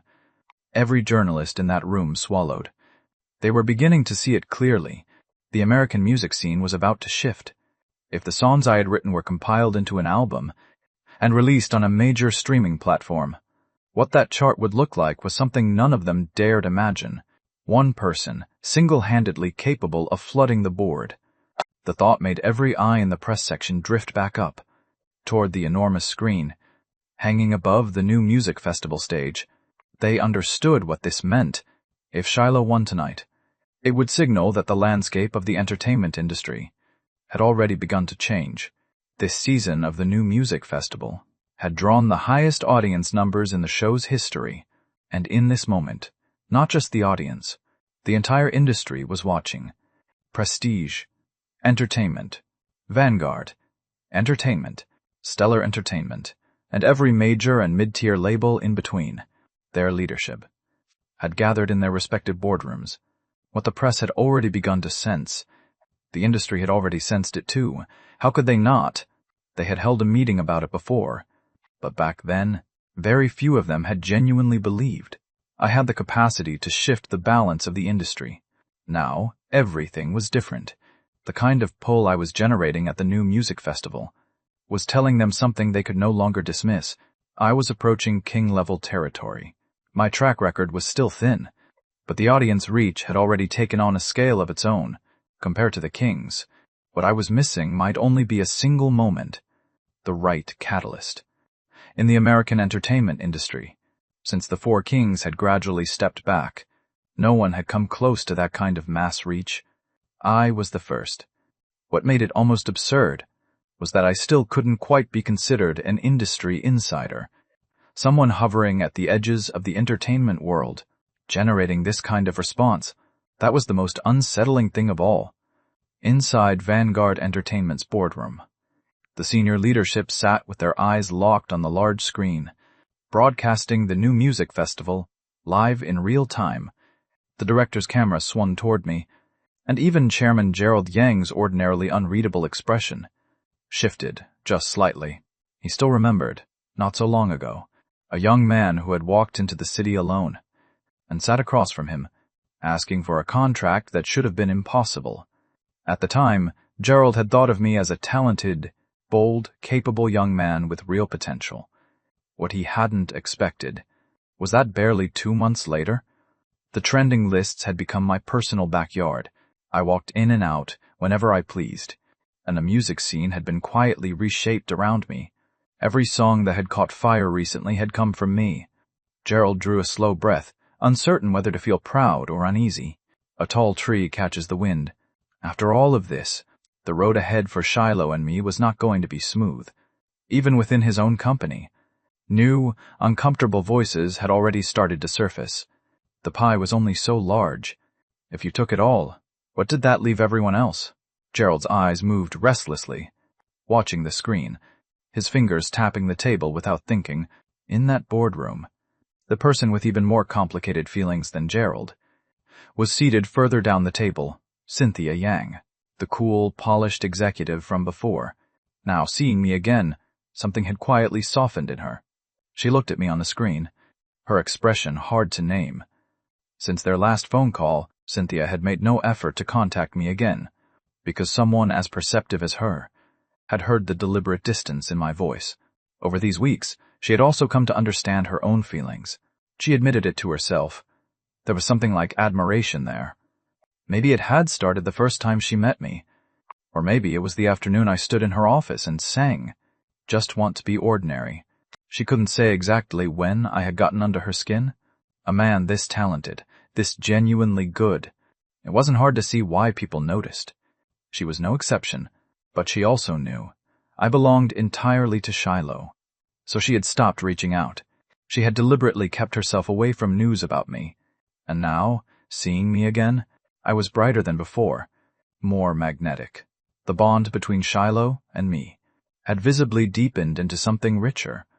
Cynthia lowered her head and smiled, rueful, quiet. She didn't dare look too long.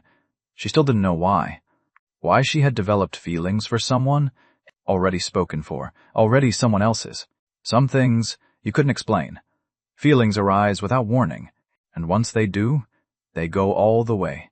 At Prestige Entertainment, just like at Vanguard, every member of senior leadership had gathered in the boardroom. Sitting at the head of the table was Prestige Entertainment's chairman, Thomas Chen. Compared to the tight, heavy atmosphere at Vanguard, Prestige's room felt noticeably more relaxed.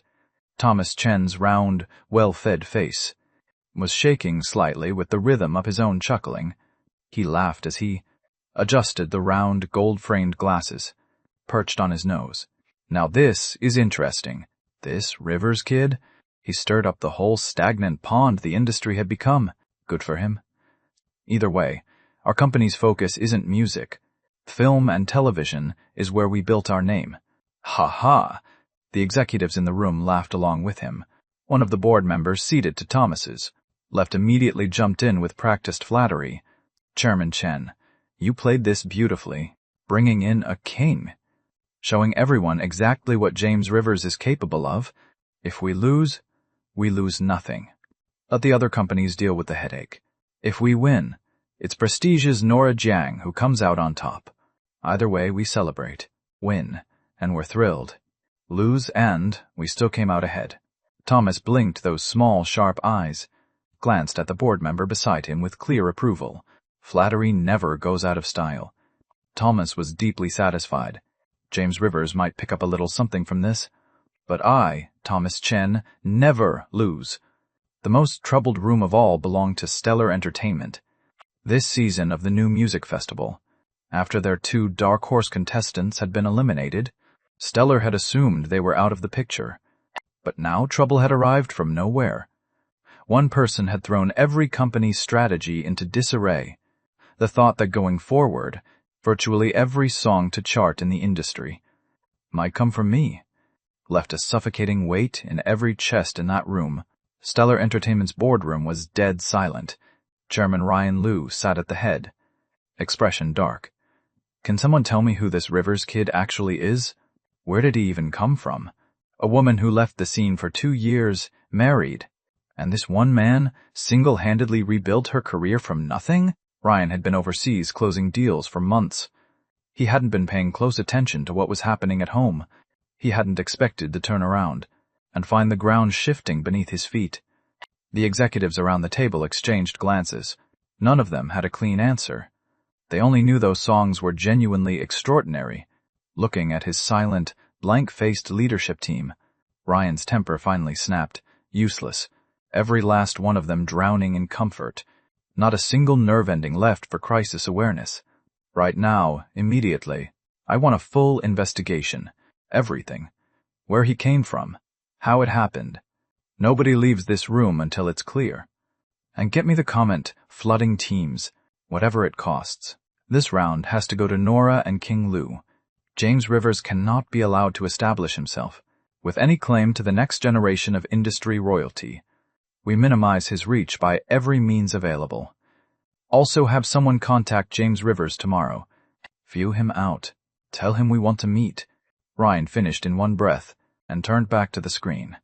He stared at my face, smiling out at him, and felt something needle him behind the eyes.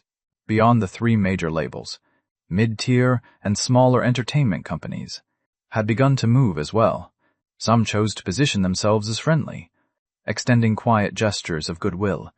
Others, like Vanguard, chose to act now, before I had fully arrived, to cut the flame down before it spread. The entire industry had begun to shift beneath the surface, currents running where no one could yet see them. And meanwhile, the calmest place in the country right now was the new music festival arena itself. Every person there, eyes wide and unblinking, fixed on the real-time support numbers on the big screen. Not one of them was breathing properly, because the two tallies on that screen, in a moment that had never happened before in this show's history, were dead even. Impossible. Every audience member, every mentor, every contestant stared at the screen with wide eyes, unable to accept what they were looking at. A tie. How does this even get resolved? Both sides had landed on the exact same number. In the entire recorded history of the new music festival, this had never happened once. The audience base was simply too large. The probability of this was essentially zero. Time kept moving, second by second, but the numbers seemed frozen in place, as if both sides had run out of votes simultaneously, neither moving. The voting window was almost at its close. The audience swallowed, instinctive, helpless. Was this really how this competition was going to end? And then, just as everyone had accepted that this was it, Shiloh's support number on the big screen gave a sudden single jump. 5 minutes of dead even? With 1 minute left on the clock, Shiloh had gained one vote. The arena erupted in a gasp that shook the walls. The emotional whiplash. Every heart had been pulled up into every throat. The tension had reached its absolute limit. On the big screen, the countdown had begun. 60, 59, 58. In that moment, everyone in the arena, and everyone watching from home, they all couldn't help but count down, in perfect unison with the numbers on the screen. Breathless, electric. Could I actually beat a living king tonight? That kind of underdog reversal? It was exactly what people lived for. This moment in the competition had already stopped being about Shiloh and Nora. What everyone wanted to know now was whether I or King Lu had the deeper reach. And then, just as the crowd's excitement had carried the countdown down to 40, Nora's support number gave a small, sudden jump. Another wave of gasps broke across the arena. Tied again. But what happened next went beyond what anyone had expected. Nora's number jumped once. Then, without pausing, jumped again. 2 votes, climbing at a steady, visible, mechanical pace. The abnormality of it was impossible to miss. Every person in that room felt something tighten in their chest. This was too disciplined to be organic. No fan base moved like this. This kind of clean, consistent, timed increment. It was assembly line work. It felt wrong in a way that settled cold and specific. The audience hadn't quite put words to it yet, but the mentors on the panel, the contestants on stage, and Jordan Ellis, watching from backstage, all of them understood immediately. Someone had bought votes. Jordan's fist closed. This is the second time.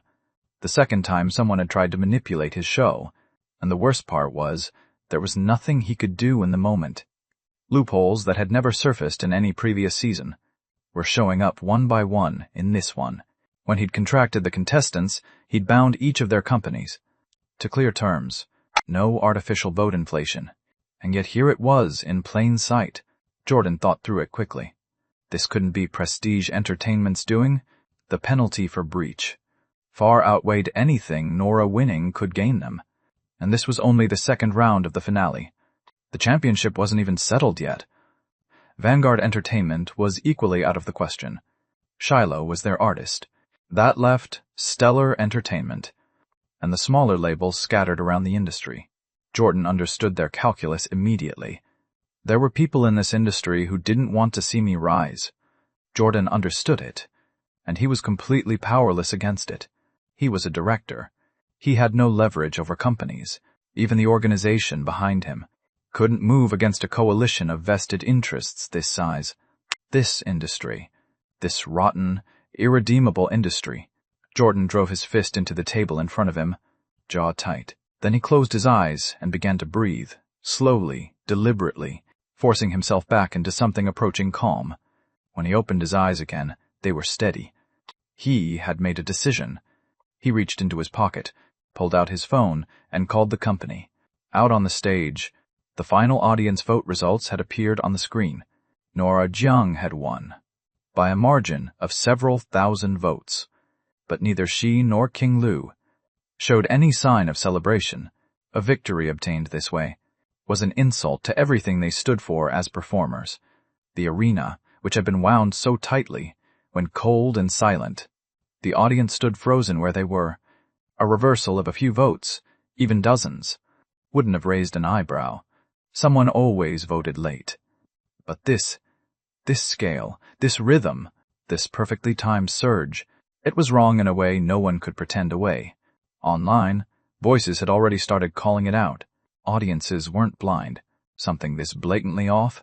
People weren't going to sit quietly with it. What just happened? My heart was literally in my throat. And then this? It's rigged. That's not fair, though. Nora could have won without this. There was still time left. I believe in King Lu's integrity, and the production team wouldn't be stupid enough to do this themselves. Someone hired vote farms, obviously. So what happens now? What can anyone even do? A loss is a loss. We still get one more round to watch. You can't just say that. The vote numbers were clearly wrong. So Shiloh just has to eat this? Let it go. Wait and see what the show does. Let's see how the production team handles it. The result was on the screen. Whatever the circumstances, as the host, Sierra Monroe had to announce it. She lifted the microphone, visibly reluctant, and had barely opened her mouth when she saw Jordan Ellis walking quickly out of the wings toward her. He leaned in and said something low and quiet. Sierra heard him, and with clear, unconcealed relief, passed the microphone to him. Jordan took it, gave a small, composed nod to the 4 people on stage, then turned to face the audience. Good evening, everyone. We meet again. I'm Jordan Ellis, the director of this production. I'll be taking over from here. The results of this round are now final. The voting period had some turbulence, and the outcome is not what many of us were hoping for. But the numbers are what they are. Jordan looked out at the audience, voice deliberate and measured. The camera shifted to find me, and the live stream went quiet, everyone waiting to hear what he would say next.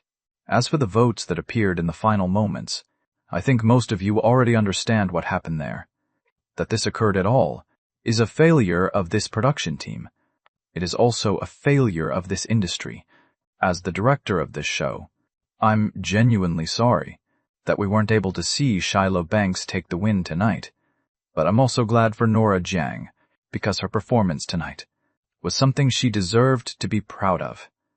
In my eyes, both of them earned the right to call themselves the best. As for the official result, this round goes to Nora Jiang, but in my heart, they're both champions. When Jordan finished speaking, a swell of noise moved through the audience, but it didn't last. People were frustrated about the vote, but they held genuine respect for Nora. And for King Lu, the noise faded, and the arena went quiet again. Jordan continued, There is one more thing I need to announce. This season of the New Music Festival ends here tonight. I'm sorry we weren't able to give everyone the experience this competition deserved. We will do better. We will build stronger safeguards. And the next season will not repeat these failures. This season did not produce a crowned champion, but I believe the real champion already exists in the hearts of everyone watching. Jordan delivered those words with full weight behind them, then turned to face the audience, their expressions ranging from stunned to moved, and bowed deeply. He straightened and looked at the 4 people on stage with quiet apology in his eyes. All 4 of them gave him a small smile in return. What he had done tonight, they each felt a quiet admiration for it. Not everyone would have had the courage to make that call, and so the New Music Festival came to its end, neither clean nor triumphant. No champion crowned. The broadcast cut before the finale. In the history of entertainment television, this had never happened. It was the most failed show of its kind, and it was also the most successful. because this program, flawed and unfinished as it was, had introduced me to an audience that would not forget. It had produced song after song capable of dominating every chart. For the audience, it ended in disappointment, but the champion they had already chosen lived in their hearts. Backstage at the city arena, the crew was beginning to break down the set.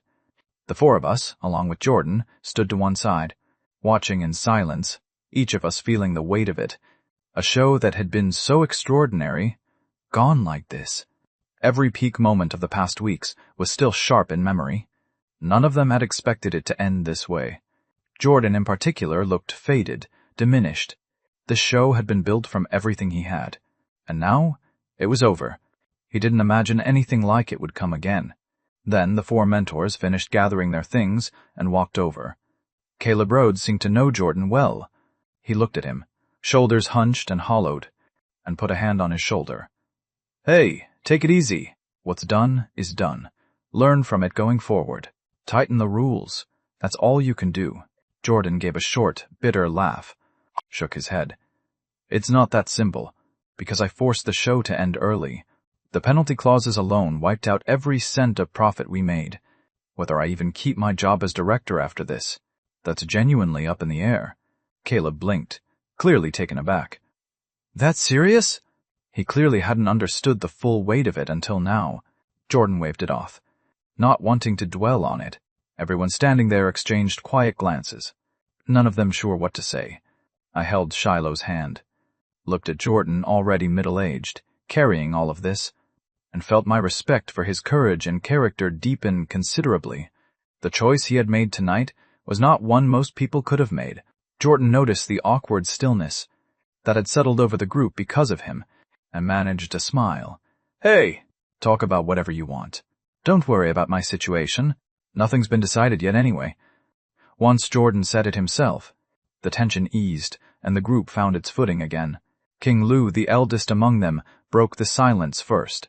He looked at me and said warmly, "The biggest surprise this whole trip brought me was you. I can already see it clearly. The future of this industry has a place at the top with your name on it." King Lu's eyes were full of genuine admiration, and honestly, it made me a little embarrassed. There was nothing impressive about me. Everything I had came from the shoulders of people who had come before me in another world. Before I could respond, Caleb jumped in. "He's right. King Lu isn't wrong about that. James, you're this talented. I wonder if I'd ever have the honor of asking you to write something for me someday." Everyone in the group heard that, and their eyes lit up at the same time. As established artists, naturally they all wanted a great song to call their own. It wasn't that they lacked songs. It was that they lacked songs of this caliber. They knew exactly what I was capable of. Almost everything I'd written had been exceptional. I looked at the barely concealed hunger in their expressions, and quickly held up both hands. "Please, you're all senior to me. Don't put me on a pedestal like that. If any of you ever need something, I'm happy to try." Then it's settled. Shiloh, no getting jealous now. It was only then I realized. Caleb Rhodes was completely, effortlessly shameless. The words had barely left his mouth before Shiloh's cheeks had gone pink, her hand still tucked inside mine. She shook her head quickly. "I won't, James. His writing has always been entirely his own decision. Caleb had only meant it as a joke, but Shiloh had answered with such earnest sincerity that he blinked, and then the whole group laughed.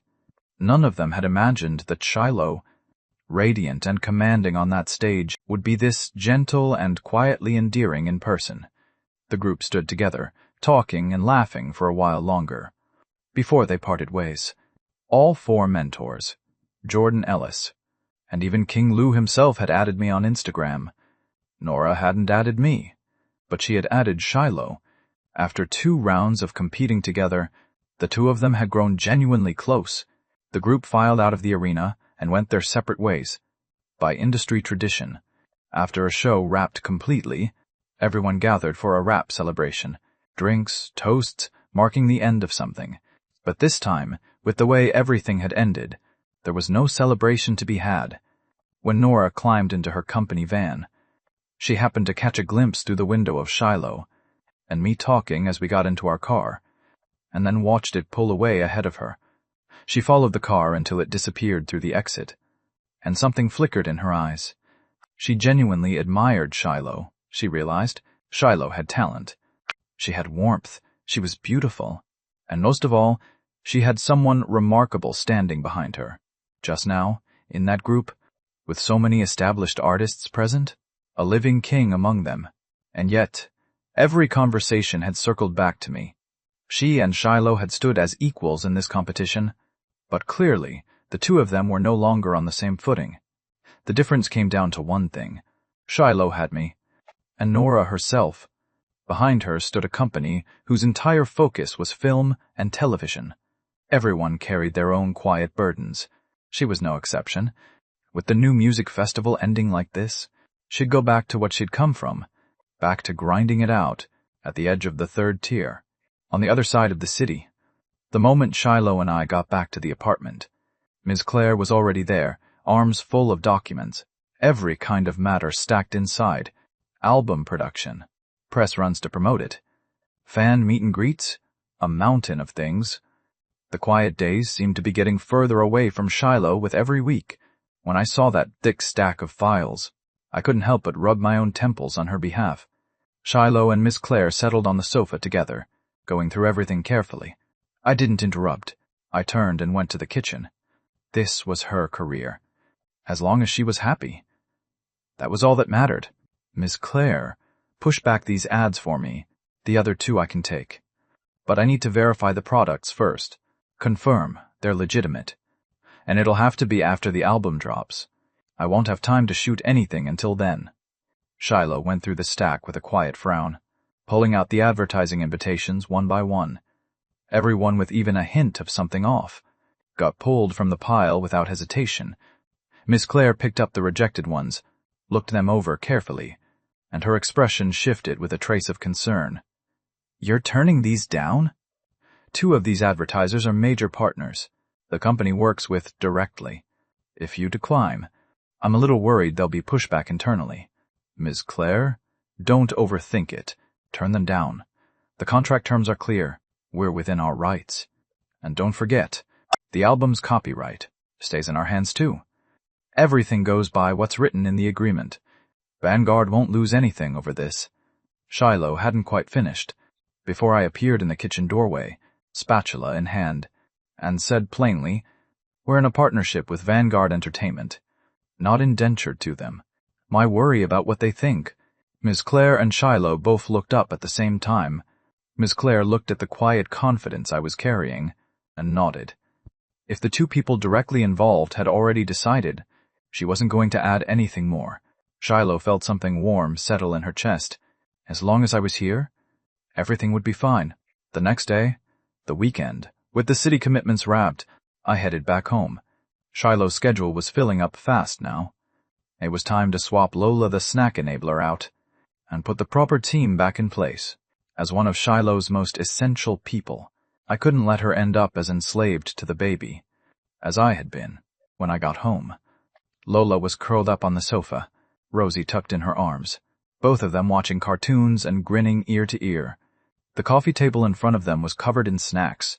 3 enormous, exasperated lines appeared across my forehead. At the sound of the door, both of them turned.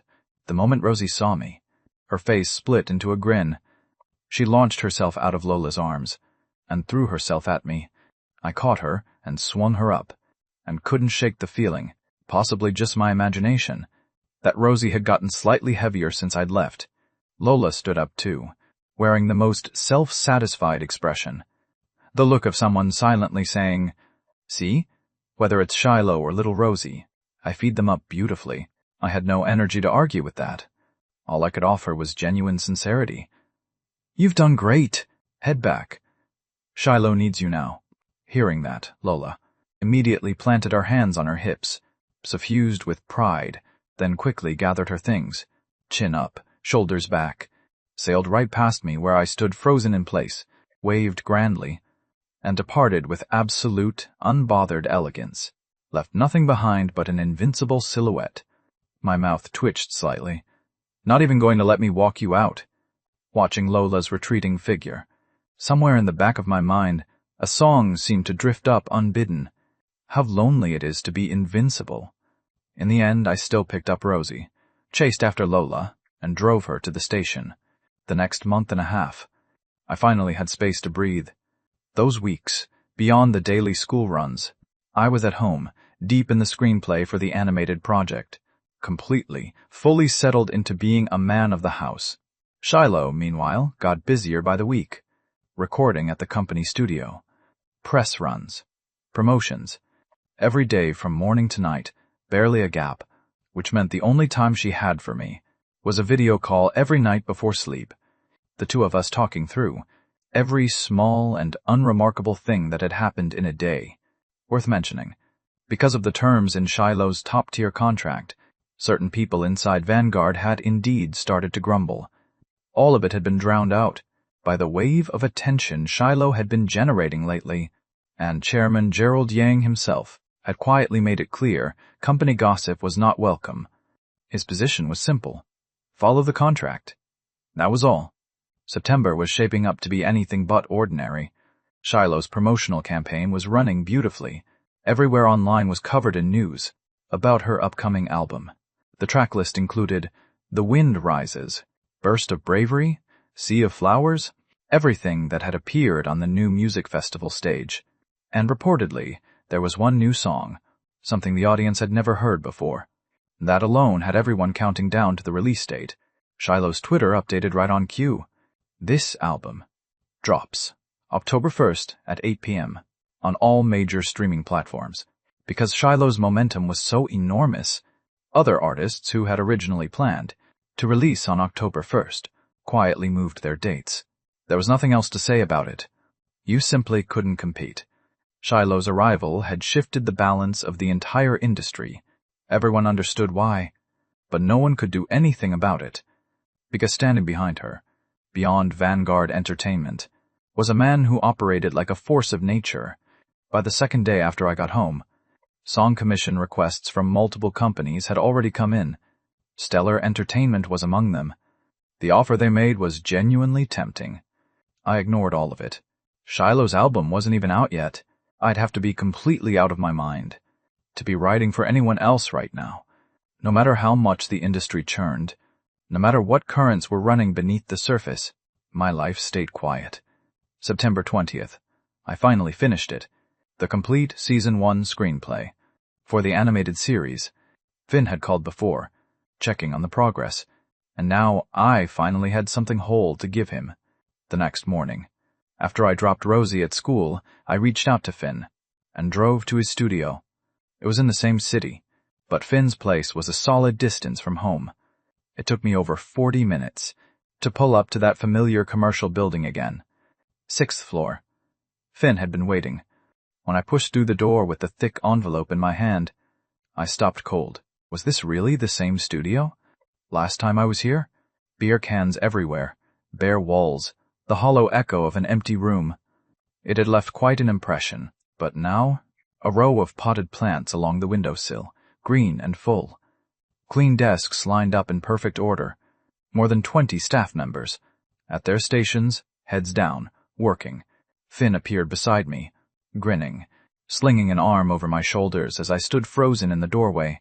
Well, not bad, right? Starting to look like something, huh? I turned and stared at him. You drained your entire savings. Finn scratched his head, smiled with that dopey, unabashed grin, and started pulling me toward the back office, dropping his voice as he walked. Shh, keep it down. Drained? Not quite, but I'm not exactly comfortable either. What you're looking at is all surface. Once production actually starts, what I have on me might not be enough. I frowned. Finn, don't tell me you're putting on a show you can't afford. You're already wide enough as it is. You don't need to puff yourself up further.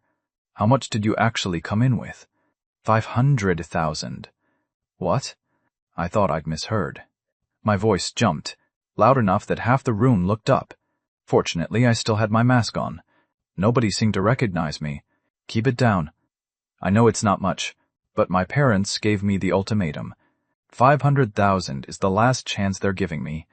James, this is it. Everything rides on this. My whole future is sitting in your hands right now. My mouth twitched. I looked at Finn with the deeply skeptical expression of a man questioning his own judgment. 500,000. Not enough. Possibly not even close. Finn, let me guess what comes next. If this fails, you'll have no choice but to go back home and inherit your family's nationwide chain of grocery stores, the ones worth well over 100 million? How did you absolute. I was now completely certain that past me had been temporarily deranged. To have ever felt sorry for Finn. We pushed into the back office. I dropped into the chair and fixed Finn with a look of deep, personal betrayal. I'm just saying, you're a trust fund kid. How did you let two low-level con artists run you over like that? Finn straightened up at that, poured me a cup of hot water, and said evenly, "Getting taken advantage of? That was my own fault. It had nothing to do with my family's money. And honestly, even though I ripped into William, like he was completely worthless, he actually does have his skills. Professionally, he's capable. His background isn't bad either." He took a sip of water, gave a quiet, rueful smile. "James, you know how it is. When you're angry, you just go for the throat. It wasn't quite as bad as I made it sound." I nodded. He wasn't wrong. Finn had a point. You get back up from wherever you fell. I respected that about him. All right. So, back to the 500,000 not being enough. I'd spent these past weeks focused entirely on how to write the screenplay, the detailed realities of producing animation. Were still a bit of a blank for me. Finn noticed my expression shift into something more serious, and his own face settled accordingly. He leaned forward and started explaining. "James, you don't know this industry. It burns through money at a rate that would make your head spin. Even a mid-level animated production. The budget runs somewhere around $1 million. Getting a show made is nowhere near as simple as people imagine. The early stages alone require concept development, script, character design, environment design, visual direction. And that's before you even get into the talent." "Hold on," I cut off. The lecture Finn was clearly about to deliver in full, because the moment I heard $1 million, my brain had already started buzzing. I knew animation wasn't cheap. I hadn't known it was this expensive, and now Finn was throwing an entire wall of technical terminology at me, none of which I was going to absorb. I was a transmigrated soul, yes, but I hadn't arrived with a built-in system of omniscient knowledge. I was not, in fact, capable of everything. Finn, simple version. I can't follow the professional breakdown. Finn scratched his head and switched to plain language. Basically, you pick the right script, and that script has to meet the standards. The network and distribution platform set. American animation has fallen behind in some areas because the approval process is genuinely strict. Once the script clears review, you assess what the audience actually wants, what the market supports, and build the show around that. Then you lock in the character designs, costumes, personalities, voice direction. Then commission the music that fits the tone and feel. Only after both of those are done does the real production begin, which is where things get complicated. Honestly, every single minute of production is burning money. And once the show is made, there's still a massive marketing spend on top of it. So don't let anyone tell you a little animated series is no big deal. Every frame is dollars on fire. I sat with that for a moment, settled into it, then looked up. "So, you're saying even a standard production runs $1 million. What's your plan for the rest?" Finn spread both hands. "Figure it out as we go. But our costs are lower than you'd think. The script cost us nothing, and we own every bit of the IP ourselves. Second," he grinned, "when it comes time to promote the show, I'm going to need you and my superstar sister-in-law to step in. You two have the hottest pull in the industry right now. Imagine if you both casually cosplayed a couple of the main characters. The engagement alone would go through the roof." Finn laughed at his own plan, and I looked at him sideways. This guy thinks ahead. Fine, you've thought it through. The script is yours to work with. But I have one condition. Don't ruin this show. I put serious time into this. Every single word. and it's a piece of work I genuinely believe in. If I didn't completely trust you, this script would never have left my hands. Don't make me regret it. Finn wouldn't have gotten it otherwise. Finn took the envelope from my hands, opened it, and started reading carefully. Within moments, he was completely absorbed. The twists and turns of the plot, the way the story moved, had him locked in, and from a professional standpoint, he could see immediately every scene, every character, their personalities, their mannerisms, the smallest details had been rendered with real precision. Even the dialogue between characters was written with a genuine understanding of the medium. The further Finn read, the wider his smile grew. With a screenplay like this, he was certain he could make something that would last.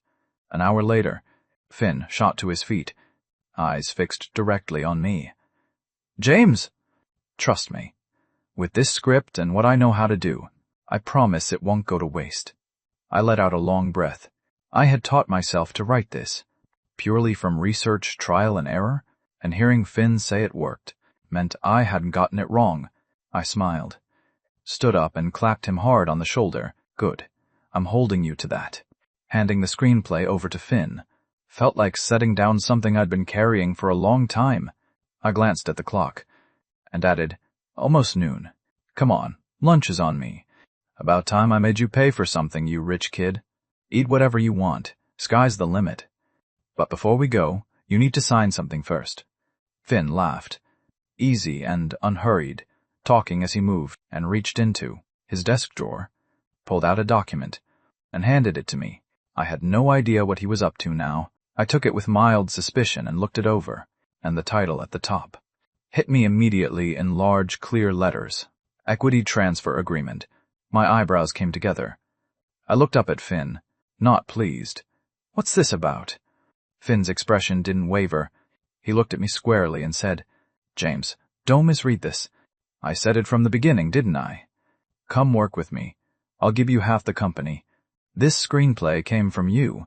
The reason I still believe in this project came from you. Half the equity belongs to you. Simple as that. Save it. Finn, I gave you that script because I didn't want to watch my friend get pushed around and lose the one thing he was chasing. If you don't want it, hand it back. I'll walk out with it right now." I rolled my eyes and dropped the equity agreement back into Finn's hands. I understood what he was trying to do. I just couldn't accept it that way. "I don't care. You're signing today. Signing or not signing. You're not leaving until you do. And look at the company name.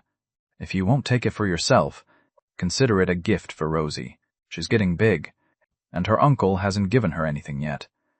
I watched Finn, who had dropped himself onto the floor, clutching my pant leg and wailing dramatically, and felt the corner of my mouth twitch. I'd seen people cry begging to borrow money, never seen anyone cry begging someone to take money. And when had this guy learned this move?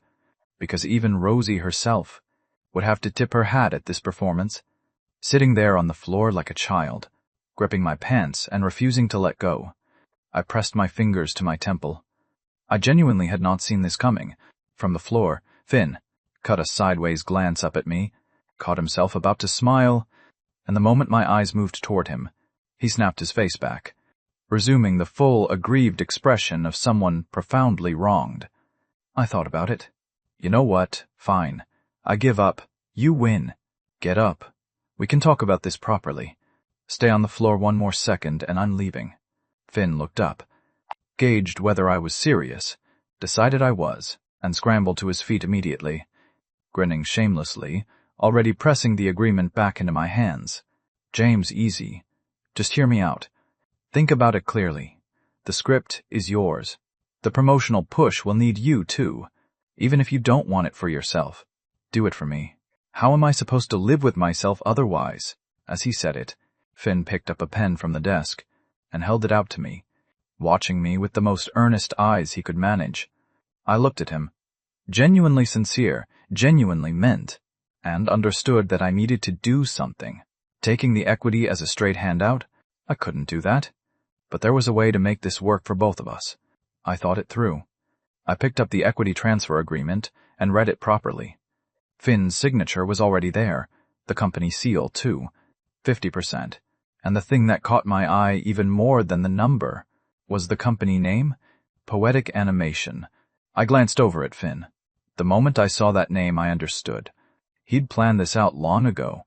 He'd been waiting for me to walk right into it. Fine, I'll sign. But I have a condition. I'm putting in capital too. You said yourself money's tight, so I'll match you. 500,000. If we're doing this, we do it right.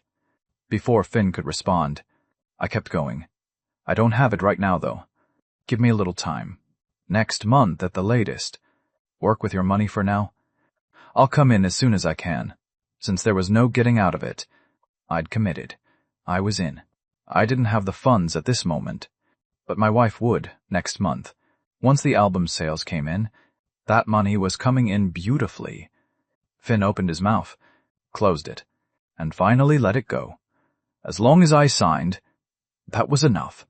He wasn't going to ask for anything more. After I signed, Finn filed the agreement. After that, it was just a matter of updating the registration with the relevant office. That was mostly settled. Finn's entire face broke open with satisfaction. He threw an arm around my shoulder and steered me toward the door. Let's go, James. Proper meal on me today? No arguments. And while we're at it, I'll introduce you to the core team. You should know the people you're working with. Consider this the official kickoff dinner, before the project launches for real. I nodded. I was part of the company now. Getting to know the team made sense, though the full-time stay-at-home dad life I'd dreamed of seemed to be moving further away by the day. I exhaled quietly to myself. I'd wanted to be a man of no ambitions, and somehow that had never quite worked out. There really was something to the saying, the greater the ability, the heavier the responsibility. We pushed out of Finn's office, the outer floor still humming with activity. Finn stopped in the hallway, screenplay in hand, and brought his palms together in a sharp clap, drawing every head in the room. People set down what they were doing and looked over. 5 more came out from the side offices. When they got a clear look at my face, more than a few visibly froze, and then their eyes lit up. Once everyone had gathered, Finn smiled and spoke loud and clear. Everyone put things down for a moment. Let me introduce someone important to the team. A lot of you have probably been wondering why this company is called Poetic Animation. I think you're about to understand. The person standing next to me is James Rivers, the songwriter and composer who's been all over the internet. He's a co-owner of this company, equal to me. And I have some good news for everyone. We have our screenplay. What I'm holding right now is the project we're going to produce. Starting today, everyone buckles in. I'll say it now, up front. I know it's going to be a lot. Thank you all in advance. And today, lunch is on me. Let's eat well. The moment Finn finished, the room broke into cheers. Most of them had only joined recently. And honestly, they'd been worried. Days had passed without any real work coming in. And though Finn paid them well, they'd genuinely started to wonder if this place would fold. Now, finally, a screenplay had arrived.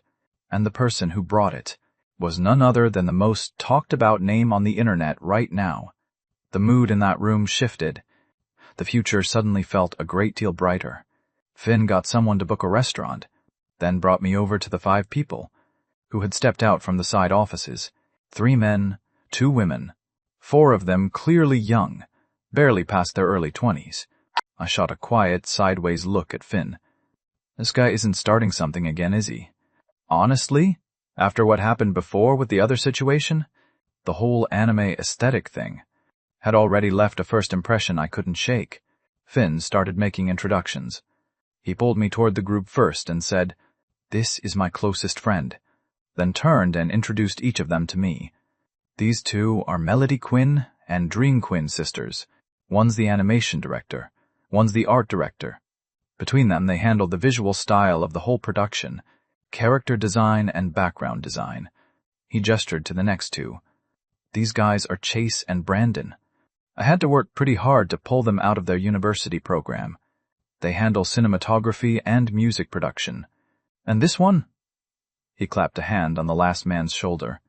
Is my old friend Derek Fu. He handles direction, storyboarding the shot breakdowns in clean, stripped-down lines. and giving detailed guidance on how the characters move through their environments.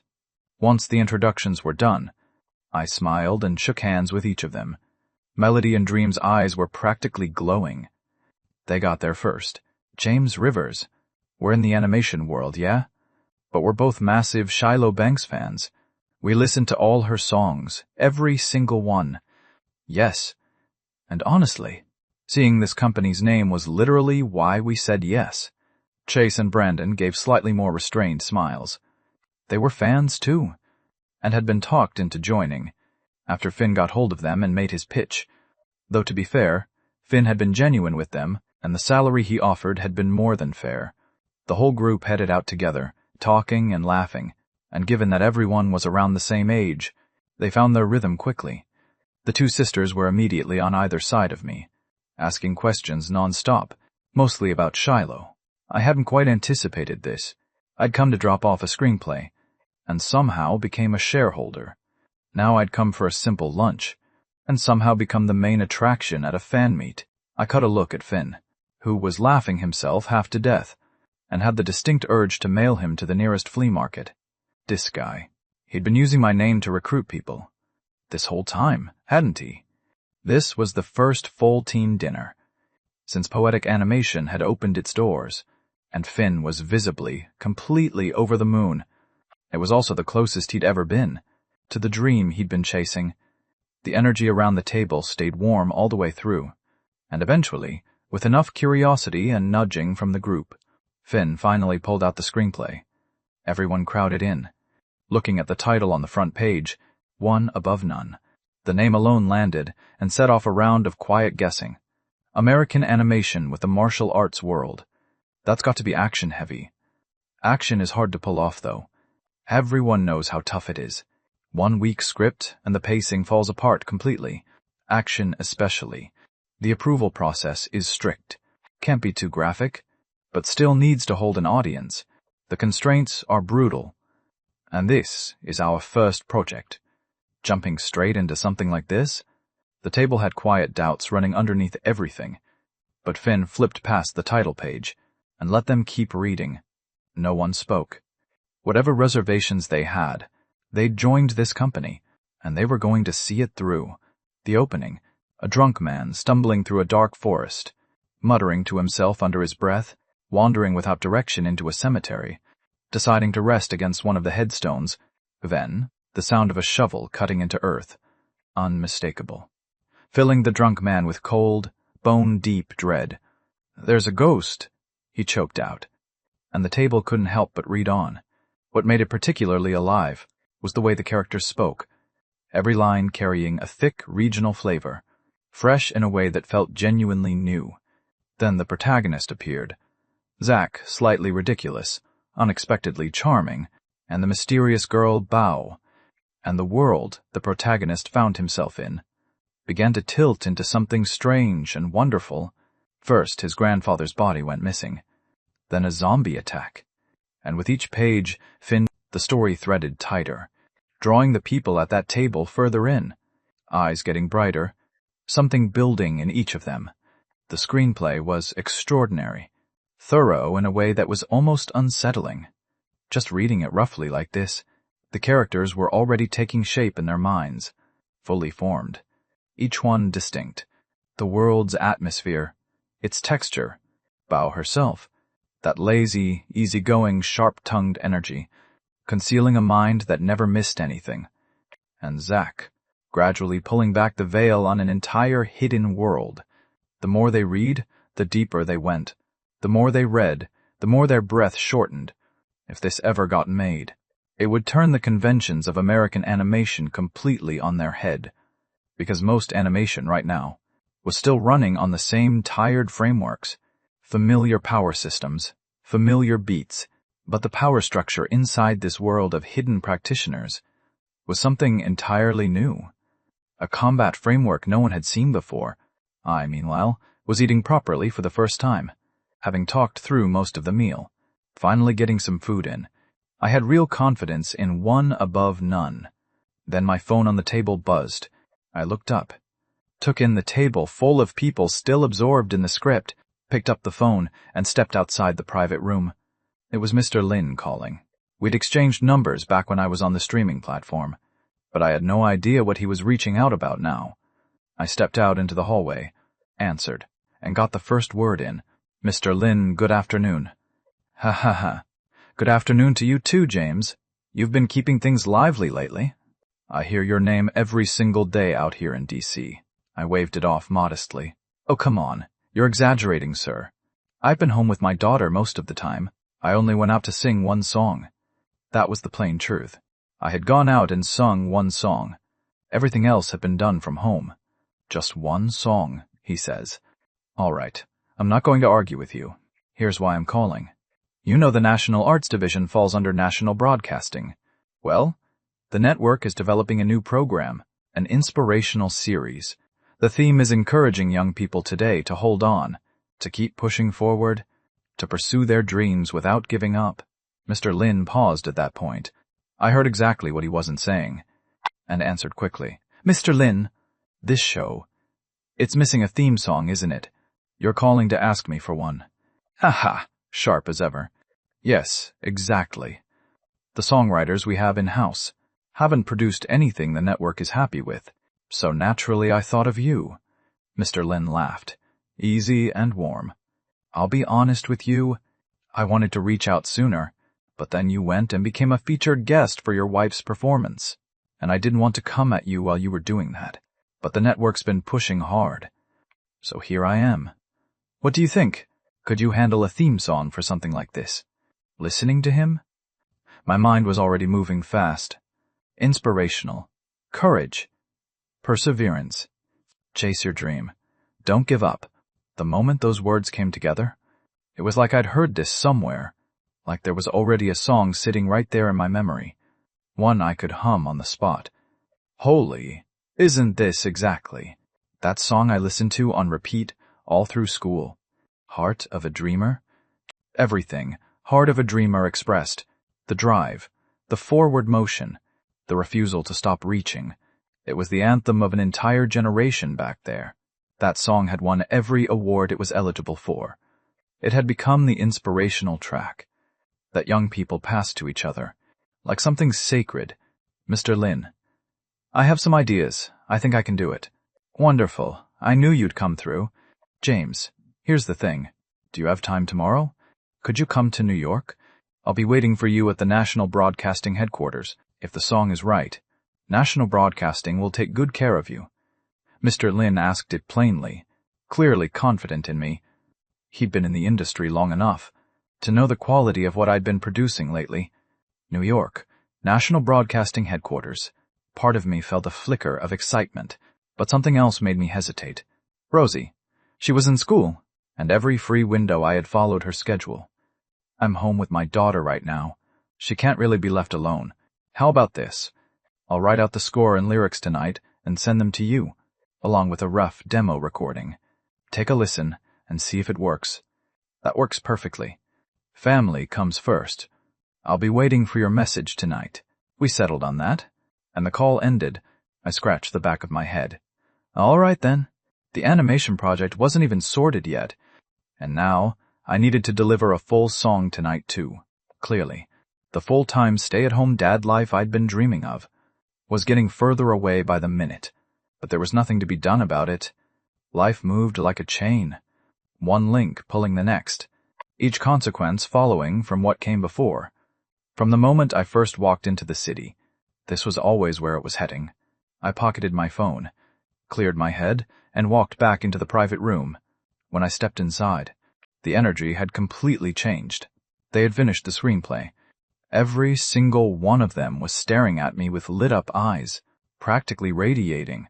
Derek, the eldest of the group, spoke first. James, this show is something else entirely. In all my years in this industry, I've never seen an animated screenplay like this. I have a feeling, the moment this thing goes live, it's going to blow the entire field wide open. The other four were nodding before he finished, completely in agreement. I rubbed my nose, a little embarrassed by the praise. This was the work of genuine legends from my original world. It had nothing to do with me. When I'd been writing the screenplay, I had researched what American animation looked like in this world, particularly the domestic scene, which was still operating at a fairly dated level. Even the newer titles that had emerged, in recent years, leaned heavily toward the Japanese style. When I wrote this, I had deliberately combined what had been the shorter original first and second seasons into a new, expanded first season. What made One Above None different from everything else here was its foundation, rooted in the sweep of American history, and woven through with the traditions of the old schools and lineages, like that iconic line from the original, the prince bowing before the Grand Master. One simple line, and it carried the whole weight of that ceremonial tradition, the posture, the deference, the clash of two schools' dignity. So, of course, the screenplay had won them over. I hadn't doubted it for a second. If it hadn't won them over, that would have been the real surprise. As long as everyone liked it, that was enough. This was my contribution to the art form I believed in. I settled back into my seat with a smile, and Finn, seeing the whole table glowing with enthusiasm, stood up and pulled me to my feet, insisting I say a few words. That the team approved was everything, and as my closest friend and the show's chief director, he was clearly bursting with pride.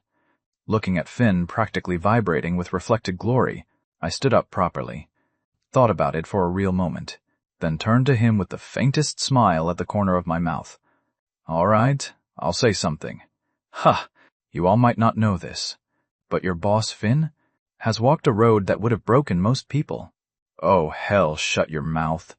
The second he saw me heading straight for his most embarrassing chapter, Finn lunged across the table, clamping both hands over my mouth. I said encouraging.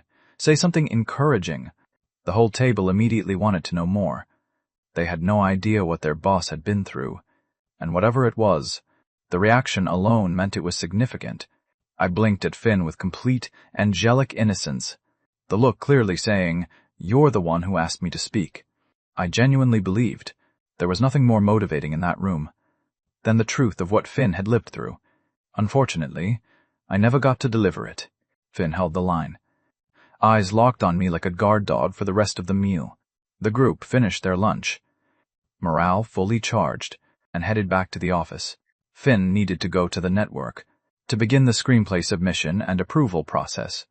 I had been planning to step back and let him handle it, but Finn grabbed my arm and asked me to come with him in a few days to the film and media school to recruit voice actors and other talent for production, since the entire screenplay had come from me. No one understood these characters' voices and qualities better than I did. I thought about it briefly and agreed. That was genuinely true. No one who hadn't actually watched this show before would understand its characters the way I did. 3:00 that afternoon, I got home, half collapsed onto the sofa, eyes closed, and let myself quietly reconstruct it. The melody of Heart of a Dreamer, the instrumentation, that raw, throat-shredding rock vocal that was entirely its own. If the National Broadcasting Network needed this, I was going to deliver it perfectly. Not a flaw in it. Mr. Lin had put his name behind me. I wasn't going to let him down. I sat with the memory for a long time, then finally picked up a pen and began writing out the song, lyrics and score together. Slowly, carefully, every instrument cue, every transition, annotated in full. By a little past 4 in the afternoon, I set down the pen, packed up the work, and headed out to pick up Rosie. I reached Bloom Garden Preschool, stood at the gate, barely a moment's wait, and Rosie's small figure appeared, in the line coming out of school. But something was off today. She was usually bouncing when she came out, all energy and noise and happy chaos. Today, her little mouth was pressed flat, the unmistakable face of someone trying very hard not to cry. My heart clenched the moment I saw her. I crossed the distance quickly, scooped her up without hesitation. "Hey, what happened to my little princess? Did someone give you a hard time?" The moment she was in my arms, whatever she'd been holding in came loose, tears running silently down her cheeks. "Daddy?" Freddie said I got fat again. He said, "I'm turning into a little piggy." She'd been teased by a classmate. Freddie? That was the chubby kid whose dad had allegedly been able to eat anything, though if anyone was round, it was him. I bounced her gently in my arms, and thought about it honestly. She actually had filled out a little, thanks to Lola's dedicated snack campaign, and Rosie's recent love affair with chips and crackers. She'd genuinely gained some weight. Even her little face had gone soft and round. Did you fight back? Freddie's way chubbier than you. I carried her toward the car, talking as we walked. Rosie's mouth pressed even flatter at that. I said that, but he said I was going to catch up to him soon. I don't want to be like him. Okay, you won't be like him. But Rosie has to listen to Daddy. A little less snacking every day, all right? We're not going to follow Auntie Lola's example. She's a little chubster herself. If Lola heard that, she'd have launched herself at me. She'd insist it was baby fat, not fat. Rosie gave a very serious nod, and with great internal resolution, mentally added Auntie Lola and potato chips to her blacklist. I caught the expression, and hid a smile. Truly, women of every age drew a hard line at being called fat. Even Rosie at 3 years old was no exception. I'd once seen a post that said, the single fastest way to make a woman angry was to call her fat to her face. I hadn't believed it at the time. I believed it now. Back home, Rosie ate noticeably less at dinner than usual. I sat with her through a cartoon or two, coaxed her through the last of her mood, and finally got her settled and asleep. Once she was out, I slipped carefully out of the room, came to the living room, and went through the song one more time, combing it carefully for anything that wasn't right. Satisfied it was clean, I sent it to Mr. Lin. He had clearly been watching his phone, because within moments of receiving it, he called. James, you never stop surprising me. The lyrics, the melody, I'm telling you right now. This song is a guaranteed selection, no question. Mr. Lin's voice was full and excited through the phone. I pulled the receiver slightly away from my ear. That's great. As long as you're happy with it, Mr. Lin. Happy? James, this is the one thing I'd change about you. You're too modest. Put everything that came before this beside your song. There's no comparison. You're a genuine musical prodigy. I didn't quite know what to say to that. Just laughed, a little awkwardly. Musical prodigy. I'm just a quiet courier from another timeline, delivering what was already brilliant. The weight of that Best Rock Song of the Year award. Anyone who knows, knows. I said a silent prayer of thanks to the original artist. Mr. Lin's voice kept coming through the phone. James, don't worry. Once this song gets selected, the compensation will reflect what it's worth. Heart of a Dreamer. What a title. I genuinely love it. Then I'll go ahead and thank you now, Mr. Lin. Looks like another deposit is on its way, and from the National Broadcasting Network at that. Pretty nice. James, we're the ones who should be thanking you. Everything about you is great. The one thing I'd change is how modest you are. Someone with your talent shouldn't carry himself that small. You need to let yourself take up the space you've earned. Mr. Lin's words came through the phone again, and this time I actually heard them. Back in my original world, I had been a small, quiet songwriter. Coming here. My mindset hadn't fully shifted yet, so I'd kept moving through everything with this careful, self-effacing posture. But Mr. Lin's words cut right through that. In this world, in everyone else's eyes, I was a prodigy. The kind of talent that had the entire industry struggling to breathe. Did someone like that need to keep shrinking himself? No. Arrogance was wrong, but so was excessive humility. One sentence from Mr. Lin, and something woke up. I held the phone with both hands, and said to him with real sincerity, Thank you. Just those 2 words. And Mr. Lin paused. It took him a moment to understand, and then it landed. This young man finally knows what he's worth. Good. As long as you see it clearly. This is an official national broadcasting promotional program. I'll be in touch as soon as there's news tomorrow. The contract and the paperwork, I'll send everything over by email for your signature. Understood. I'll be ready. Mr. Lin was winding down for the night, and they said their goodbyes. Going by what he'd said, Heart of a Dreamer was effectively locked in. I sat on the sofa, didn't move toward bed yet. My fingers tapped lightly on the sheet of music resting on the coffee table, and I sat quietly with my thoughts for a while. The night passed without event. By the next day, Mr. Lin already had news. National Broadcasting had confirmed the song. The contract arrived shortly after. Licensing fee, $400,000. And after the program aired, the song would be uploaded to all major American streaming platforms. No paywall. Anyone could listen to the full track for free. Only the streaming revenue, every cent of which would come to me. Of course, all payments would come through after the program aired. TAS, National Broadcasting, had scheduled the broadcast for the end of the month, which was fast, barely more than a week away. That was only possible because National Broadcasting had already prepared most of the program's material. Now that the song existed, all that remained was casting a vocalist and assembling the final cut. I signed the contract without hesitation. Not only was the offer more than fair, having my name attached to a national broadcasting program was something to be proud of on its own terms.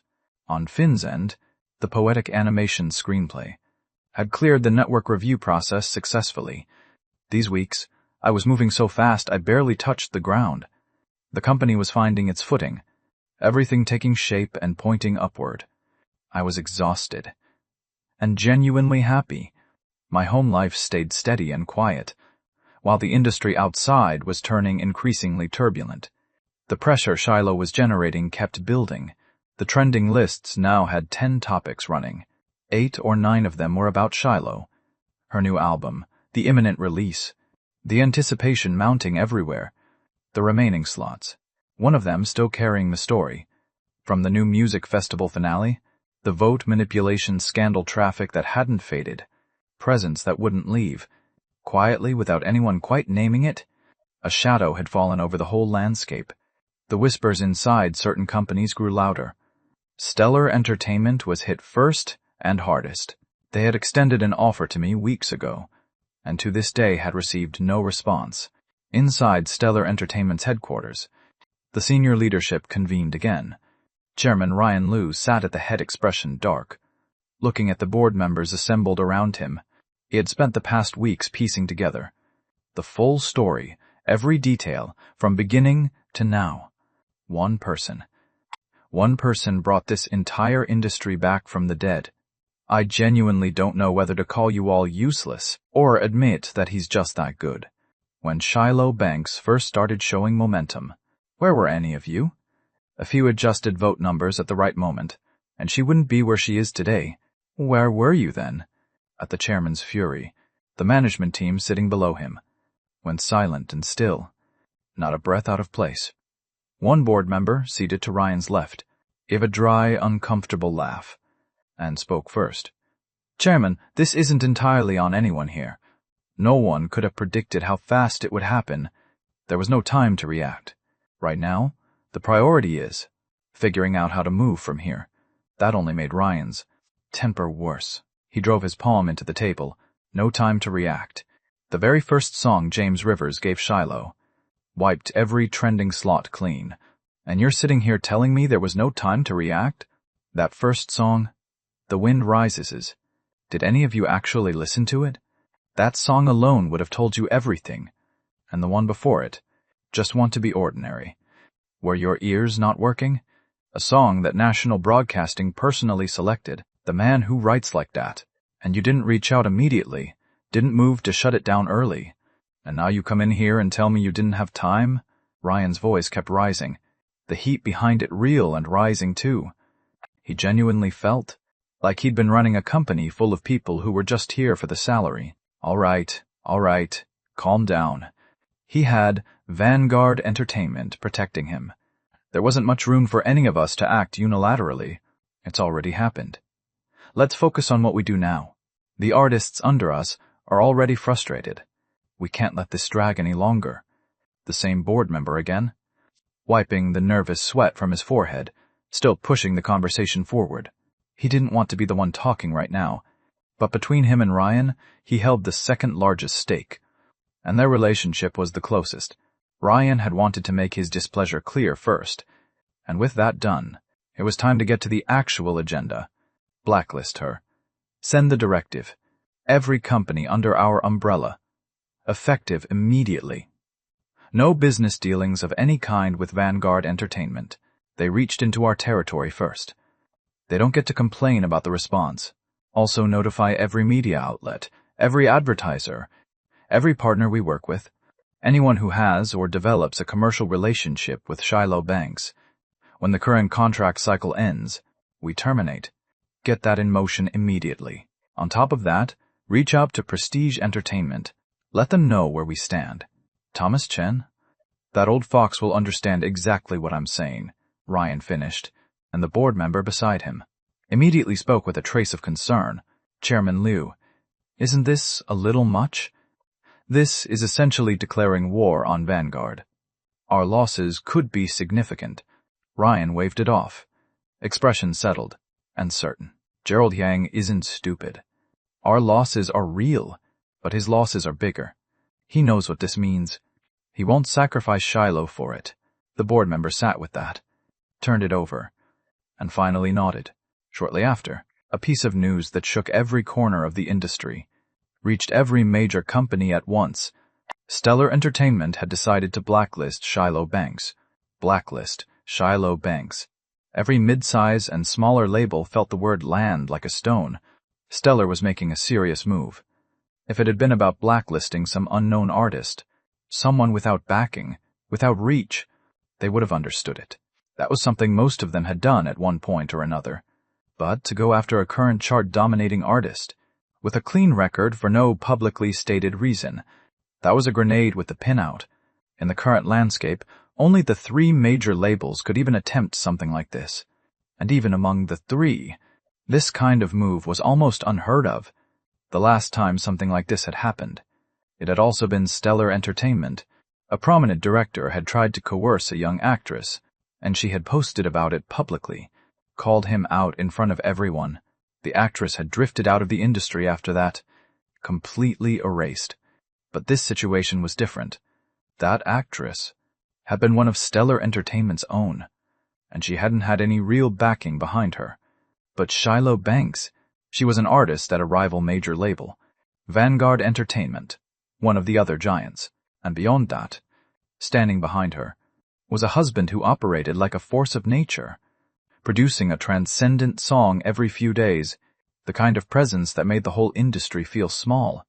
Stellar Entertainment had genuinely lost the plot. Every mid-size and smaller label looked at each other, half disbelieving, half secretly hoping it was real, because if Shiloh actually got buried, the gains for everyone else would be significant. But in this moment, not one of those smaller companies made a move.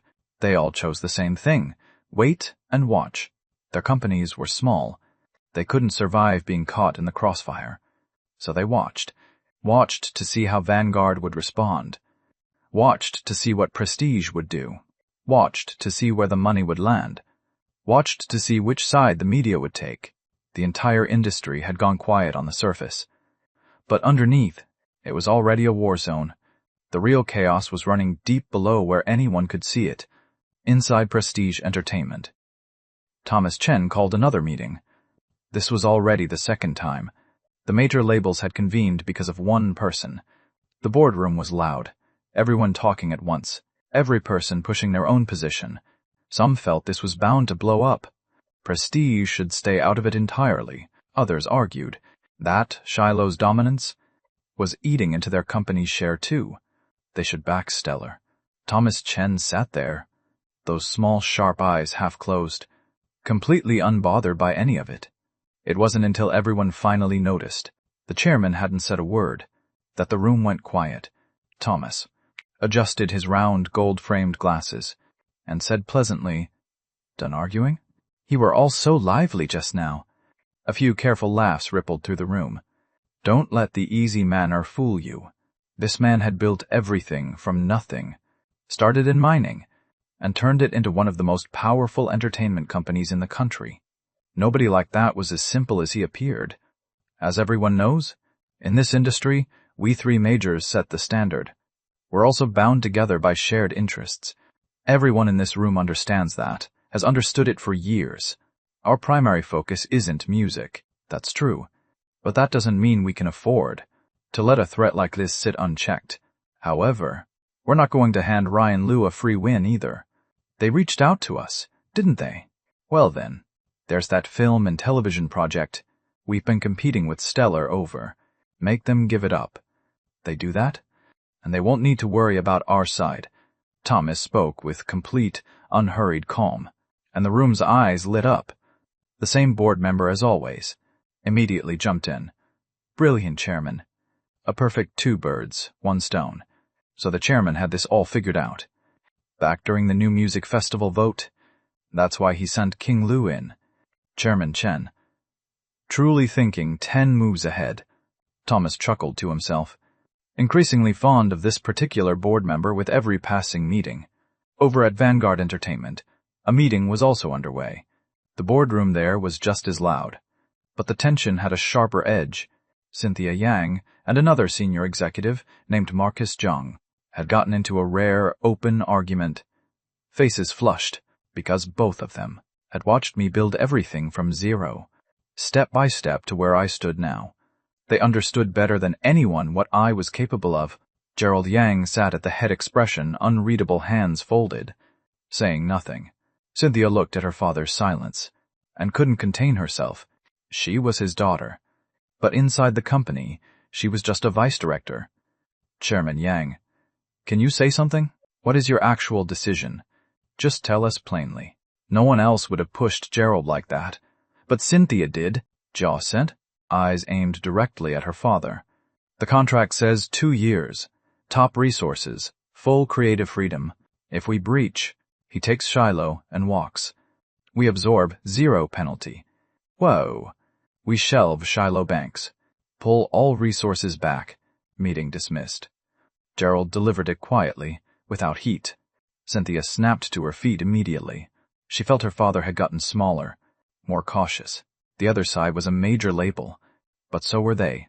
Were they supposed to flinch from a threat? There were others in that room who were satisfied. The artists under them hadn't been eating well either. Plenty of resentment building on that side, as the other executives filed out. Cynthia stayed standing in the boardroom. Dad! I need an answer from you. She faced Gerald without backing down, staring him down with open frustration. Gerald suddenly let out a quiet laugh, something unreadable on his face. He looked at his daughter standing there, furious, and stood up, crossed to her, placed both hands on her shoulders. Sit down first. Let me explain it properly. Outside these walls, Cynthia was composed and untouchable, but in front of her father, she deflated like a pouting child, sat down, and turned her face away. Gerald smiled, a little rueful. Only fathers with daughters understand. No matter how formidable she is out there, she's still just yours in here. Lynn, have you ever asked yourself why James Rivers brought Shiloh to Vanguard in the first place, and why he negotiated that particular contract? Top resources, full creative freedom. Fine. But specifically, 2 full years. We had to hold to every term, and if we didn't, he could take Shiloh and leave any time. No penalty owed. I have to say, James Rivers is the most clear-eyed young man I have ever dealt with. He gave us a choice, too. If we held to the contract for 2 years, everyone wins. If we didn't, on the surface it looks like everyone walks away even. But, in reality, they would have already won the time they needed, and built everything they needed to build. Gerald finished, and his mind drifted back to the day I sat across from him in this very room. That particular quality of quiet confidence, neither small nor arrogant. He had planned the exit before he ever walked in the door. Cynthia sat with it, staring, and then her eyes went wide. Dad! Are you saying James Rivers had already secured his fallback from the very beginning? Gerald nodded, settled his hands on her shoulders again, and spoke with the weight of someone who had thought it through completely. I don't want to lose Shiloh either, but going head-to-head with Stellar only leaves both sides bleeding, and there's still prestige watching from the outside, and all the smaller companies waiting to see what happens. The company's survival comes before everything. We have to let her go. But after we let her go, do you really think James Rivers won't have a plan? The 2 of them aren't who they were when this started. They're not invisible anymore. If they had chosen to start their own label back then, to grow on their own, the best case would have been James quietly building Shiloh up in the margins, developing in the shadows, carefully avoiding every major label's attention, moving slow, staying small. They never could have risen the way they did, with Vanguard's platform beneath them. We don't owe them anything. We gave Shiloh the stage she needed to become who she is. Gerald finished, looked at Cynthia, still not quite there, and felt something quiet and heavy settle in his chest. If his daughter had someone like that standing behind her, she wouldn't need him to explain any of this today. Shiloh Banks. What a fortunate woman, no matter how much turbulence churned inside the industry. To the outside world, everything looked peaceful. Fans were still happily speculating, wondering what the new song on the album would be, what program Shiloh might appear on after the album dropped. The conversation going in every direction at once, and never running dry. No audience was ever truly satisfied. Even now, listening on compressed, imperfect audio, playing the existing songs on repeat, they were already anticipating what came next. At this moment, Shiloh herself had just finished recording the final track on the album, and was sitting in her private dressing room, letting herself rest. Lola was hunched over the table, sorting through Shiloh's upcoming schedule. These past few days had run them both ragged.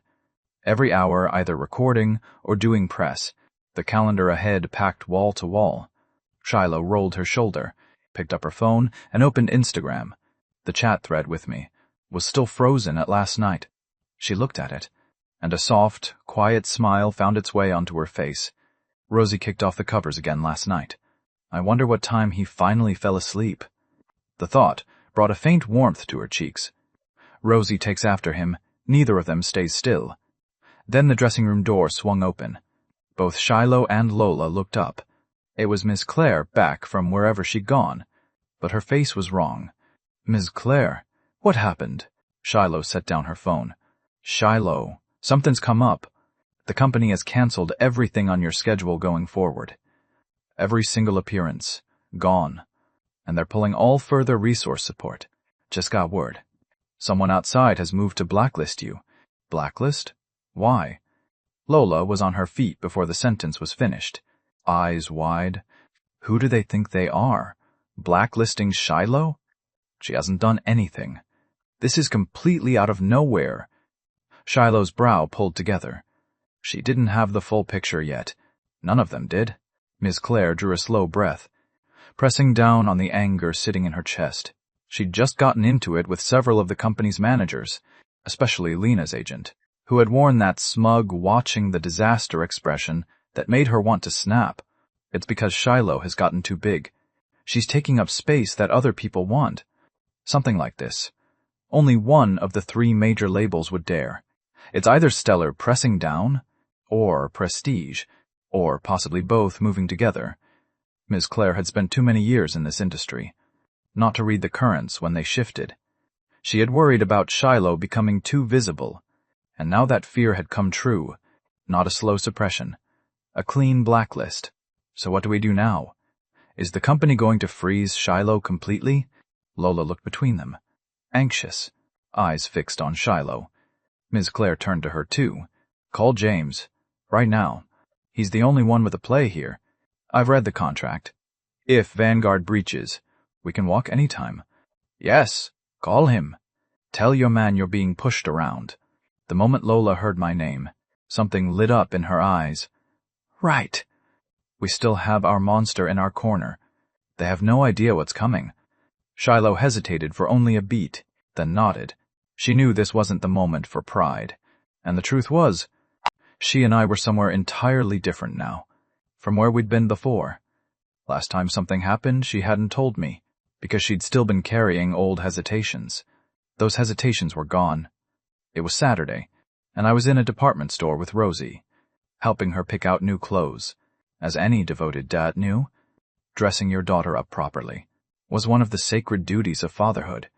The sales attendant had taken Rosie into the fitting room to try on something new, and I was alone on the waiting bench outside when my phone rang. I looked at the name on the screen, and the corner of my mouth curved up automatically. Hey, How come you have time to call at noon today? James, I've been blacklisted. 6 words, and the curve at my mouth was gone. My expression shifted to something steady and serious. Big move. Bold. What did Vanguard say? They've canceled everything on my schedule. Resources pulled too. Playing hardball. I thought it through, briefly, and understood Vanguard's calculation immediately. I had brought Shiloh to Vanguard, partly because I'd wanted a big tree to shelter under. Apparently the tree had decided it could no longer hold. All right, I've got it. Wait for me. I'm on my way now. Shiloh gave a quiet sound of acknowledgement, but even through the phone, something in her voice had shifted upward. I'll hang up then. Don't worry. I'll handle everything. The call ended. Right on cue. The sales attendant came through the fitting room curtain, carrying Rosie. Dressed in her new outfit, in the new clothes, Rosie looked more like a fairy tale princess than ever, the 2 little butterfly bows in her hair, bouncing along with her delighted expression. I took Rosie from the attendant's arms, gathered the old clothes, and paid, and headed toward the exit with her. Rosie, should we go see Mommy? I smiled, and pinched her soft little cheeks gently. At the word, Mommy, Rosie's eyes went instantly bright, curving into little crescent moons. Yes, Rosie misses Mommy too.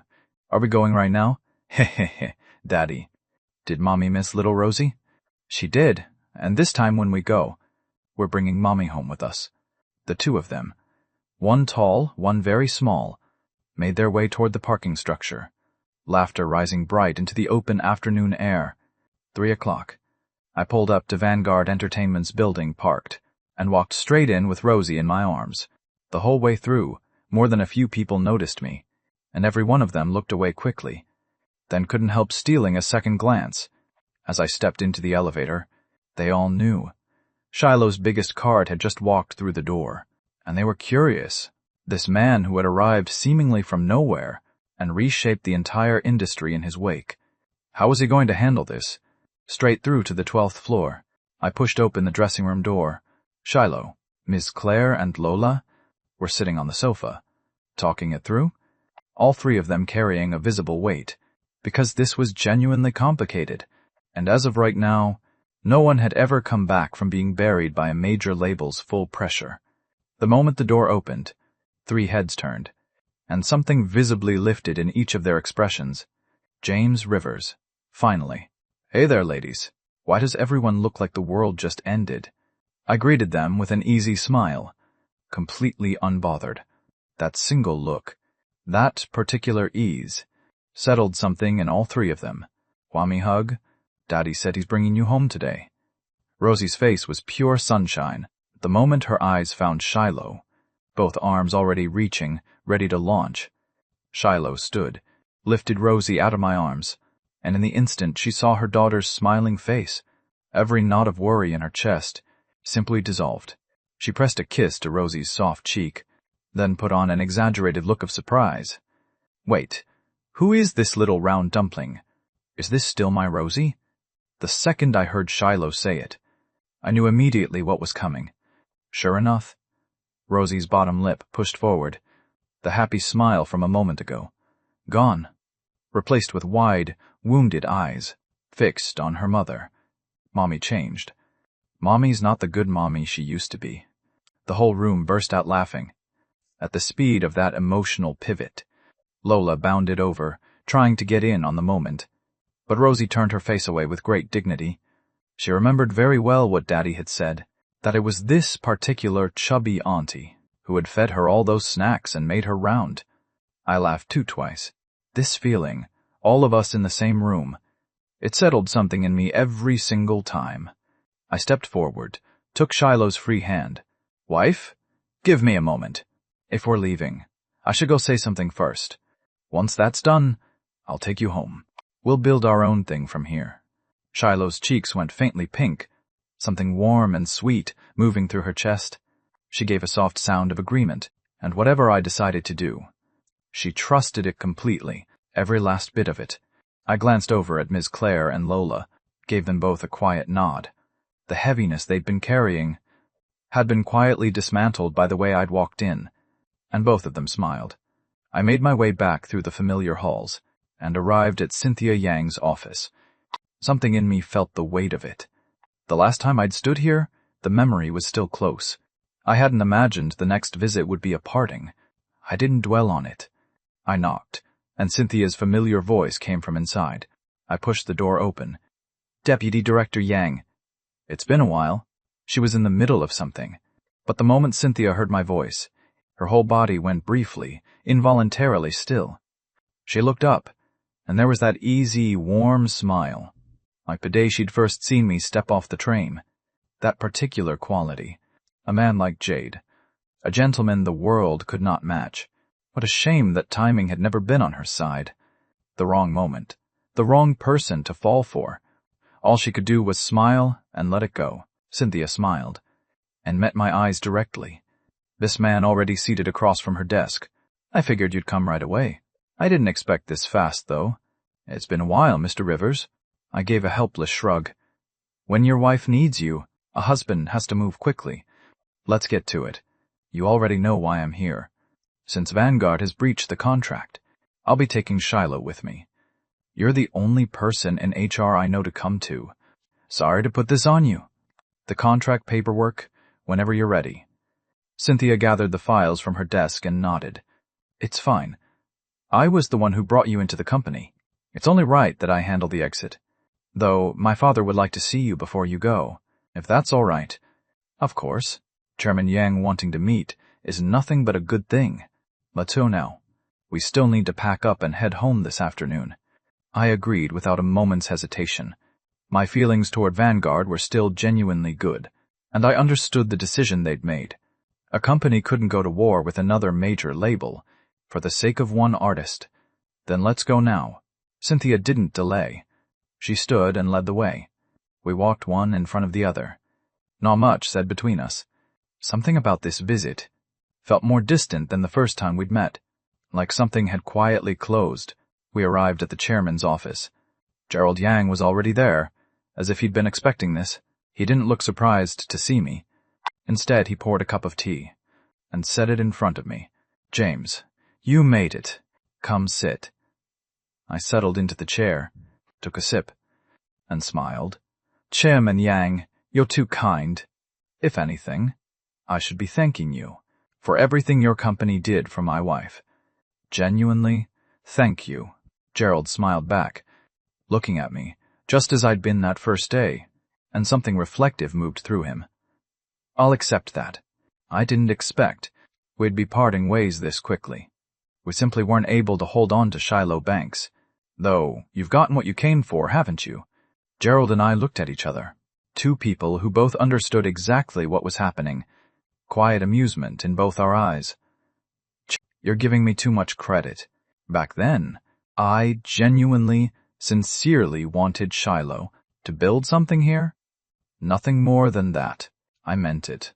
What I'd actually wanted back then was a solid foundation beneath her, a big tree to shelter under. What I hadn't accounted for was that the depth I'd brought from my original world made me look extraordinarily gifted here and extraordinarily threatening. It wasn't until that phone call with Mr. Lin that something finally clicked into place. From that moment, I'd started asking myself, what if even Vanguard's shelter couldn't contain what I was capable of?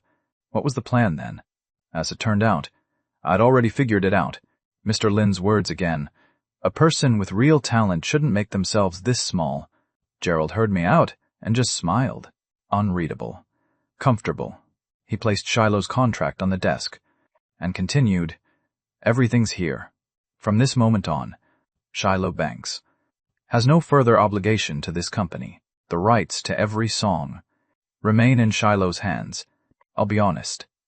Vanguard Entertainment essentially worked for you at no gain. The only thing we came away with was a solid reputation from the national broadcasting deal. You, on the other hand, walked away with everything." Gerald slid the contract across, shaking his head with a resigned expression. I sat with that for a moment, then extended one hand. 5 songs. I'll write 5 songs for Vanguard, free of charge. Whoever you have in mind, just reach out. Consider it my way of saying thank you. Treat people with sincerity, and sincerity will find its way back. From the day Shiloh had joined Vanguard, through everything that followed, not once had Gerald Yang asked me for a single song. That was their integrity, their way of showing goodwill. 5 songs in return. That was my honest thanks. For the way Vanguard had looked after Shiloh, and my own gesture toward them. 5 songs. Gerald thought about it, and found that it landed close to what he'd expected, counting everything I'd written to date, and all Vanguard had done was provide a platform. 5 songs was more than fair. James, you said it. So, I'll hold you to it. Next time we need something.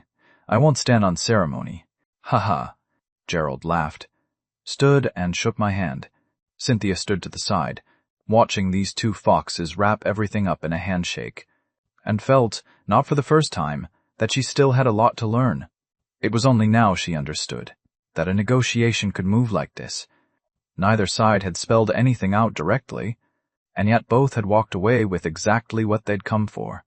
We talked a little longer, then I stood to leave. Everything I'd come for had been handled. There was no reason to stay. Back at Shiloh's dressing room, all 3 of them had already packed their things. They'd known that if I said I was taking Shiloh home, there was already a plan in place for whatever came next. But before they left, the 3 of them couldn't help taking one last look around the room. When they'd first arrived, they had loved this place immediately. And now, without having spent nearly enough time here, they were already leaving. I watched them, a little reluctant to go, scratched my head, and didn't say much. Making promises now would mean nothing. What mattered was what I actually did afterward, and I believed they would all end up somewhere better. We left Vanguard and drove to the artist's residential complex, bags and luggage piled into both cars. Every inch of space used, the handover with Cynthia was done, and then both cars pulled out, heading toward home. For Shiloh and the others, this whole city chapter felt like something from a dream. The memory of arriving here, full of fire and determination, felt like it had only just happened, and now they were already driving away. Lola stared at the scenery rushing past the window, something quietly unsettled in her chest. She turned to Ms. Claire driving beside her. Ms. Claire, what do you think James is going to do next? Ms. Claire shook her head, but there was a small, certain smile on her face. I don't know, but I trust he has something. It's like that time he walked into the hospital to find me. There's a confidence in him that I've never seen in anyone else. Lola nodded, not entirely sure she understood, and turned back to the window. She'd noticed it too. She couldn't quite say when it had happened, but the man she used to find so irritating had quietly become the one everyone leaned on. By the time everyone reached the city, the sky had already gone dark. Lola would stay with Miss Claire tonight. They'd all agreed to come over tomorrow for a proper meal. Then they parted ways. Back home, Rosie was still wide awake and buzzing with energy after seeing her mother. It was past 7 in the evening, and the little one didn't have a single sleepy bone in her body. Burrowed into Shiloh's arms and refusing to budge since starting preschool. She'd actually built some solid habits, and normally by this hour I'd already be reading her a story, coaxing her into sleep. But tomorrow was Sunday, and I didn't push her. The 3 of us had a quiet dinner together, and afterward, under Rosie's very firm insistence, Shiloh and I had no choice but to follow her into the cloud sofa and watch cartoons. Shiloh and Rosie tucked themselves in on either side of me, one on each arm, and I sat there with the quiet, full feeling of a man exactly where he was supposed to be. There was no other feeling like it. When Rosie wasn't around, something always felt like it was missing, under the warm glow of the living room light. Rosie's happy laughter drifted through the room, rising and falling, weaving together with the cartoon sound effect coming from the television, and the warmth inside that small home grew thicker with every minute. 2 episodes in, Rosie nowhere near ready to stop. Shiloh finally peeled her away and steered her off to wash up. I smiled, stretched out with a lazy roll of my shoulders, and turned off the TV. Once Shiloh and Rosie were done and back in the bedroom, I went and showered too, then climbed contentedly into bed, and settled in to tell the 2 of them a bedtime story. Rosie was asleep before the story was even finished. I eased the light off, lay back, and was just about to drift off when a warmth reached across the sleeping Rosie between us and pressed itself into my arms. Every trace of sleepiness left me instantly. I looked down, reached out, and lightly pinched Shiloh's soft cheek. Softer than before, noticeably. In the dark, I could hear Shiloh's slightly quickened breathing and the quiet, steady rhythm of her heartbeat. The next moment, I closed the space between us and found her lips in the dark. Shiloh made a soft sound, her body going briefly, beautifully still, then melting. A small reunion always feels like a new beginning. For a long stretch, neither of us surfaced. Then finally, Shiloh's hands pressed gently against my chest, her breathing uneven, but she caught herself slightly reluctant and moved the hand that was still wandering and whispered, "Not now? We'll wake Rosie." I was just as affected, voice gone a little rough. I swallowed with some effort, pushed down the restlessness. "I know. I'm going to go take a shower." I drew a slow breath, carefully turned and sat up, and slipped out of the room, moving fast before I changed my mind. One more minute, and I wouldn't have been able to stop myself. Shiloh like this was genuinely dangerous. Clearly, getting Rosie her own room had just become an urgent matter. I stood under cold water until the feeling passed, scrubbed myself entirely clean of all want. The late September air outside was already cooling, especially at night, and standing there, I felt nothing but cold, not a single stray thought remaining. I climbed back under the covers and pulled Shiloh close, and this time neither of us moved. Outside, the night had gone fully dark. Inside, the two of them held each other, and slowly, quietly, both slipped into sleep. The next day, it wasn't just Ms. Claire and Lola who came over. I'd also invited Finn. This was officially Finn and everyone else's first proper meeting, though it went considerably less smoothly than I'd imagined. The moment I walked into the living room, Lola and Finn were already squared off, glaring at each other across the coffee table, while little Rosie sat between them, blinking with wide, bewildered eyes, completely unable to understand why these two adults were already fighting. I was here first. Rosie should be with me. Lola, despite being smaller than Finn by a fair amount, was holding her ground without a single tremor, one hand gripping Rosie's tiny fingers, eyes blazing up at him. What does being here first have to do with anything? Rosie clearly likes my gift better. Look, she's still holding the toy I brought her. Finn looked down at Lola, expression thoroughly smug, which made her want to jump up and hit him. All right, that's enough. I didn't bring you here to fight each other. And Rosie doesn't belong to either of you. She's mine. I pressed my fingers to my temple and reached down to lift Rosie out from between them. That caused both of them to spin around and fix their combined glare on me instead. This guy, ignoring both sets of wounded eyes. I sat down on the sofa with Rosie in my lap.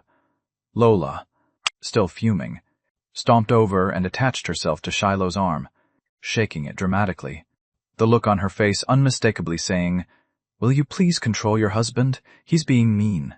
Finn wasn't any happier. He'd barely gotten his arms around the little one after arriving, hadn't even had time to enjoy it, before Lola had appeared and started competing for her. And now I'd stepped in and taken her entirely. "James, you only invited me here to torture me, didn't you?" Finn let the complaint drag out dramatically. I didn't take the bait and turned to look at everyone. "I called you here because there's something I want to discuss. When things settle down around here..." Everyone listened immediately. All of them turned serious. "Finn, I want to start an entertainment company. The name, let's call it Poetic Entertainment, if you have time in the next little while. Help me look for a suitable space. Doesn't need to be large at first. We don't have the staff for anything bigger right now." Everyone in the room felt something move through them, Ms. Claire and Lola especially, the moment they heard the words, entertainment company. Something lit up in both of them, a company that was entirely their own, something they'd built. No more looking over their shoulders, no more navigating someone else's politics. It felt almost too good to be real. But coming from me, it carried a warmth that made it feel possible. Finn, for his part, wasn't surprised. He'd already heard about Shiloh being blacklisted, and this move followed naturally. Of course I'd start a company. Finn thought about it briefly, and his eyes came alive. He stepped forward, barely containing his excitement. James, the commercial building we're in right now, one of the floors, is about to go up for lease. No one's taken it yet. I think that space could work perfectly. And if we put both companies in the same building, poetic animation, poetic entertainment, having them under one roof would make everything easier. I sat with it, turned it over. That multi-story commercial building in the center of the city. It really was a solid location. Convenient. Established. As a starting point. It made sense. Once the company grew, we could always find somewhere bigger. Go talk to them first. If it works, we'll go in together to sign the contract in about a week. A quick decision. But Finn immediately frowned. Why wait a whole week? Finn genuinely didn't follow. If it dragged out a week, he'd have to figure out how to stall the lease. I looked at him, slightly exasperated. Isn't it obvious? I don't have the funds right now, and there are a few things that haven't happened yet. They need time to play out first. Right now is not the right moment. I need to let the bullet fly a little while first. I looked at the room full of uncertain faces and smiled. Nothing more needed to be said. Time kept moving, almost without anyone noticing. September was nearly over. A full week had passed since Shiloh came home, and the fans online who had been counting down to the album had started to notice something was off. At some point, all updates about Shiloh had simply stopped appearing, abruptly, without explanation, here one day and then gone. They didn't know what had happened, and of course they couldn't have. What they couldn't see was this. The smaller labels had spent a few days watching, and when they saw no visible response from me, they moved. Because at the end of the day, the backing of a major label was not something one person could stand against alone. Reassured, every company began to act, and so the silence descended online. Every media outlet stopped publishing anything connected to Shiloh. Every post gone. Other celebrities and influencers, freed from Shiloh's gravitational pull, started filling the space again. Even the fan accounts and content pages quietly stopped posting anything with her name attached. All of it was capital at work, invisible hands controlling the flow. Even posts from ordinary fans were being suppressed, heat throttled before it could spread. Time seemed to have been frozen in place. Everything about Shiloh, stuck exactly where it had been a week ago. The fans who had slowly pieced together what was happening could only gather in Shiloh's Twitter comments and in my TikTok section, holding the conversation there, especially when they looked at what was actually trending and saw the chaos that had rushed in to fill the space.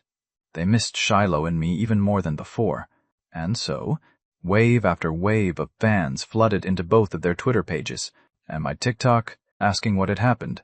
Shiloh's most recent Twitter post, still the one announcing the October 1st album release, had become the only place left to gather. That single post had crossed 10 million comments, views well past 100 million. Still here? Still alive? What is going on? Why did everything just go quiet? Someone say something, please? I'm genuinely upset. Another day with 0 updates. Brothers, go help me boost my post. I have so many likes and reposts already. Why won't it hit the trending list? Right. Something feels wrong. You don't need to feel it. It is wrong. This situation, it's starting to remind me of what happened to a certain artist a while back. You saying it's a blacklist? No way. As the days passed, the unease among fans kept building, especially when someone noticed that Shiloh's Twitter profile, which had always shown the Vanguard Entertainment affiliation tag, no longer had it. The tag was gone. Is Shiloh being blacklisted, or did she leave the industry again? The realization washed over everyone at once. They had just been given songs that had changed what music felt like to them, and now they were supposed to go back to listening to the same hollow noise as before. Their ears had been completely ruined for anything less. You can't just give us something real and then take it away. The fans moved through confusion, then investigation, then outright anger. within a short window. Beyond Shiloh's Twitter and my TikTok, Vanguard Entertainment's official comment section was completely overwhelmed. Furious fans were hitting every surface they could find. Nowhere near enough outlets for everything they were feeling. We haven't even heard the album yet, and now she's just gone. Inside Stellar Entertainment's tower, Ryan Liu's secretary was wiping the sweat from her forehead, reporting the situation with visible anxiety. She hadn't anticipated that Shiloh's disappearance would ignite this scale of reaction. Chairman, are we really not going to address this? The online response is massive, and the companies underneath us are struggling. This whole thing started with Stellar. When it blows up, we're the ones they'll point at. Ryan's expression stayed completely unbothered. He waved it off. Ignore it. They're a crowd with no direction. The noise will die down on its own. These are people with lives to get back to. Nobody's going to keep pulling at this indefinitely. The words had barely left his mouth when the office door was shoved open. The head of operations, drenched in sweat, stumbled in and didn't wait for Ryan to speak. Chairman? James Rivers, he posted on Twitter. Ryan kept his frown in place, visibly impatient. He posted. So what? He posts. Why is that something to burst in here about? Just keep suppressing his trending reach. Nobody dares suppress it. The operations head's voice cracked, barely holding together. He posted a song. It's called The Counter-Strikes. But that's not even the main thing. The main thing is, National Broadcasting retweeted it and liked it. Breaking? James Rivers finally posted. At first the suppression held. Only a fraction of fans saw it. But now? The post has shot straight to #1 on trending. And you want to know why? Because the National Broadcasting Network liked and shared it. Pure celebration. Every single person in that moment felt like they had found a beam of light in the dark. All the frustration they'd been carrying, every bit of it, drove them to click open the post that the National Broadcasting Network had retweeted. Inside the post, a video and a long written statement. Hey everyone, long time no see, posting today, to give everyone an honest update on what's been happening with Shiloh. As you may have noticed, Shiloh and Vanguard Entertainment have parted ways. Of course. It was a mutual, peaceful split. Everyone stay calm. When you shine, people come for you. The entertainment industry is a rough place. There are those who didn't want us to have a future, and went ahead and issued a blacklist against Shiloh. I think you can figure out who, without me naming names. What I can tell you is, it wasn't Vanguard, so here we are, building something of our own. And to those who think they run this industry, I have one thing to say. This sky you think you own, you can't cover it. A new era in the entertainment world is coming, and we intend to be the ones who bring it. The song below is called The Counter-Strike, for you, and for everyone who's been standing with us. Thank you for your support and care through all of this. We will fight until the very end. Come on then, let's go. Just the words alone, and the fans were already losing their minds. Of course, just like they thought. Capital suppressing real talent again. Look at what the entertainment world had become. And they still dared to go after someone like this. A genuinely extraordinary singer finally appears. A songwriter unlike anything the industry has seen, and they want to bury her. In that instant, the anger in the fan base ignited completely. They didn't even need to think it through. If it wasn't Vanguard, only 2 names in the entire industry could pull something like this, and they hadn't even read what National Broadcasting had said yet. Hadn't even opened the video before the comment section erupted. I'm not saying it. It's obviously either Stellar or Prestige. Do they think we're all just going to sit here and take it? This isn't crossing a line. This is them squatting on our heads. My eyes and ears have been polluted for 2 solid days. Brothers, what do we do? Just storm them? That's just giving them more attention. From now on, whatever comes out of either of those companies, we boycott. That's it. Exactly. The comment above has it right. Read what National Broadcasting said first, then watch the video. And James said he'll fight to the end. so all we have to do is back him up. Right. Video first. After the initial burst of fury, people turned back to the post. National Broadcasting's retweet message was right there, and what it said was, "The song is excellent. If the entertainment industry gets too rough, you're always welcome at National Broadcasting.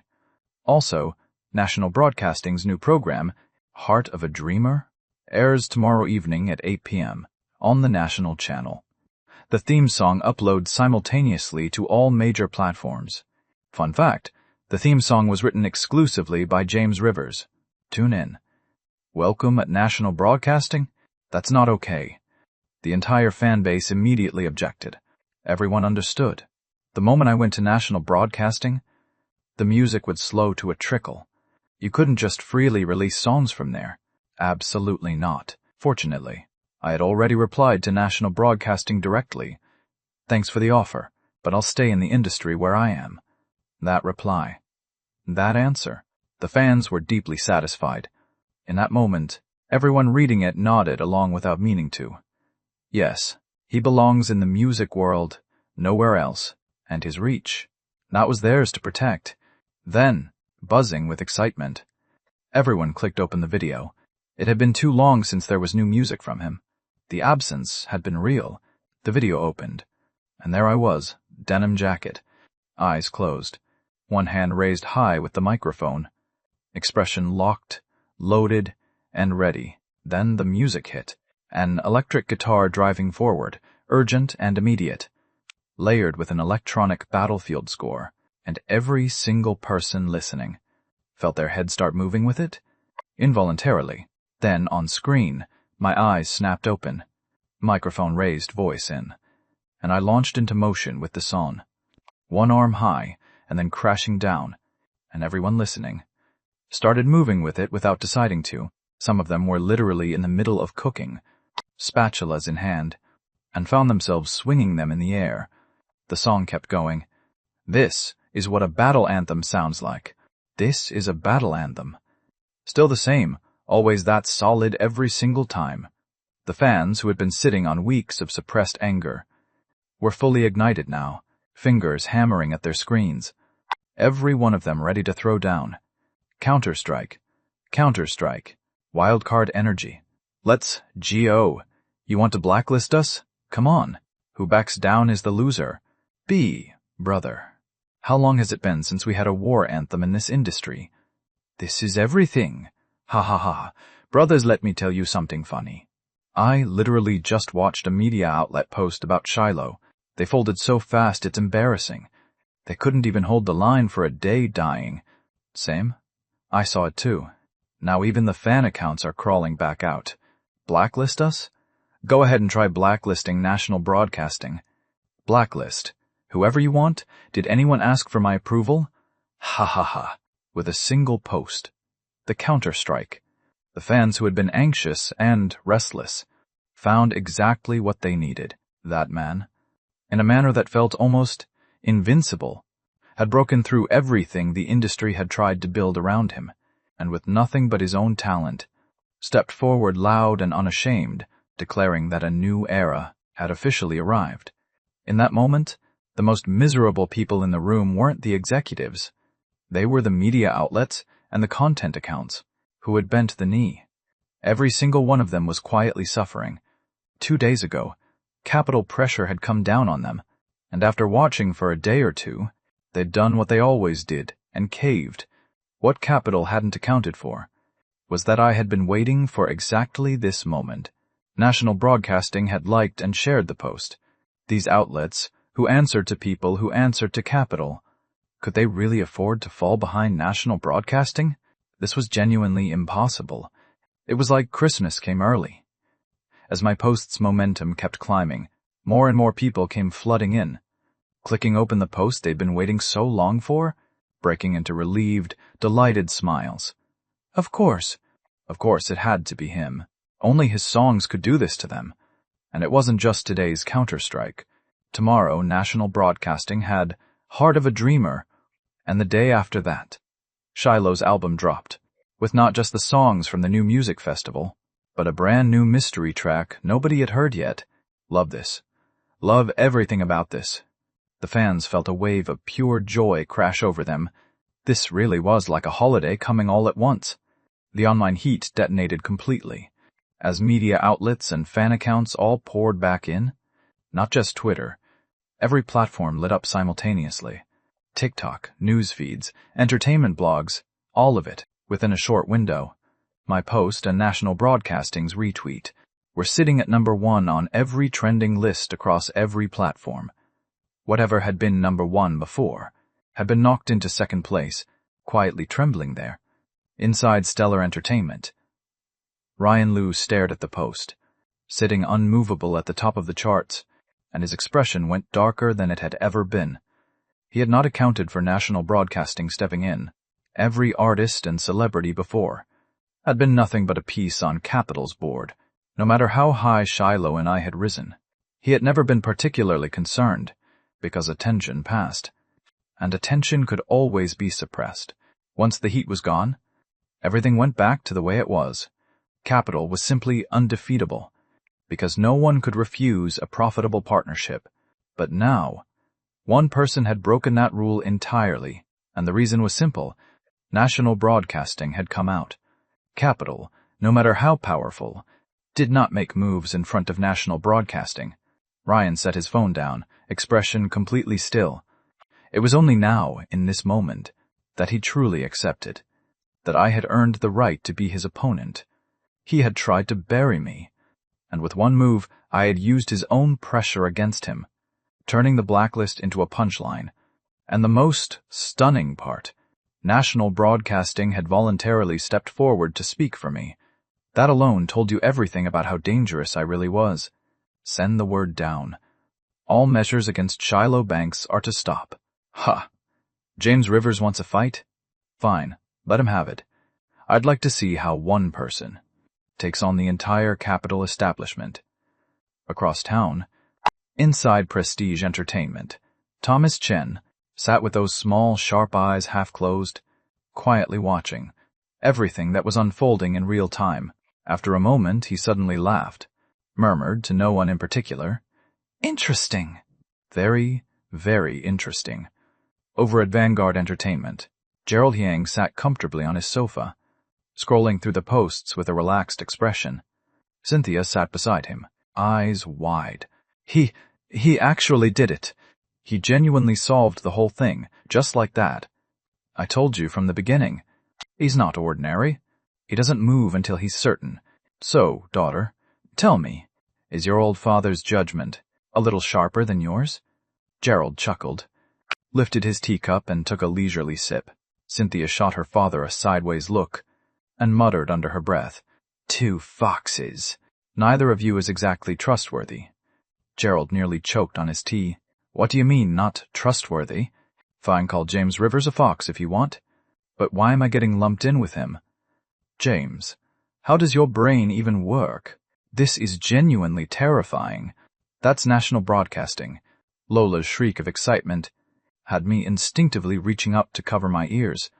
I quickly moved to calm her down. "Easy, easy. Look at yourself right now." I said it with a smile. But honestly, even I hadn't expected national broadcasting to retweet the post. My original plan had been simpler. Post on Twitter, and once the national broadcasting program aired, the song would naturally catch fire in its wake. By then, whatever suppression Capital was running wouldn't be able to hold the momentum down. The only difference between my plan and what happened was active versus passive timing.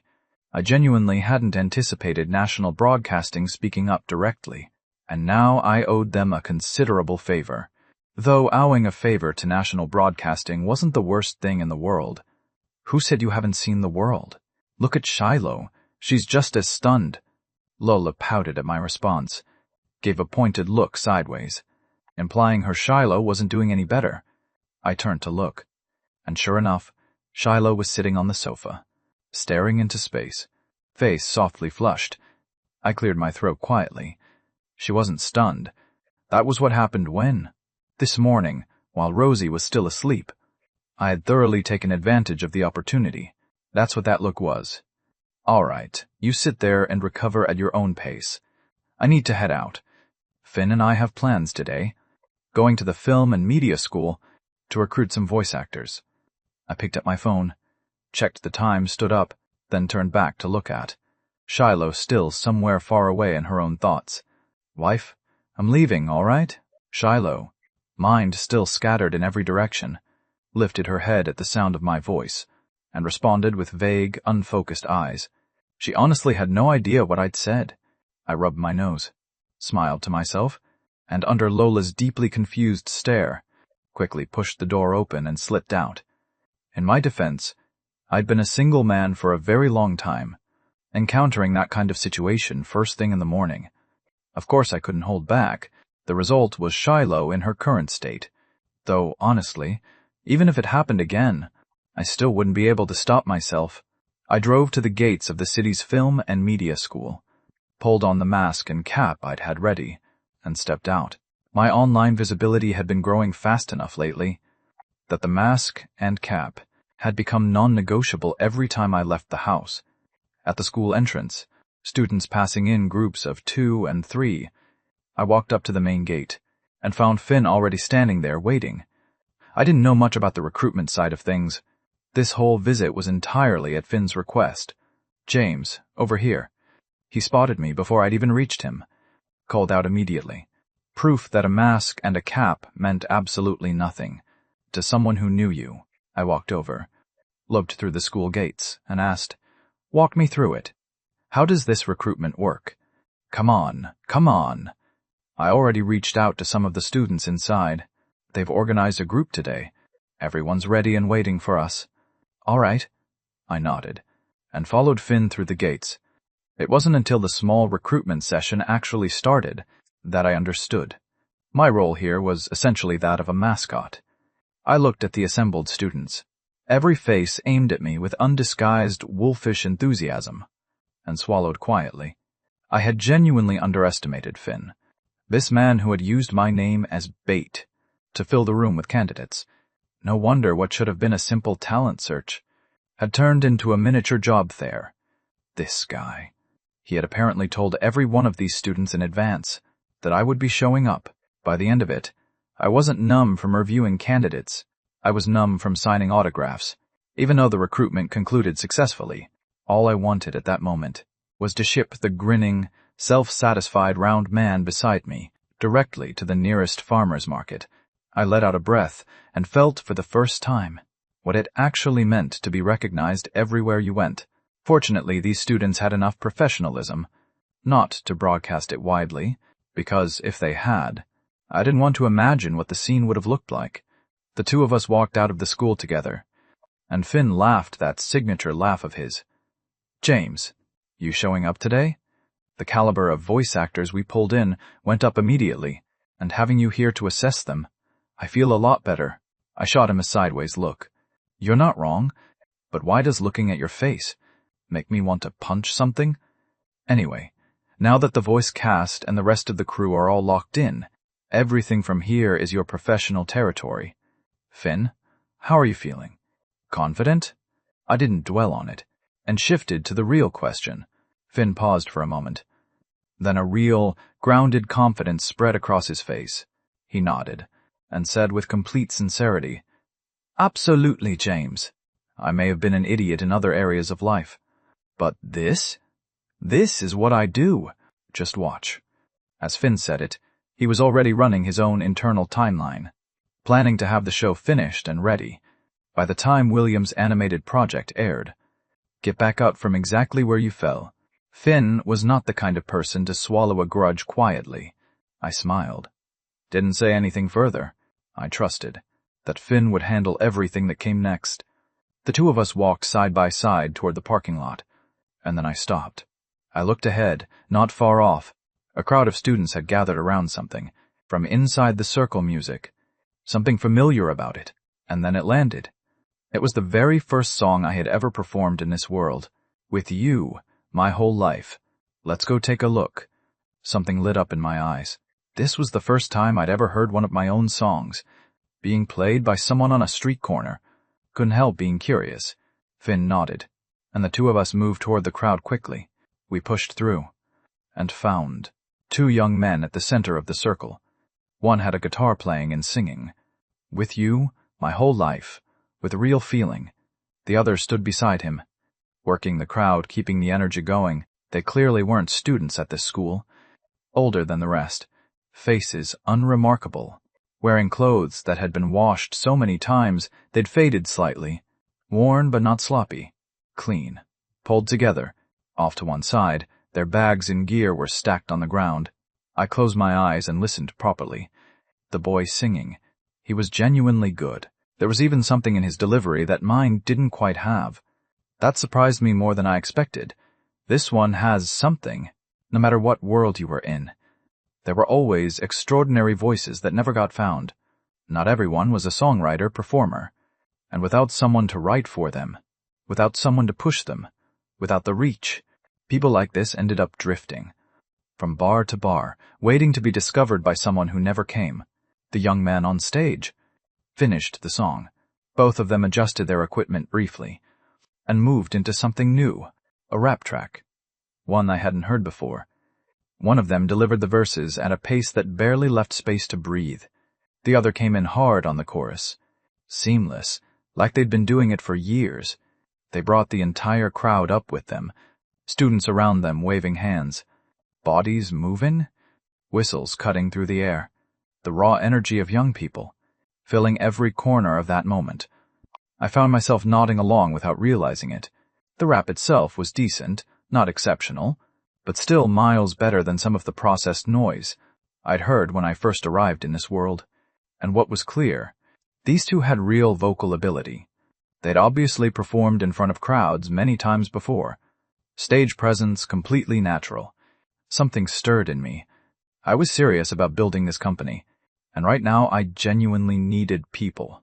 The song ended. I thought about it for barely a moment, and stepped forward with purpose. "Hey, sorry to interrupt. Would either of you be interested in joining an entertainment company?" I'd made up my mind. No point dancing around it. Both of them blinked. And then, almost simultaneously, something like shock and excitement broke across their faces. One of them, the hand holding the microphone, actually trembled slightly. "Are you a talent scout?" I felt a flicker of awkward discomfort. Fortunately, the mask was hiding it. "Not exactly, but I'm in the process of founding an entertainment company, and I happen to be looking for people right now." Hearing that, both of them felt the floor drop out from under the moment. The excitement in their faces dimmed immediately. "Oh, a company that doesn't even exist yet, coming to recruit people. This sounds like a shell operation." The students around them, not quite following what was happening, just looked over curiously, a few of them already wearing faintly impatient expressions. The interruption had broken the momentum. "Sorry, we're not exactly famous, but we'd still like to find a company with some standing behind it." One of them gave an apologetic smile and declined. Before I could say anything further, Finn materialized beside me. I gave the two of them a quick, meaningful look. "Ha! Are you sure you don't want to check who you're actually talking to right now?" Both men looked, visibly thrown. They looked at me again, more carefully, then frowned. Why does this build look more and more familiar? I smiled quietly to myself. Fair enough. I was standing there with no company established, wearing a mask and a cap. Anyone would have turned that down. Before you say no, let me introduce myself properly. My name is James Rivers. I wrote the song you were just performing. With you, my whole life. Both of them froze completely. Their emotions had been on a roller coaster, rising, dropping, and now shot to an absolute peak. Both pairs of eyes going wider and wider, faces slack, staring at the figure in front of them. James Rivers. James Rivers, their idol. More than once these two had imagined what it would mean. If James Rivers wrote a song for them, they'd said out loud. If that ever happened, they could die happy. And now here he was, alive, standing directly in front of them, the particular feeling a singer has toward an exceptional songwriter. Every performer knew it. No singer didn't dream of having one great song written for them. A singer and a songwriter. A great horse and the one who truly knew it. The horse was never the rare thing, the one who could see it. That was rare. Is it really James Rivers? The James Rivers from Poetic? The one behind all the hits? I gave them a clear, definite nod. Both of them went still for another second, then looked at each other.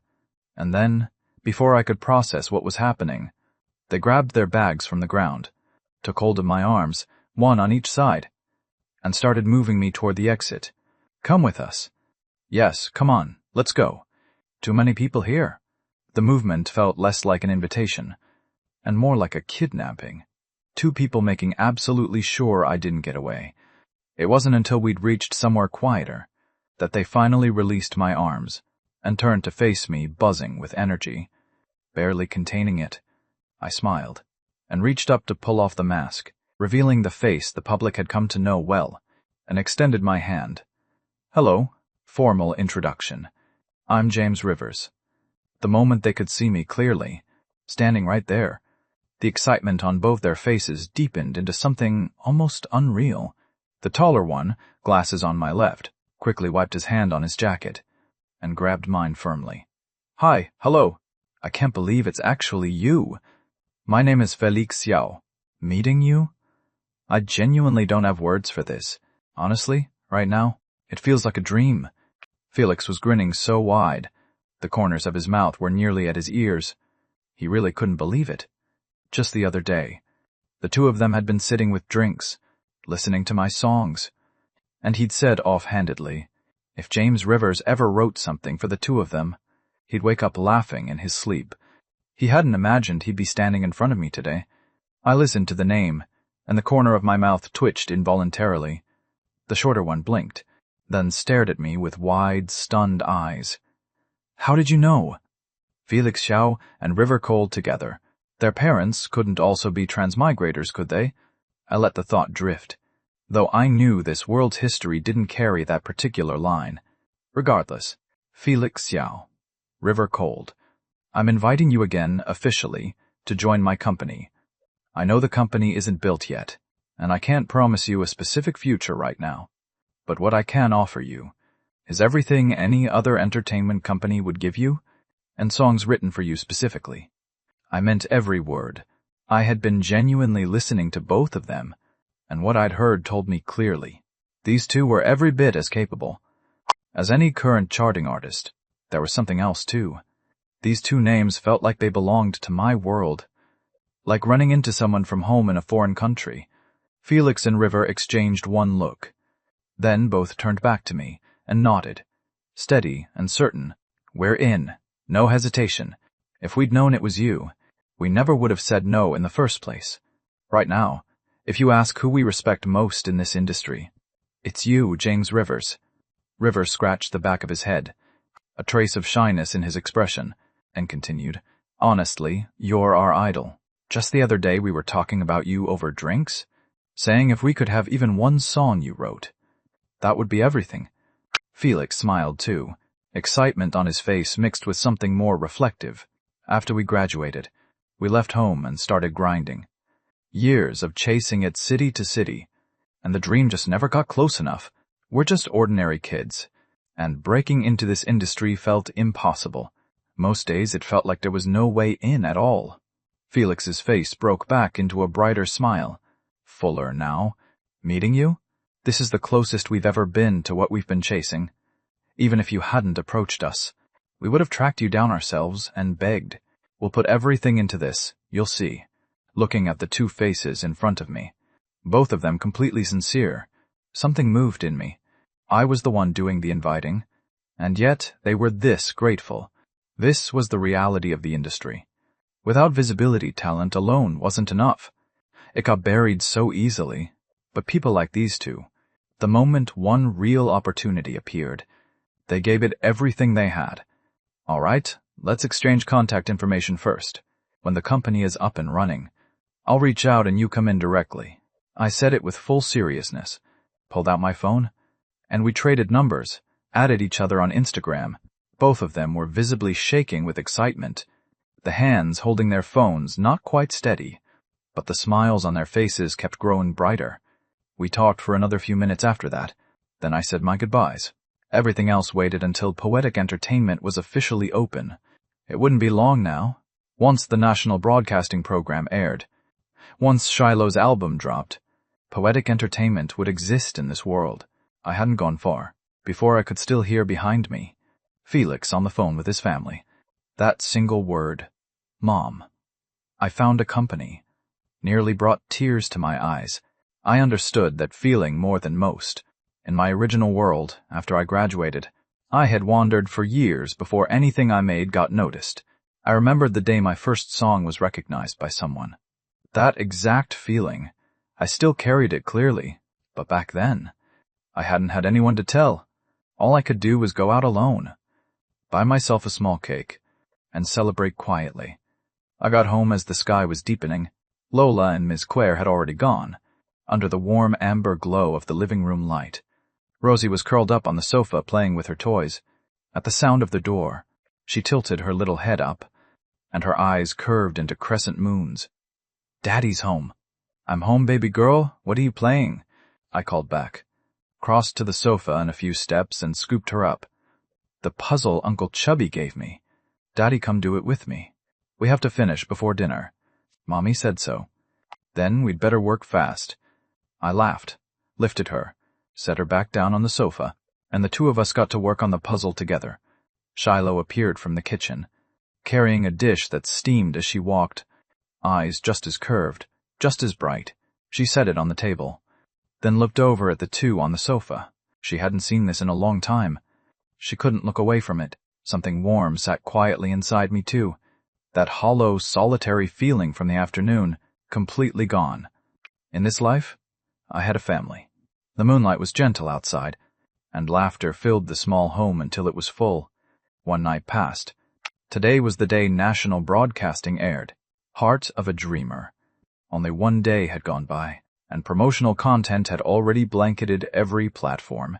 On Twitter, the #1 trending topic was Burning Red. The fans had been ready for days. The conversation's already running all morning. Gathering up. Gathering up. National Broadcasting plus Poetic? Can't miss this one. Still not done with Counter-Strike. And now there's Heart of a Dreamer. My ears are living their best life. You're luckier than me, the comment above.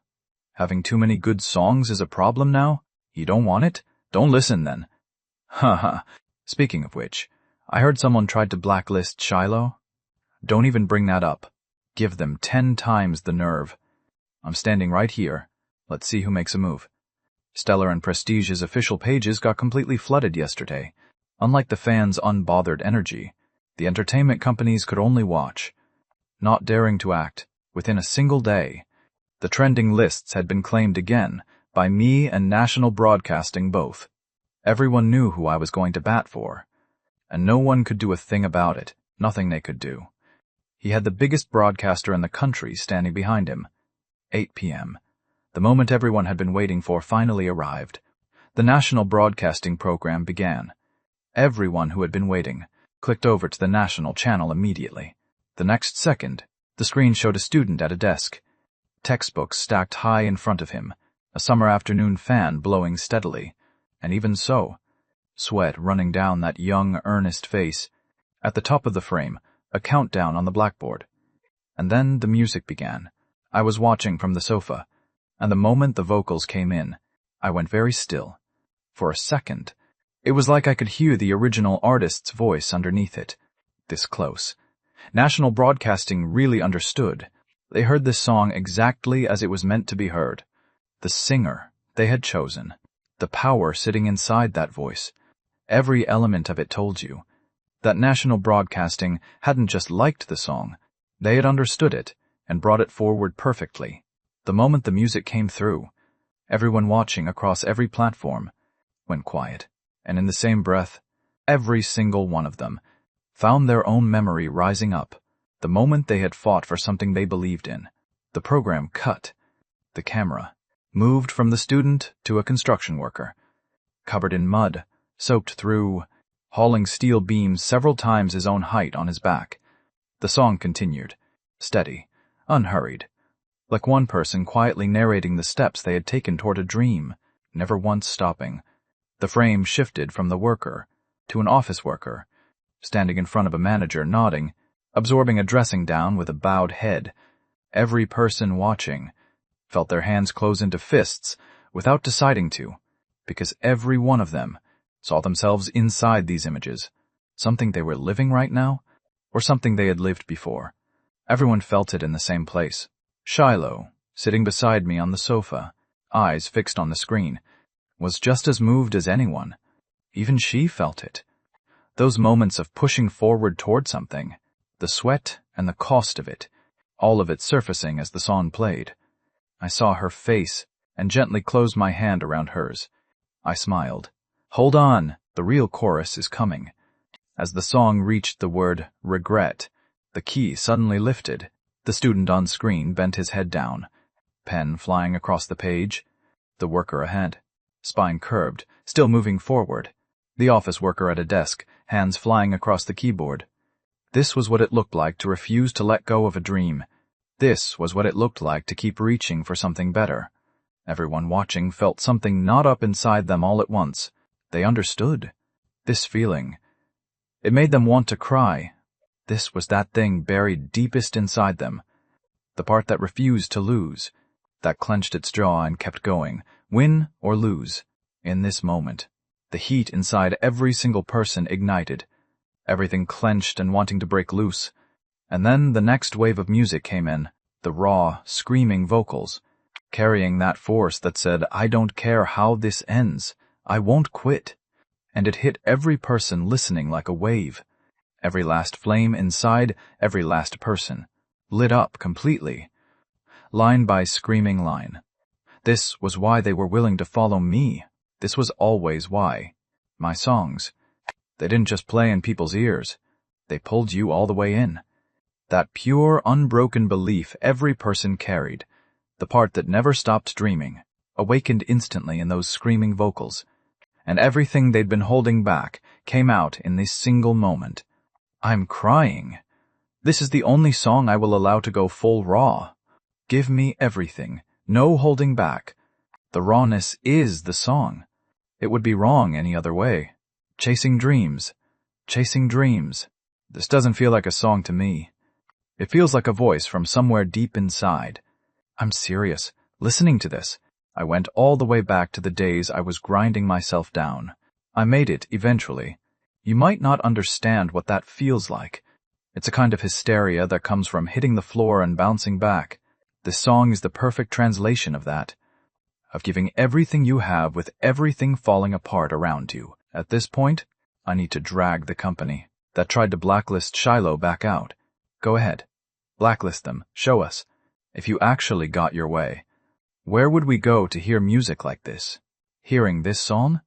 I finally understand why national broadcasting stepped up to protect them. This song can go raw. But don't you dare lower the key. In this moment. Nobody cared anymore. What the visuals on screen were showing, because the song alone, was generating something completely personal, inside every single mind. Images that belonged only to each of them.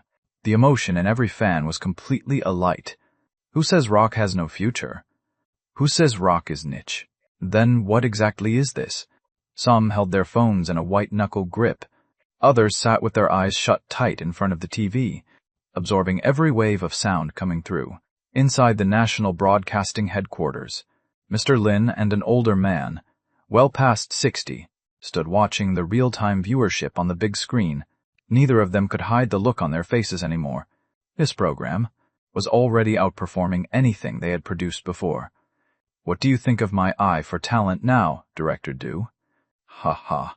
I told you, with that kid's song, there was never any doubt. Mr. Lin was laughing loud and fully, like a man congratulating himself. Director Duhead, Director of National Broadcasting, spoke with genuine feeling. I haven't come across a young talent like this in a very long time. Makes you want to meet him in person. And, for the record, I never said it wouldn't work. The moment I heard this song, I already knew we'd be standing right here. You think I would have spoken up for that young man? For any other reason? Director Du kept his eyes on the numbers climbing on screen. A smile settled deep into every line of his face. Mr. Lin raised an eyebrow. This old man just won't admit it was his own eye for talent. The program was only halfway through, and the audience kept flooding in, the momentum building by the minute. Every newcomer, before they even had a chance to say anything, was completely taken by the music. Then they went quiet and joined everyone else inside it. The music was flawless. The lyrics were flawless. Once again, they were seeing exactly what I was capable of. This absolute monster of a songwriter. How would anyone's ears survive without him? I had no idea any of that was happening. I was completely lost in the music myself, holding Shiloh's hand, our fingers woven together, closed into one fist between us. Both of us had done exactly the same thing without planning to. Eyes shut, heads moving gently, taking the lyrics apart slowly, savoring every layer. Nothing before this, not a single rock song either of us had ever heard, had felt quite like Heart of a Dreamer. Like every part of your listening had been washed clean and rebuilt. I had put into music what every person carried. That stubborn refusal to give up on something, that hunger for what it felt like to finally get there. The program moved into its final minutes. On screen, all the faces that had appeared before, the student, the worker, the office worker. They looked forward, looked toward what was ahead, and as a light broke through in front of them, they smiled. No compromise, not even when you're old. The song reached its own ending, and something settled inside everyone, the roar fading back into something quieter, the return to daily life, to another day of fighting for it. At the very end of the program, one line of text appeared slowly on screen, pulling at something in every watching heart.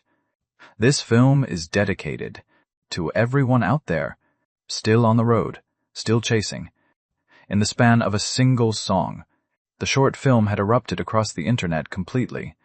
Endless headlines blazing across every platform, endless posts rising with fire in the comments, all of them saying the same thing about this song. If the counter-strike yesterday was me declaring war on the companies who had come after us, then today's Heart of a Dreamer, through national broadcasting, was me telling them plainly, I have the standing, and I have what it takes to see this through. You can't hold this sky down, and this is only the beginning. The online heat had gone beyond anything manageable, and with more time, with more people still to hear this song, where it was headed was genuinely difficult to imagine. Inside, stellar entertainment. Every light in the building blazing. Ryan Liu, who had been carrying himself like a man who had already won, was rattled now. This level of response was something he had not accounted for.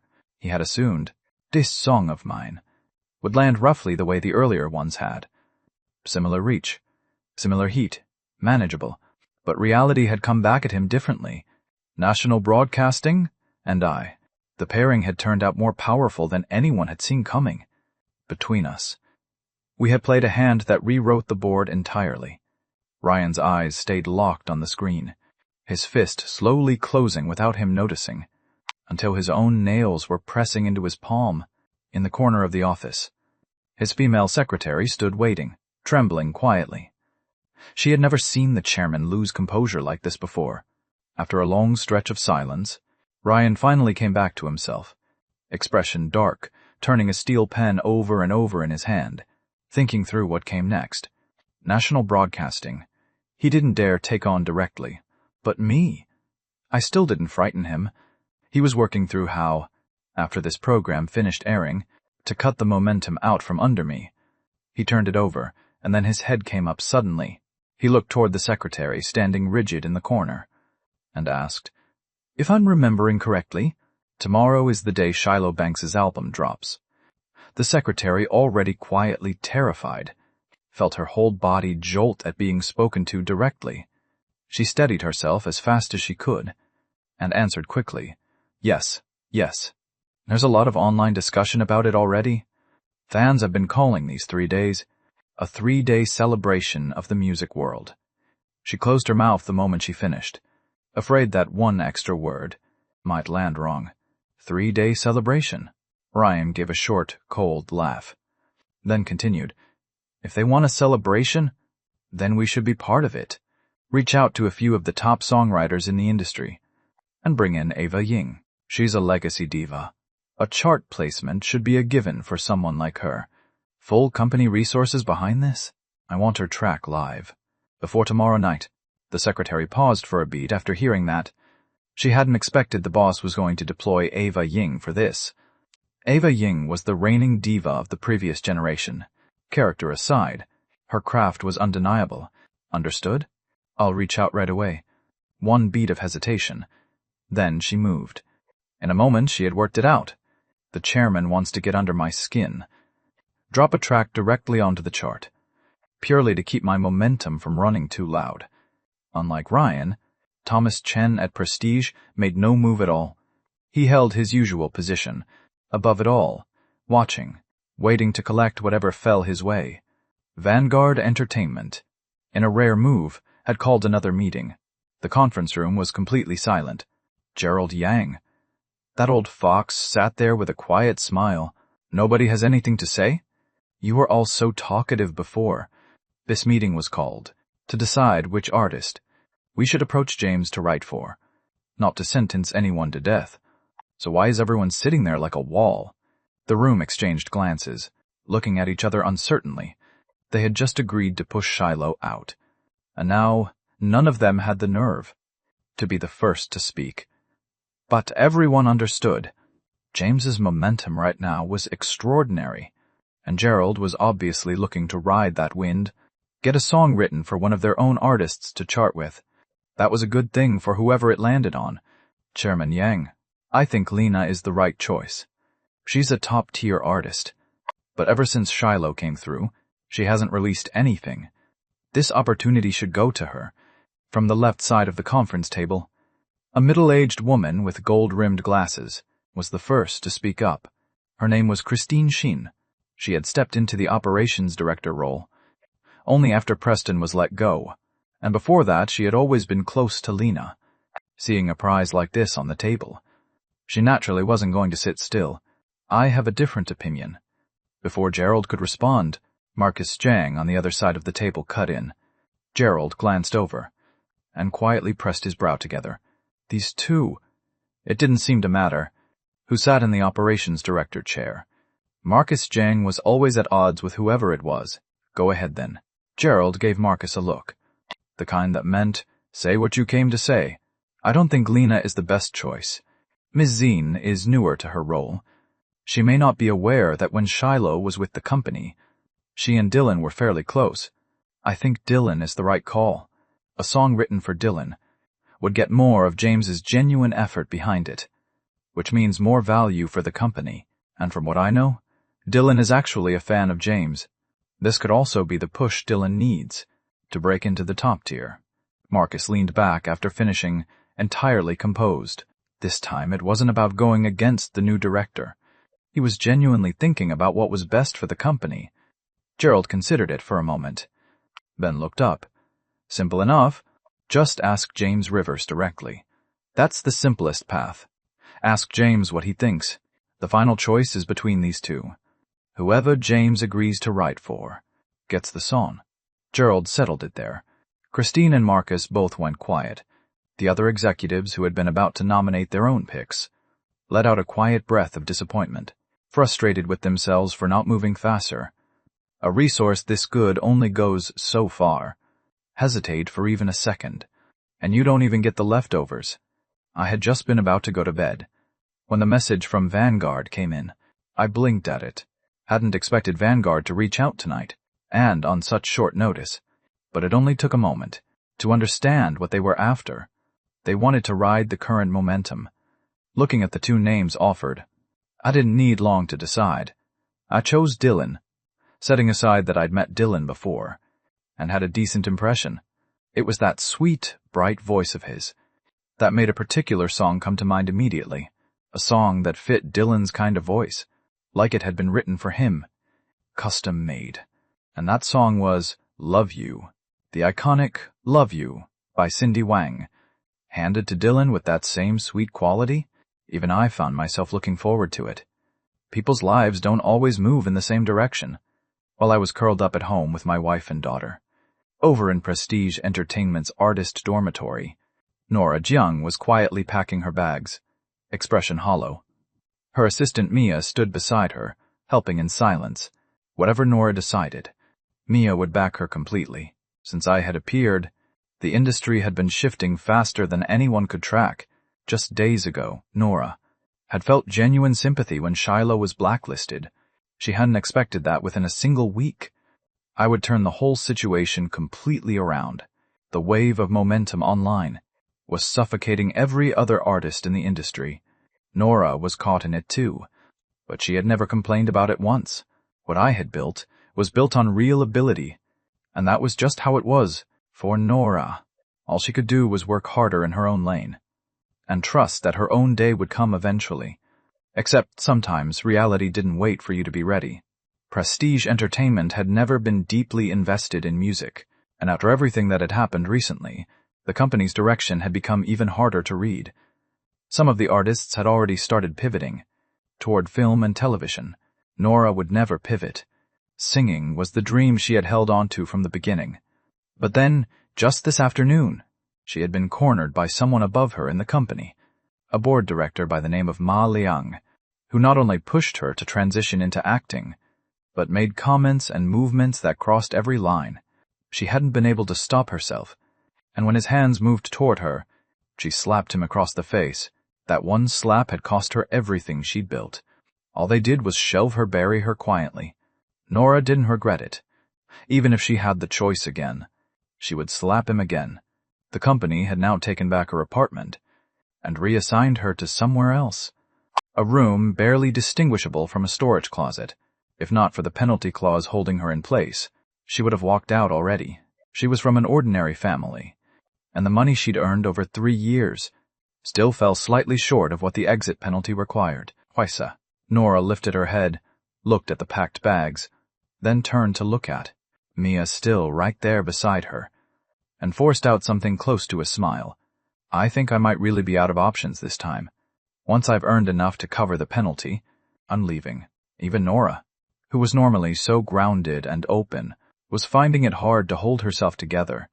She didn't know how to say what needed to be said, only that she felt like she was letting Mia down. Oh, Nora, you don't have to say all that. There's always a way through. Mia could see how much pain Nora was carrying, and tried to push brightness into her voice, even though she was hurting too, because she knew. Once Nora left, she would be reassigned, to work under someone else entirely. But even so, it was Nora she was more worried about. Someone who loves singing this much, who works this hard, having to walk away like this. The entertainment world was beyond saving. Mia sat with that thought, and then Shiloh came to mind, and then I did. Her eyes lit up. If James were willing to help Nora, everything could look completely different. But the thought barely landed before it fell apart again. They weren't connected to him at all. Why would I ever step in for Nora? The following day was also the day Shiloh's album went live, the final day of the 3-day celebration. From early morning, the online conversations hadn't stopped. Everyone was counting down to the moment the album dropped. At the top of the streaming new releases chart, the #1 position had been locked in place by Heart of a Dreamer since last night, and fans were already speculating wildly about where the songs on Shiloh's album would land on that same chart. Then sharp-eyed fans suddenly noticed that Stellar Entertainment and Vanguard Entertainment had both just released announcements about new singles dropping from their artists tonight. At the same time, Stellar's legacy diva, Eva Ying, and Vanguard's rising artist, Dylan Chase, had both just posted on Twitter, promoting their respective new releases going live today. Eva Ying was bringing a melancholy love ballad, The Night Knows What the Day Can't Feel, and Dylan was bringing Love You. The moment that landed, the internet erupted, opinions flying in every direction. Are you serious? What are these two companies thinking? Dropping new music now and not expecting to get buried? Something's definitely up. Watch yourselves. Remember what we promised. Tonight belongs to us. I mean, Eva Ying's personality aside, and her attitude aside, and her look aside. Her voice is genuinely something else. Dylan, too. Don't underestimate that sweet voice of his. It's dangerously good. Either way, we'll see tonight. Wait and see. In terms of talent, Shiloh holds her own against either of them. In terms of the music, nobody coming is a match. I have to say, the industry hasn't been this alive in a long time. Tonight is going to be a show. The announcements from Stellar and Vanguard sent the fans' energy surging even higher. All they felt right now was that time was moving impossibly slow, every one of them wishing they could blink and already be at the hour the music dropped. Tonight was going to be gods at war. And the fans were the main characters of this whole story, ever since Shiloh had stepped out onto that stage and brought me along with her. The fan community had never felt more alive. Back home, in contrast to the fans' restless anticipation, Shiloh was sitting with a knot in her chest. She understood. How this album performed today mattered enormously to me especially. Play! So, even though half the tracks were available free, she couldn't stop the nervousness. I had full confidence in the songs, but that didn't stop my own stomach from sitting uneasy. I was essentially broke right now. The funds I had planned for the entertainment company, and the $500,000 for poetic animation, none of that had landed yet. Everything was riding on how this album performed. As for whether the fans would actually pay, that wasn't something I could control. Time passed, quietly, without any of us noticing, until it was 8 o'clock. At that exact moment, Shiloh's album and Ava Ying's and Dylan's new tracks all went live simultaneously. The fans who had been ready and waiting suddenly found themselves stuck, 3 releases at once. Which one do you go to first? Then, while everyone was still hesitating, someone posted a thread with the title, "Oh my God, I just hit the jackpot. Everyone drop what you're doing. Go listen to the new track on Shiloh's album. As you wish." That single post cut through every debate instantly. What were they even deliberating for? Obviously, the mysterious new song from Shiloh's album came first, written by James Rivers, something none of them had heard before. That was always going to be the only real answer. Everyone moved at once, clicking straight into the song the post had named. Not a single person hesitated over the fact that it was behind a paywall. They'd heard the free tracks already, and right now they only wanted to know what As You Wish actually sounded like.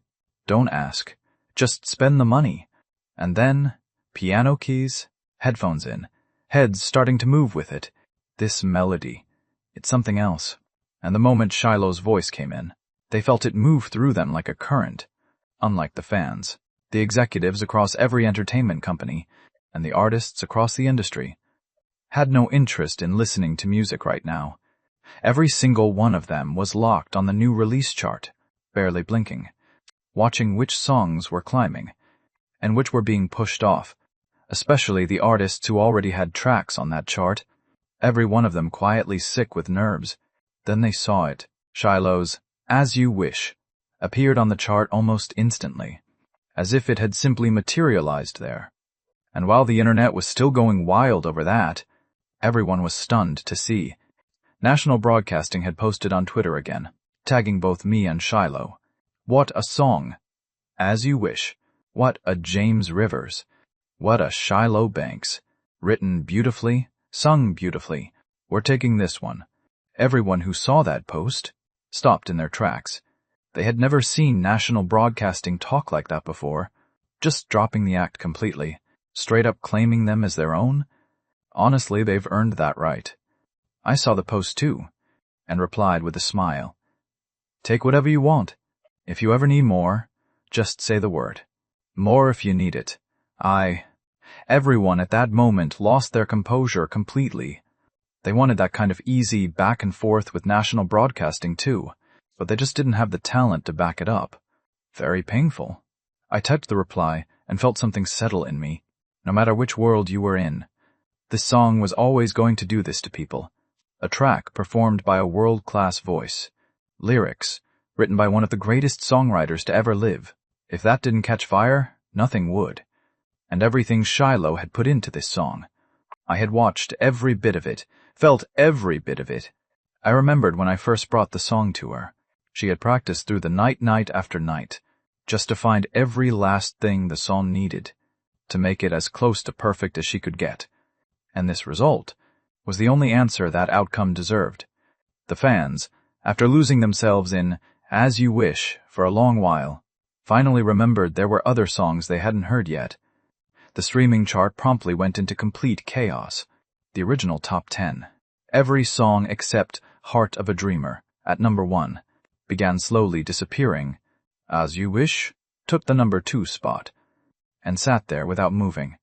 Right behind it came Shiloh's The Wind Rises, the first song Shiloh had ever performed live at the New Music Festival, and the one the public loved most. Then, Sea of Flowers made the chart. And then, Burst of Bravery climbed up without any resistance, slowly. One by one, every song on Shiloh's album moved on to the top 10. Even Joy, the slightly more niche track, got carried up to number 10 by the fans. It felt like everyone had reached the same silent agreement. You and Shiloh brought us something this beautiful. We'll treat you both, the same way national broadcasting does. Like you belong to us. Does that move you? Good. Virtually every executive across every entertainment company, watching that chart, and every other artist had only one reaction. The entire top 10 of the new release chart. Every song was from Shiloh's album, except for 2, which were also not Shiloh's, but also made the top 10, because those 2 were songs I had written and performed myself, With You, My Whole Life, and The Counter-Strike. This absolute monster had uploaded his own songs to the streaming platform today, too, and made them all free. People just had to ask. With You, My Whole Life had been on TikTok for how long now? Almost 3 months. A song from 3 months ago uploaded now. Still counted as a new release. A genuinely special kind of chaos bringer. Though fortunately, only 9 of my songs had been uploaded, which meant the top 10 wasn't completely mine alone. If every slot had been taken by a single person, every entertainment company in the industry would have had nowhere left to put their faces. The number 5 spot on the chart belonged to an established veteran artist. Right now, his song was sitting there trembling between everything around it. The fans who noticed immediately started tagging him gleefully, flooding into his Twitter comment section. To deliver the news with maximum entertainment, surrounded on all sides, let's see if you dare make a move. The veteran artist, seeing the fans' comments, posted back with a helpless laugh. I don't dare. I genuinely do not dare. For a moment, the entire comment section became the most entertaining place on the internet. Everyone listening to the music while chatting and laughing. Completely at ease, completely content, inside stellar entertainment. Ryan Liu stared at the chart with sharp, bitter eyes. Ava Ying's track, The Night Knows What the Day Can't Feel, had not moved. Ryan was restless now. He genuinely couldn't understand how a song from a legacy diva wasn't worth a single listen. Ryan slammed his palm hard on the desk in front of him. He knew if he didn't do something now, the entire plan was finished. Meanwhile, the fans were celebrating their evening in full joy, completely unaware that Ava Ying's The Night Knows What the Day Can't Feel was rising at a startling speed. It had already reached number 30 on the new release chart. No question about it. Stellar Entertainment had started pushing hard. Money into bots, inflated numbers, every tactic available. Very quickly, The Night Knows What the Day Can't Feel cut through to the top 10 and knocked Joy off the chart entirely. Fans who had been about to click on Joy at number 10 went to tap on it and found it simply wasn't there anymore. That was the moment they finally noticed what had happened. The realization came a beat late. Wait, where did my song go? Has anyone seen where Joy's went? How did this song just appear out of nowhere? Did anyone actually listen to it? Seriously, nobody can take my Ghost Bride song away from me. Who in the world is actually listening to Ava Ying right now? No idea. I can barely get through all of Shiloh's songs as it is. Who has time to click on hers? Fans started questioning it openly. If nobody was listening, how did it climb up? Very quickly. Sharper fans started to sense something was wrong. They frowned, a feeling pressing against their instincts. Someone got too impatient. They're playing us. Nobody listened to it. So how did it get up there? Oh, okay. This isn't a challenge to James. This is a challenge to the collective intelligence of the entire fan base. Brothers, push harder. I refuse to believe one company can outrun all of us. The debate was still roaring online when Vanguard Entertainment's official Twitter account stepped in. Hey everyone, did nobody notice that Dylan's Love You was also written by James Rivers? We were going to surprise you, and it turned out nobody noticed at all. Please don't play favorites. Please, just give it a listen. The post tagged me directly, so it got seen almost immediately. Fans stopped. Wait, Love You is also by James Rivers? Oh come, O.N. Why didn't you say so earlier? Since you've come to us so sincerely, we'll be generous and give it a listen. Fine. I'll listen happy, giving Dylan that sweet little face a chance, and giving our guy a chance while we're at it. I want to see James Rivers' songs take every single spot in the top 10 tonight. Who's with me? I'm lying back and watching this happen. No more talk. I'm going in. By this point, it was already 11 at night. But the fans' energy hadn't dropped a single degree. If anything, it was still rising. Tonight they were going to witness history with their own hands. The entire top 10 of the new release chart. They were taking it, no matter what stood in the way. They said it themselves, carrying that energy. Fans went straight for Love You first, tapped in without hesitation, and were immediately surprised. There was an MV. Credit where it was due. Vanguard had done the work, so they clicked into the MV, ready to watch and listen. And Dylan's bright, sweet presence filled the screen, dancing and singing with the track behind him. That radiant smile going with those light, playful movements. Sweet smile. Sweet choreography. Sweet voice. Sweet music. Fans completely lost their composure. Some of them literally bounced off their beds, jumping and humming right along with Dylan in the video. Even those who had just been sitting, quietly moved by, As You Wish, melted completely. Love You. Oh my long dormant heart cannot take this. Love You. Someone save me. These two words keep echoing in my ears. I can feel the involuntary dad smile spreading across my face. Brothers, this song, if you listen to it too much will you get diabetes? What are you even talking about? I don't care if this song kills me. I'm listening anyway. Dylan's Love You filled every fan's heart completely. Every face wearing the exact same expression. That helplessly delighted smile. Love You rode that wave of sweetness straight up to number 5 on the chart, bumping the veteran artist's song cleanly down to number 6. And that veteran artist didn't feel a single bit of sadness about it, because he was currently watching the MV himself, shaking along to it.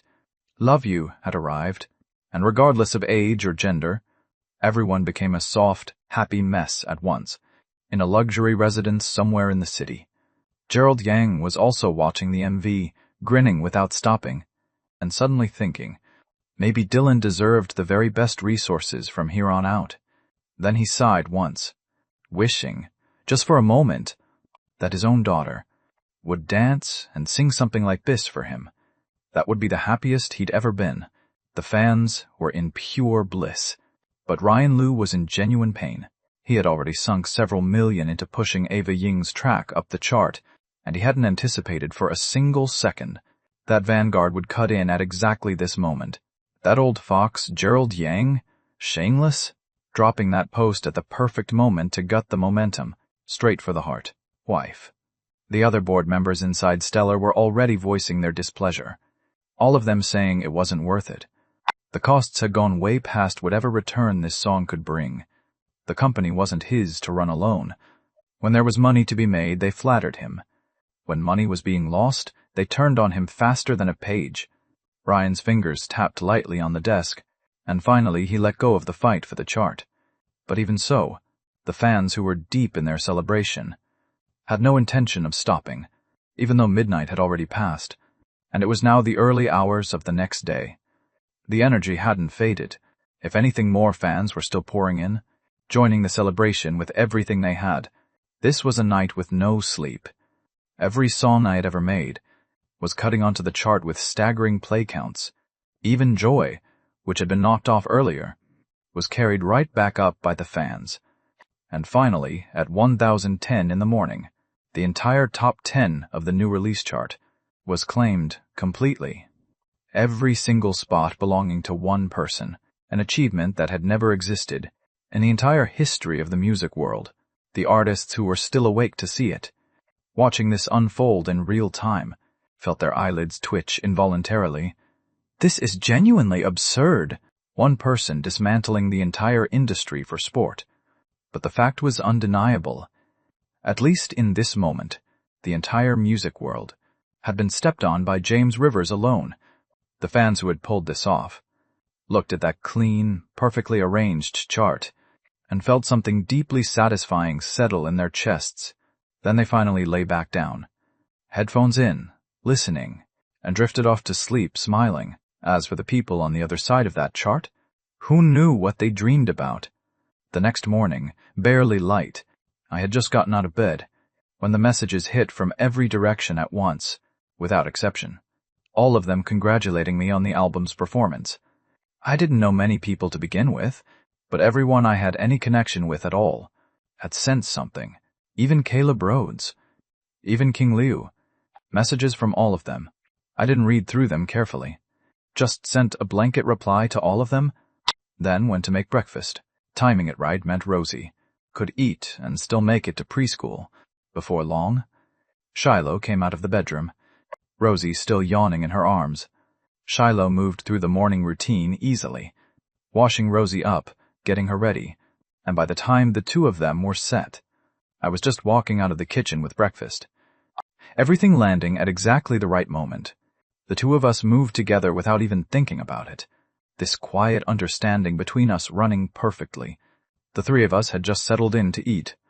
When the door got knocked on, loud and insistent, I looked up, curious. I had no idea who would be showing up this early. Shiloh was already on her feet, heading toward the door, calling back over her shoulder. "It's Lola and them." I asked them to come over. Sure enough, the moment the door opened, Lola's voice came through at full volume, and she threw herself forward, wrapping both arms around Shiloh. "Shiloh, you were absolutely incredible last night. I was so excited I couldn't sleep." Miss Claire followed behind her, shaking her head with that fond, helpless look she always had for this girl. "Lola, get off her," seeing Lola practically choking her. Shiloh peeled her off with a look of exaggerated distaste, then shut the door and walked the three of them inside. I nodded a greeting to Miss Claire and Lola. Rosie called out a sweet auntie to each of them, but when Lola caught my eye, her gaze slid away, just slightly, which struck me as completely baffling. What had I done to upset her this time? Except, it turned out nothing, because the next moment, a small, barely there voice came from Lola's direction. "Good morning, brother-in-law." I went completely blank, genuinely wondering if my ears had just invented that, because Lola had always, without exception, called me by my name. It took me a long moment to recover, and I stumbled back. "Oh, morning. Yeah, morning." Lola went bright red. She was absolutely certain I was laughing at her on the inside. Shiloh's face was faintly flushed, but she was smiling. "I'm the one who told Lola to call you that. I'm her sister, so you're naturally her brother-in-law. Of course." I let out a breath of relief. The sudden change in Lola just now had felt genuinely strange, like something was being plotted against me. But if Shiloh had put her up to it, that made perfect sense. "Miss Claire, Lola, have you two eaten already?" I looked up and asked. Both of them answered at the same time. Yes, they had. Then Miss Claire turned to Shiloh. "You called us over this early. Is something happening?" "Ms. Claire, Lola, just sit for a minute. I'll explain in a bit." Neither of them quite understood, but both nodded and settled onto the sofa. They sat down without another word. After breakfast, I did the usual run-dropping Rosie at preschool, and when I got back, all three of them on the sofa were sitting in a strangely dazed silence. My arrival broke through it. Ms. Claire's expression shifted to something complicated. Vola's eyes had gone wide, both of them looking like they'd been hit by something they hadn't seen coming, and Shiloh herself wore a look of quiet disbelief. I scratched my head, not sure what had happened in that short window. Did something happen? I asked directly, a little concerned. It was Shiloh who finally, after a long moment, lifted her phone and said, The first day album sales just came in. My eyes immediately lit up. I crossed to the sofa quickly and sat down. That's good news. Let me see.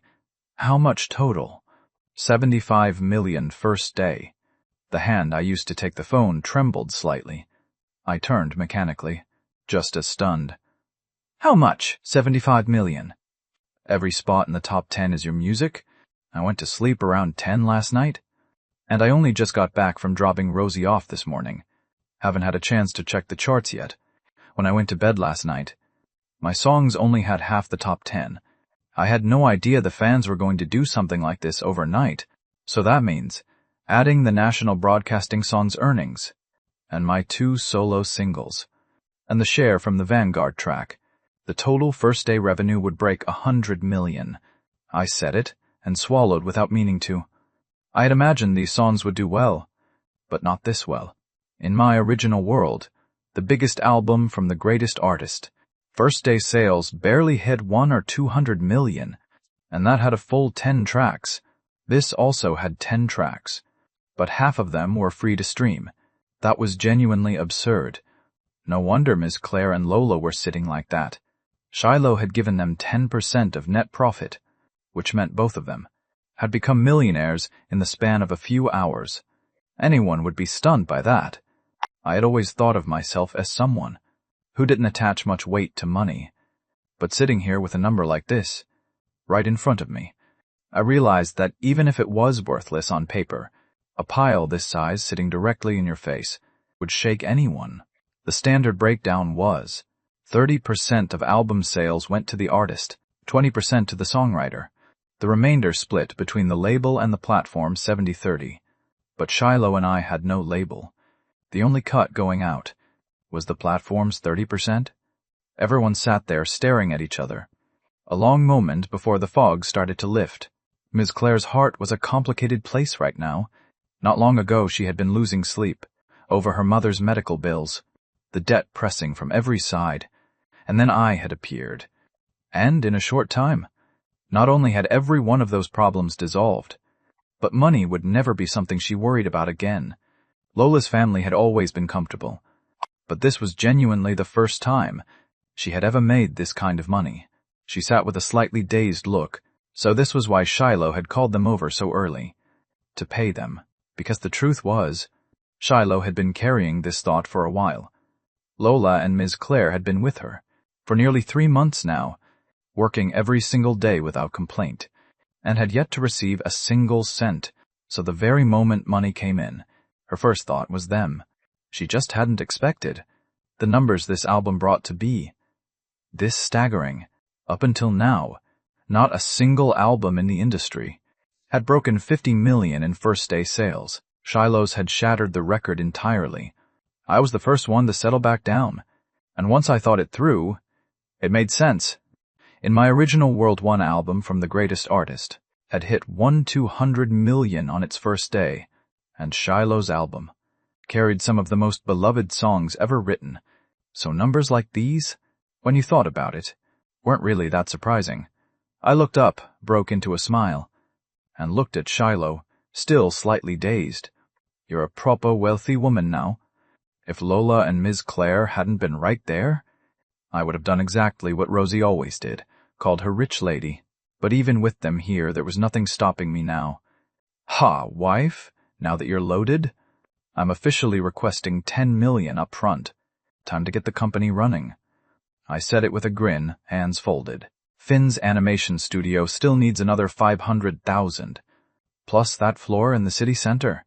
2,000 square meters of office space. 6 months' rent alone is 500,000. Equipment and everything else on top of that. Shiloh blinked. That soft, slightly bewildered look on her face, making me want to reach over and poke her cheek. She did have a linked bank account of her own, but I had said early on that every household decision would be made together. Okay? Shiloh said it quietly, thought for a moment, then pressed her lips together and looked back at me, and said, when we set up the company, can we also start a charitable foundation? I want to set aside 30% of earnings going forward, for orphans who have nowhere to turn, and patients who can't afford their medical care. I looked at Shiloh's earnest face, and paused for a moment. Then I nodded, smiling. Of course we can. We're both orphans ourselves. We've been through things, so we understand that kind of pain better than most. Even if you hadn't said it, I would have brought it up eventually. Two people, same thought. And of course, this foundation, we would manage it seriously, personally, making sure every dollar reached the people who actually needed it. Ms. Claire and Lola heard that, and both of their faces lit up immediately. They looked at each other. Then Ms. Claire smiled and said, Shiloh, take 30% of our salaries, and put it into the foundation, too. Consider it our contribution. Okay, Shiloh agreed simply. The broad direction was settled. I didn't waste any more time. I stood up, gestured like someone extending an invitation, and said, would a few lovely ladies like to come take a look at their future new company? Lola immediately cheered and raised both hands. Shiloh didn't say a word. She just stood up and took my arm. Her answer in the action itself. I called Finn to let him know. And then the four of us left the apartment, drove toward the city center. We arrived again, at the base of the multi-story commercial building. I looked up at it. This was my third time here now. Still hard to believe. Bat someday. I would have a company of my own inside these walls. The floor available for lease was the 8th. Finn was already waiting when we arrived, and beside him stood a man who looked to be around 40, the two of them laughing and talking easily. When the four of us stepped out of the elevator, they stopped and came forward to meet us. James, let me introduce you. This is the building manager, Mr. Lin Fu. Finn pulled me over and made the introduction for both sides. Mr. Lin, this is James Rivers, and the owner of our company. I quickly pulled off my mask and shook hands with Lin Fu, who was already smiling warmly. The moment the mask came off, Lin Fu clearly recognized me. The flicker of surprise in his eyes made it obvious. Hello, hello. I genuinely didn't expect it to be you. Looking to lease this floor? When Finn mentioned it earlier, I assumed it was someone else.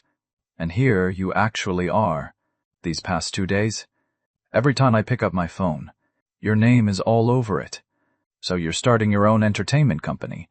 Lin Fu's face carried a look of delighted surprise as he asked, if word gets out you're opening a company here, that's going to be massive news. Hello, Mr. Lin. Yes, I'm looking to start an entertainment company.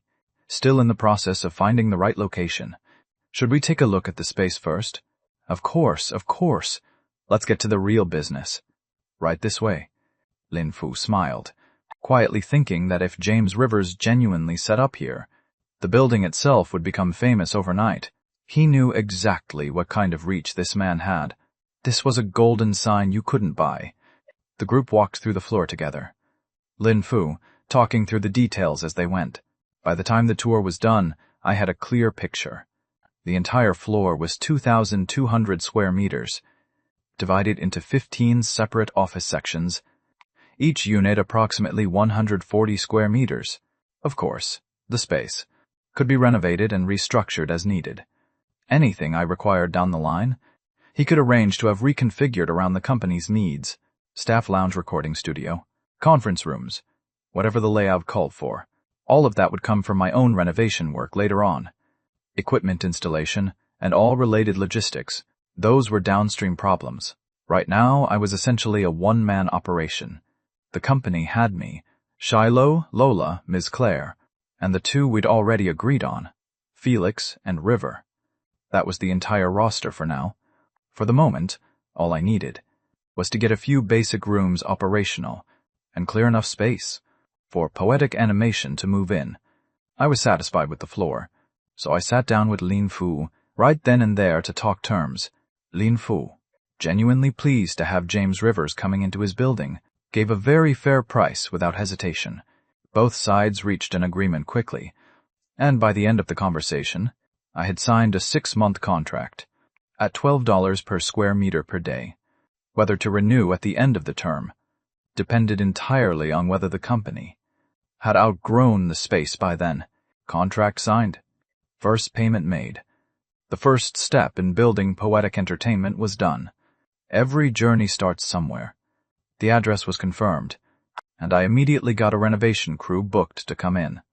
I needed the space functional as fast as possible. Finn, come with me tomorrow to get the company registered, and help me post some job listings online while we're at it. We don't have artists yet, but the essential operational positions need to be filled as soon as possible. Sure, we'll go together. And don't worry about the renovation. I'll handle it personally. Our poetic animation office space. I am personally overseeing every detail. Finn agreed immediately. Full of energy when it came to anything company-related. The renovation crew was arranged, and I stood looking out across the empty floor, turning over everything that needed to happen next, starting a company from scratch. This was completely new ground for me. All I could do was go carefully and try not to get anything wrong.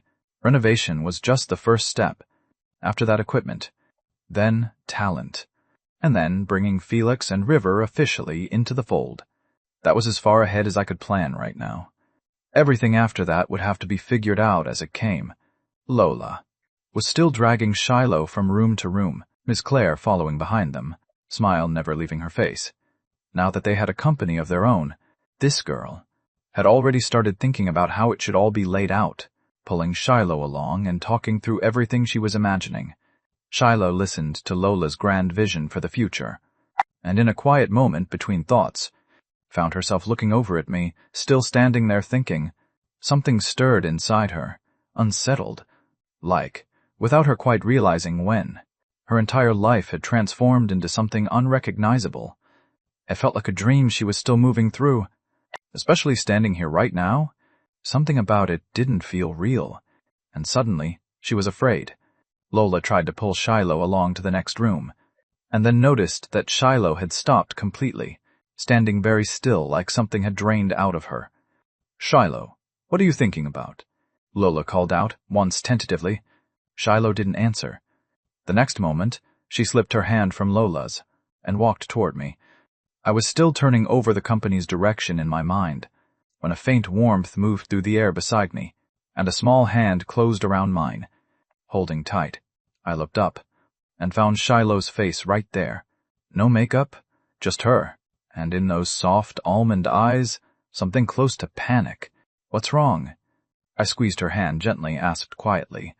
The moment the words landed, the hand holding mine gripped tighter. Shiloh pressed her lips together. Both eyes locked on mine, and Lola and Miss Claire, who had followed over, instinctively stopped where they were. They could both see that Shiloh wasn't herself. Miss Claire didn't know exactly what was wrong, but she could guess the shape of it. Her heart ached quietly. This foolish girl? Just when things were finally becoming good. She had started being afraid again. Miss Claire didn't know what Shiloh was afraid of, but she knew it had something to do with me. She glanced once at me, standing there looking at Shiloh with nothing but softness, then took Lola by the arm and walked the other way. Right now? Let these two have a moment alone. Finn scratched his head, not entirely sure what was happening, but when he saw Miss Claire and Lola moving away, he understood immediately, and hurried after them. The atmosphere here was more than he could handle, the real warmth of the hand in mine. Shiloh's heart was beating fast against her chest. She wanted to ask, but was afraid. The answer would disappoint her, yet the steady, unwavering gentleness in my eyes gave her enough courage to finally say it. "James, you won't disappear, will you?" I went still when I heard that. It wasn't something I had thought about.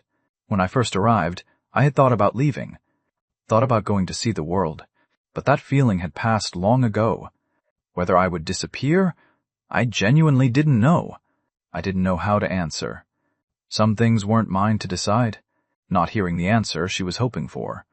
The panic in Shiloh's eyes deepened, the hand around mine tightening further, her eyes beginning to fill. This question had lived inside her for a long time. From the moment I appeared, she had been carrying it. It had never gone away, especially as happiness kept getting closer. The fear only grew with it.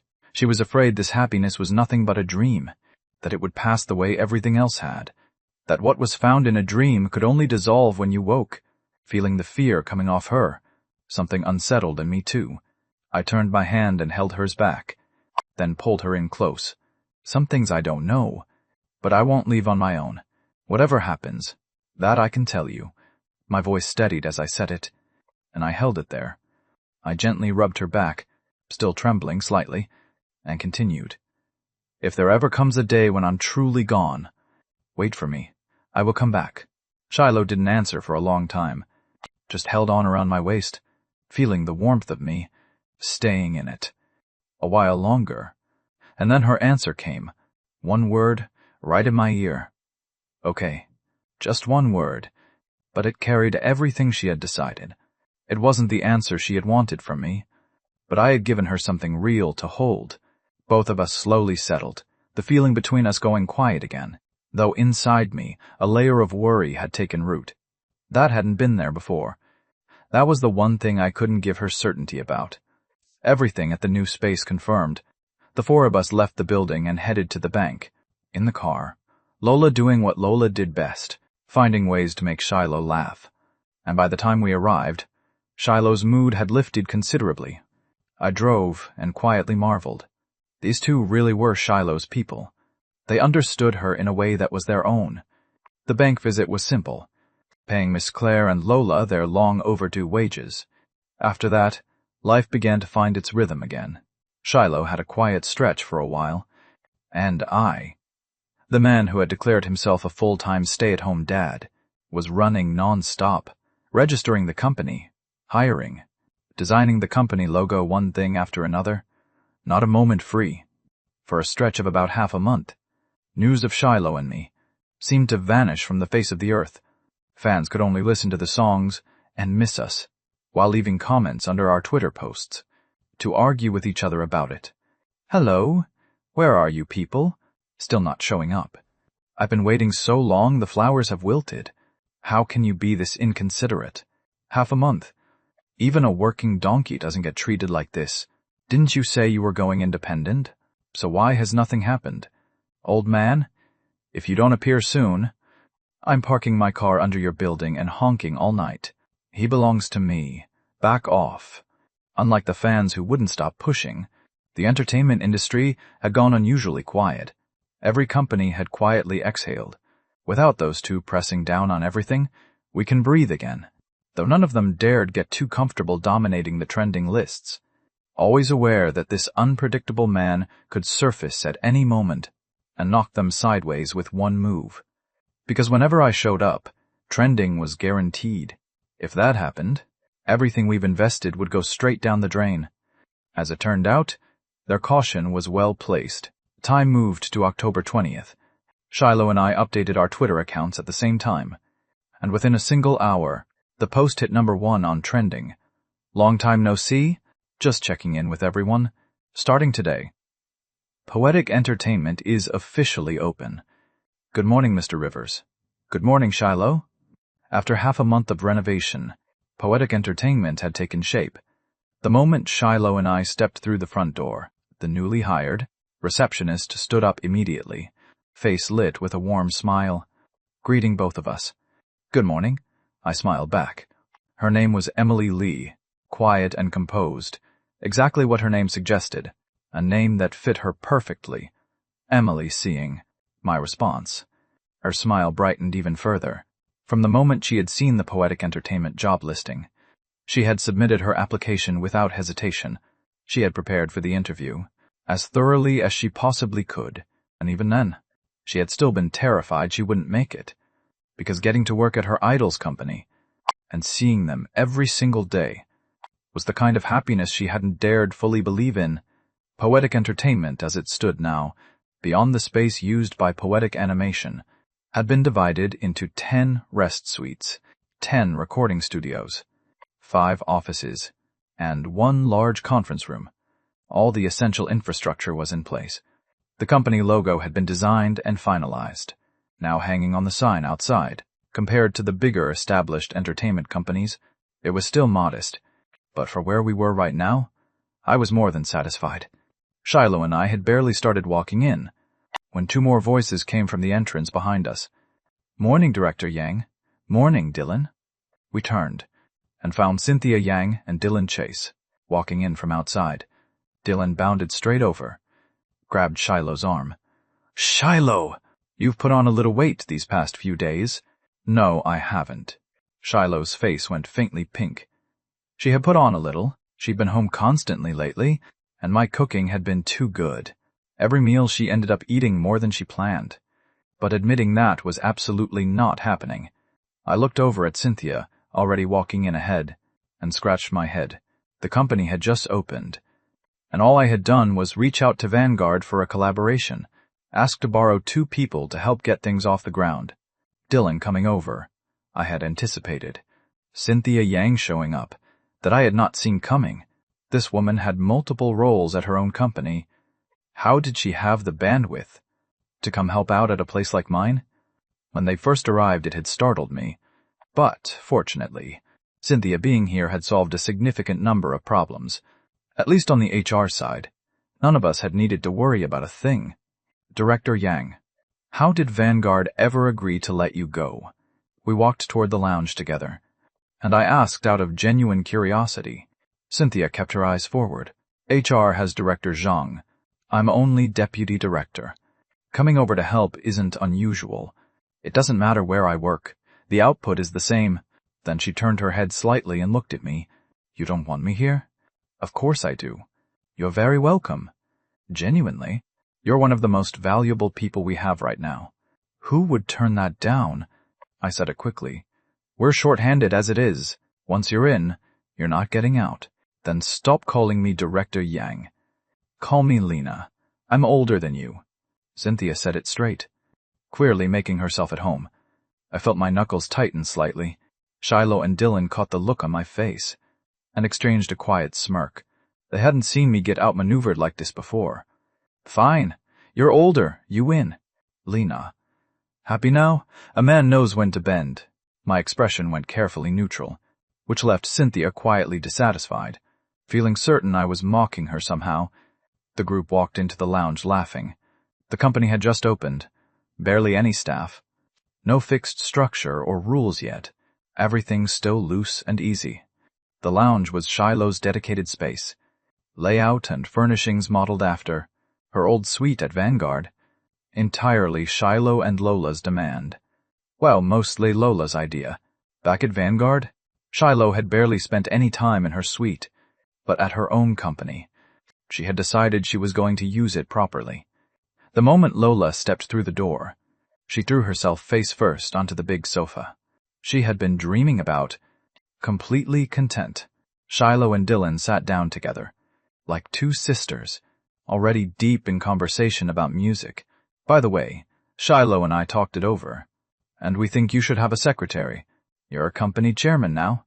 You can't be handling everything yourself. You need someone to help." I had just settled into my seat on the sofa, when Cynthia, sitting across from me, said it directly. "A secretary."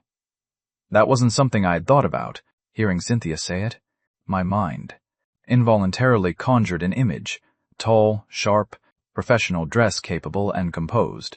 I shook my head quickly, clearing the image before it could settle. The company is just getting started. There isn't that much to manage yet. I think we can hold off on that for now. The expression on my face. Cynthia caught it. She crossed her legs, narrowed her eyes with a smile. "What exactly were you just thinking about?" "Share it with Shiloh." I felt a flash of guilt. I sneaked a look at Shiloh. That oblivious person was still happily chatting away with Dylan, not paying any attention to the conversation over here. Not that it was really my fault. Honestly, who doesn't picture something like that when they hear the word secretary? I wasn't thinking anything. Don't make things up. I'm a good person. I kept my face completely straight. Cynthia gave a short, derisive laugh, then let it go, and continued, "Neither you nor Shiloh has the time or the know-how to run a company. Finding someone professional to help It really is necessary. Whoever you bring in needs to be someone trustworthy. Less of a secretary, more of an executive assistant. Hearing it put that way, I nodded. She's not wrong. Management isn't my strong suit. Not urgent, though. We can talk about it later. The company hasn't even started normal operations yet. Bringing this up now is getting ahead of ourselves. Oh, also, 2 artists are coming in later. Good people. I found them on the street. Sit down with them and work out the terms. Give them the best offer we can manage. And get them signed. That way the company isn't just running on my wife alone. I was, of course, talking about Felix and River, those 2 brothers. As the first artist signed to this company, I had genuinely high expectations for them down the road. These 2 would be Poetic Entertainment's foundation. Cynthia gave me an odd look. Everyone else scouted artists through agencies, or found people building a following online. And I had just walked up to 2 strangers on a sidewalk. Were artists really that easy to find just lying around? How did she not know about this? Around 10 in the morning? Felix and River arrived at the company.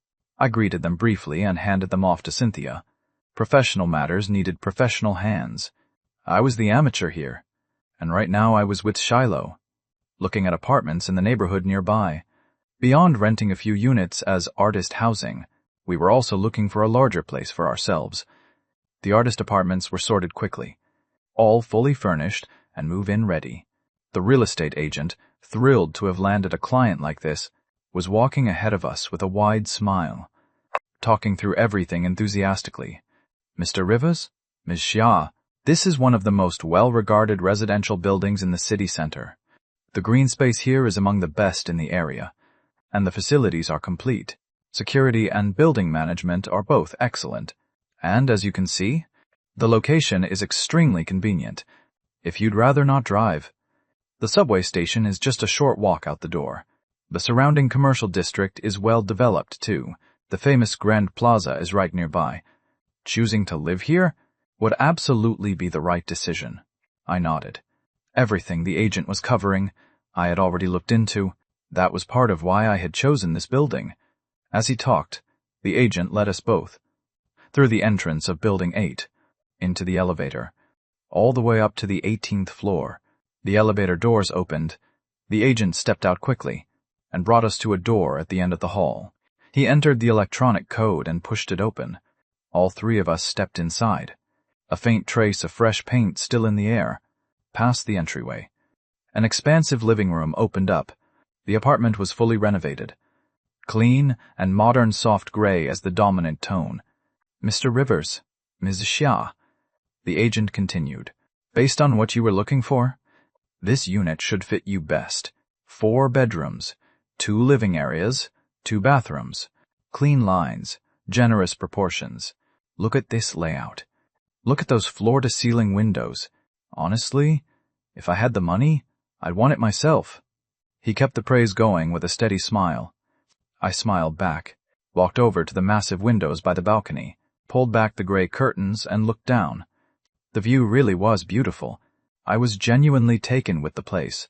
I turned to look at Shiloh, and found, her eyes carrying a quiet, hopeful light. She liked it too. The 2 of us walked through the rest of the apartment, and when we reached the children's room, the decision was made. The room was simply too perfect. Both of us immediately agreed. Rosie was going to love this room. Shiloh and I talked it over briefly, and then I sat down with the agent to work out the price. We went back and forth until both sides were satisfied, and then the contract was signed. Another major item, almost done. We said goodbye to the agent and drove back toward the company. This time, unusually, Shiloh was driving. I sat in the passenger seat with my eyes closed. Shiloh looked at the tiredness on my face and pressed her lips together quietly. For the past half-month, she had watched me leave early and come home late every single day, and even when I made it back, I would shut myself in the study for a while. She never quite knew what I was working on in there.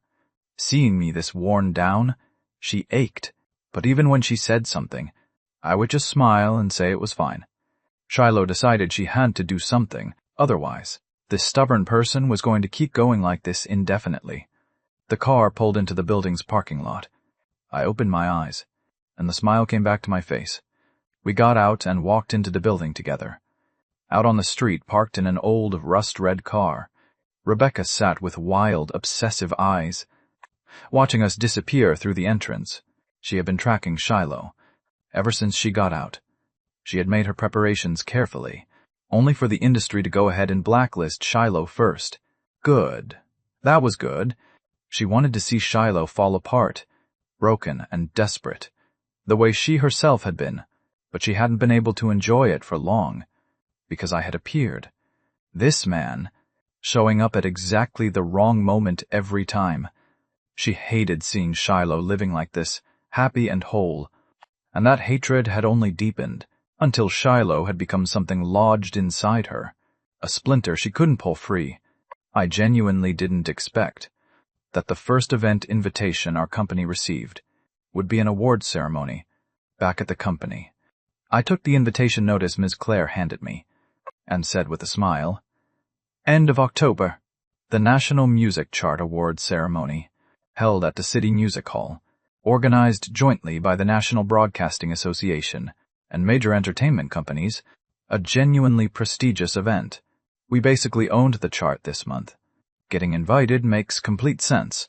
Just wondering, how many songs do you two think will actually win?" Lola, who still hadn't been able to bring herself to leave the big sofa, was sitting cross-legged and stretching her neck to read the notice in my hand. I looked up with a smile. Honestly, winning or not doesn't mean that much to us. Awards like this are mostly about raising an artist's market value, giving them more leverage when negotiating with labels. In our own company, that leverage is worth exactly nothing. But regardless of whether we win, showing up and being seen is worth it. It puts us back in front of people, lets them know we're still here. And it adds something to the company's record. Because right now, this place really does look a little like a shell company. Everyone laughed when I said that. What kind of shell company has offices like this? Seriously? 2,000 square meters of commercial space. Which shell company in history has ever pulled that off? Oh, Shiloh. James! You two probably don't have formal wear for the ceremony yet. Usually that gets covered by the company's sponsors. But we don't have any sponsors yet. Lola, eyeing the two of us in our casual clothes on the sofa, added that thought helpfully. Miss Claire, sitting at the edge of the sofa, reached over and ruffled Lola's hair, then looked at Shiloh and me. For the formal wear, let's just get something made. This afternoon, we can go to Grand Plaza. There's a bespoke tailoring shop there. We have enough time. Sounds good, I agreed. So after lunch at the company, the whole group piled into the elevator, chattering the entire way down. I, the one man, was surrounded by 4 women, feeling exactly like I was standing in the middle of a flock of birds. When Dylan heard they were going shopping for clothes, she immediately joined the group. So, all 4 women got into one car, and I was left, driving alone behind them. The car ahead pulled onto the main road. I followed, and then a sudden roar of an engine cut through everything. My eyes narrowed to almost nothing in an instant. I saw it. A battered rust-red car coming fast from a distance, accelerating hard, aimed directly at the car carrying Shiloh and the others. In that moment, it felt like every drop of blood in my body had frozen. I jammed the accelerator down without thinking, pushed my car forward, and in one instant, cut in front of Shiloh's car. A violent, shattering impact. The world spun, glass exploding in every direction, and through the destroyed window, I could just make out the face, completely unhinged, twisted beyond recognition. So it was her, Rebecca. I smiled, even with blood already filling my mouth. I smiled. As long as I'm here, no one gets through me to hurt her. Inside the other car, Shiloh had gone completely still. She watched the 3 women beside her, screaming as they jumped out of the car, watched Miss Claire grab her and pull her out, holding her tight, watched Lola drag Rebecca, covered in blood, still thrashing, out of the wreckage, watched Dylan, hands shaking, frantically calling an ambulance and the police. "James!" Shiloh called out, barely a sound, and then wrenched herself free from Miss Claire's arms, feet unsteady, stumbling toward the car that had been crushed apart. The airbags had all deployed. My face was hidden behind them. Only blood running and running. Shiloh's legs gave out. She dropped to her knees on the ground, one hand reaching out, silent, tears falling without end. She just wanted to hold my hand. But that small distance felt like something insurmountable. Sirens, an ambulance, voices all converging. Chaos swallowing the scene. But Shiloh heard none of it, because her world had just collapsed. Love is never simple in a world ruled by power and money, and this story is just getting started. If you want to follow their fate until the very end, subscribe to Manhwa Recap, like the video, and stay with us for the next chapter.